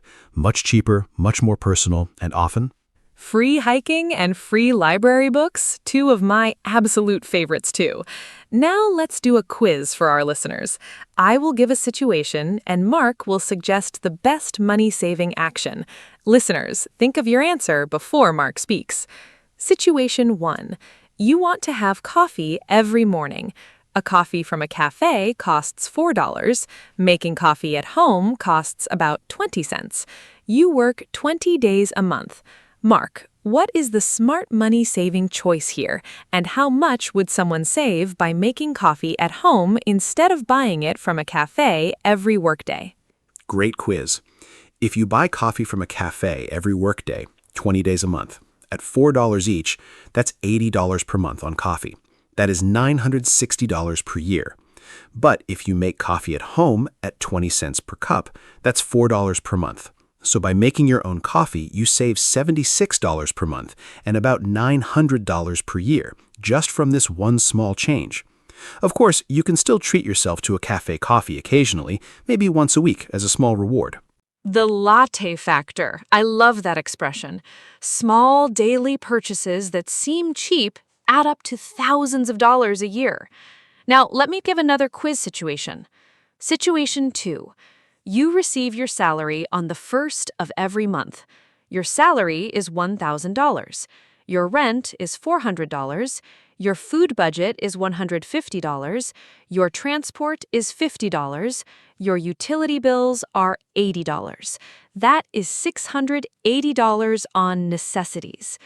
Mark, using the 50-30-20 rule we discussed at the beginning, how much should this person aim to save every month? And how much can they spend on wants, things they enjoy? Great calculation quiz.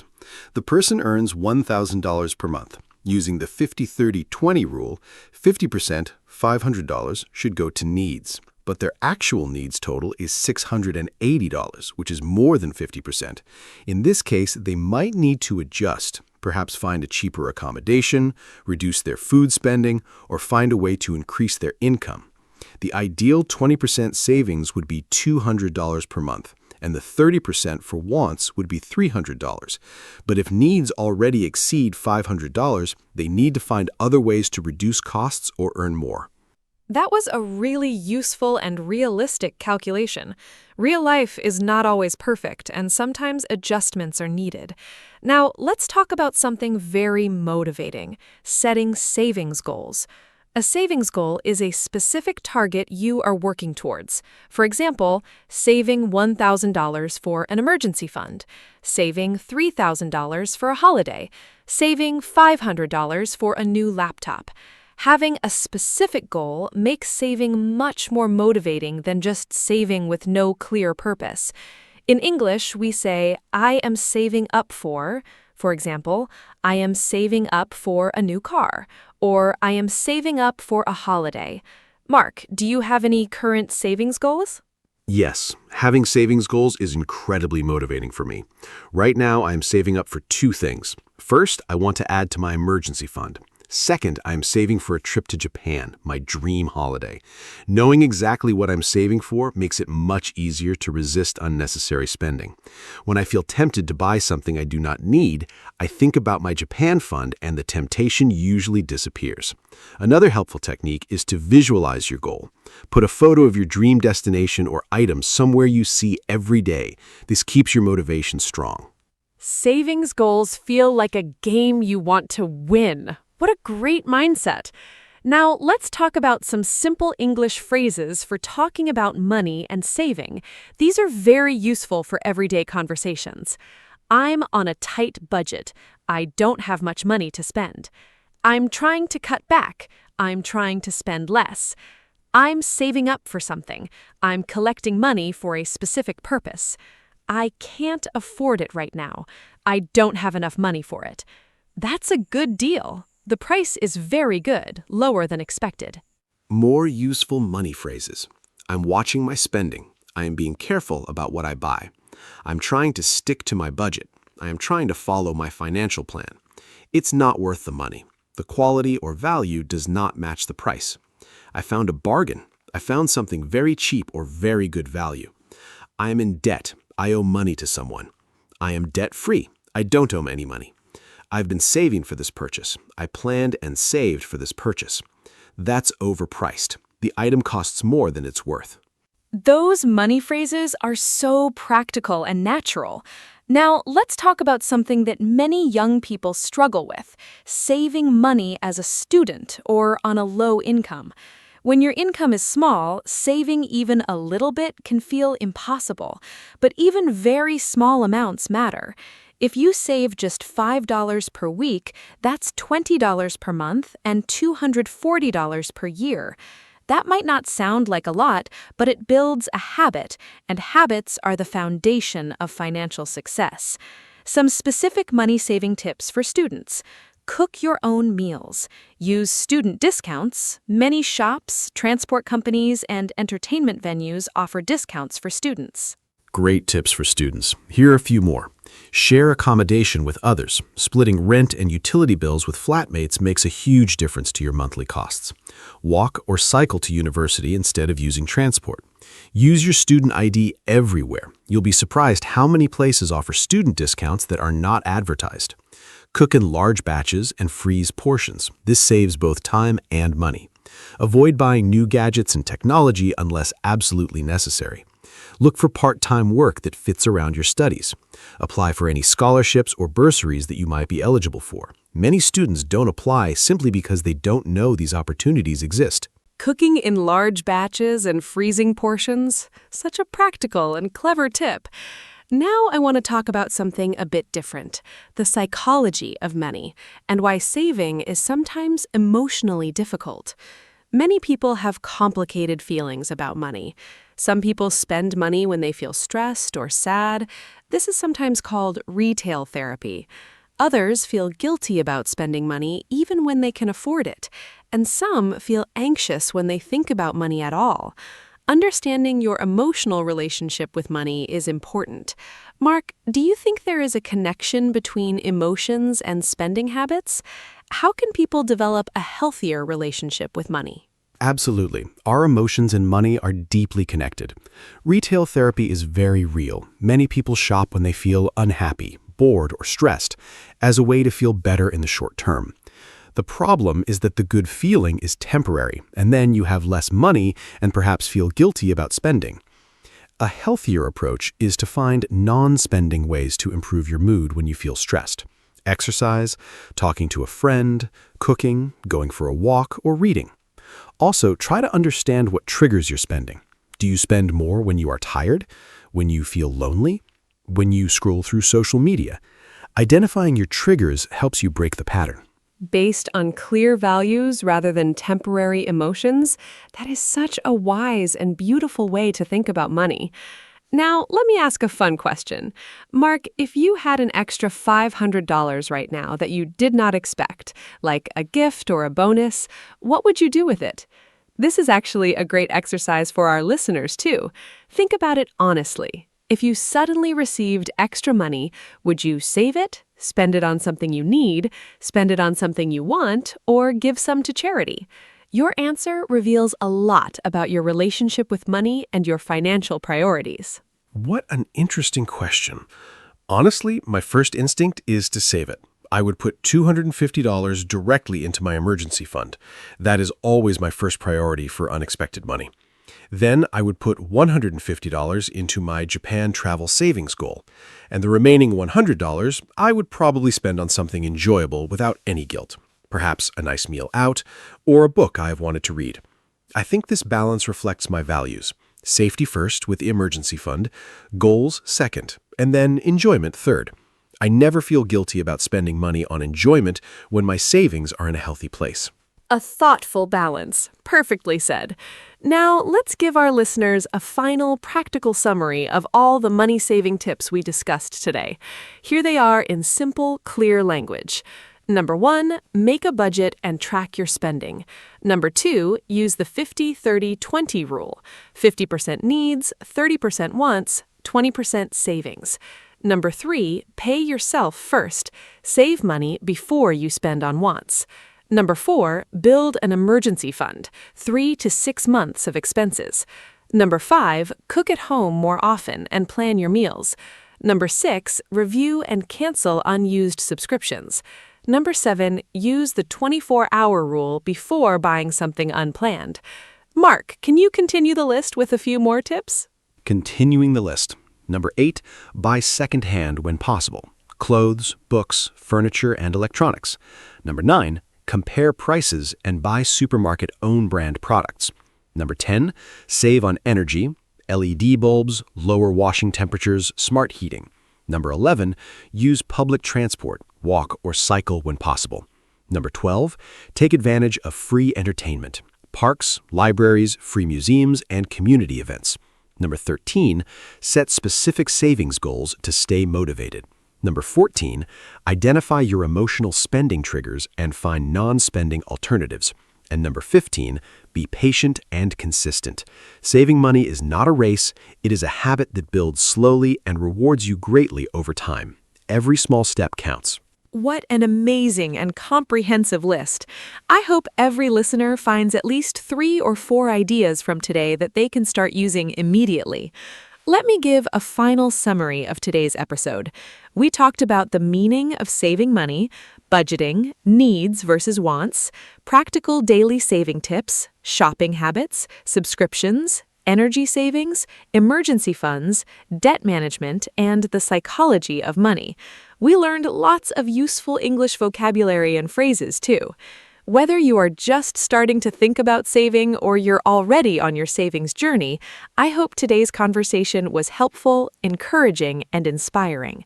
Thank you so much to every listener who joined us today. See you next time. Thank you so much, Anna. This has been one of my favorite episodes. And a huge thank you to every single listener who spent this time with us today. Remember, saving money is not about being miserable or denying yourself everything. It is about being intentional and making choices that align with your true values and long-term goals. Every dollar or pound or euro that you save is a vote for your future self. More security, more freedom, more choices. Start small, be consistent, celebrate every milestone, and be patient with yourself. Financial habits take time to build, but last a lifetime. Use the English vocabulary and phrases from today in your real conversations about money.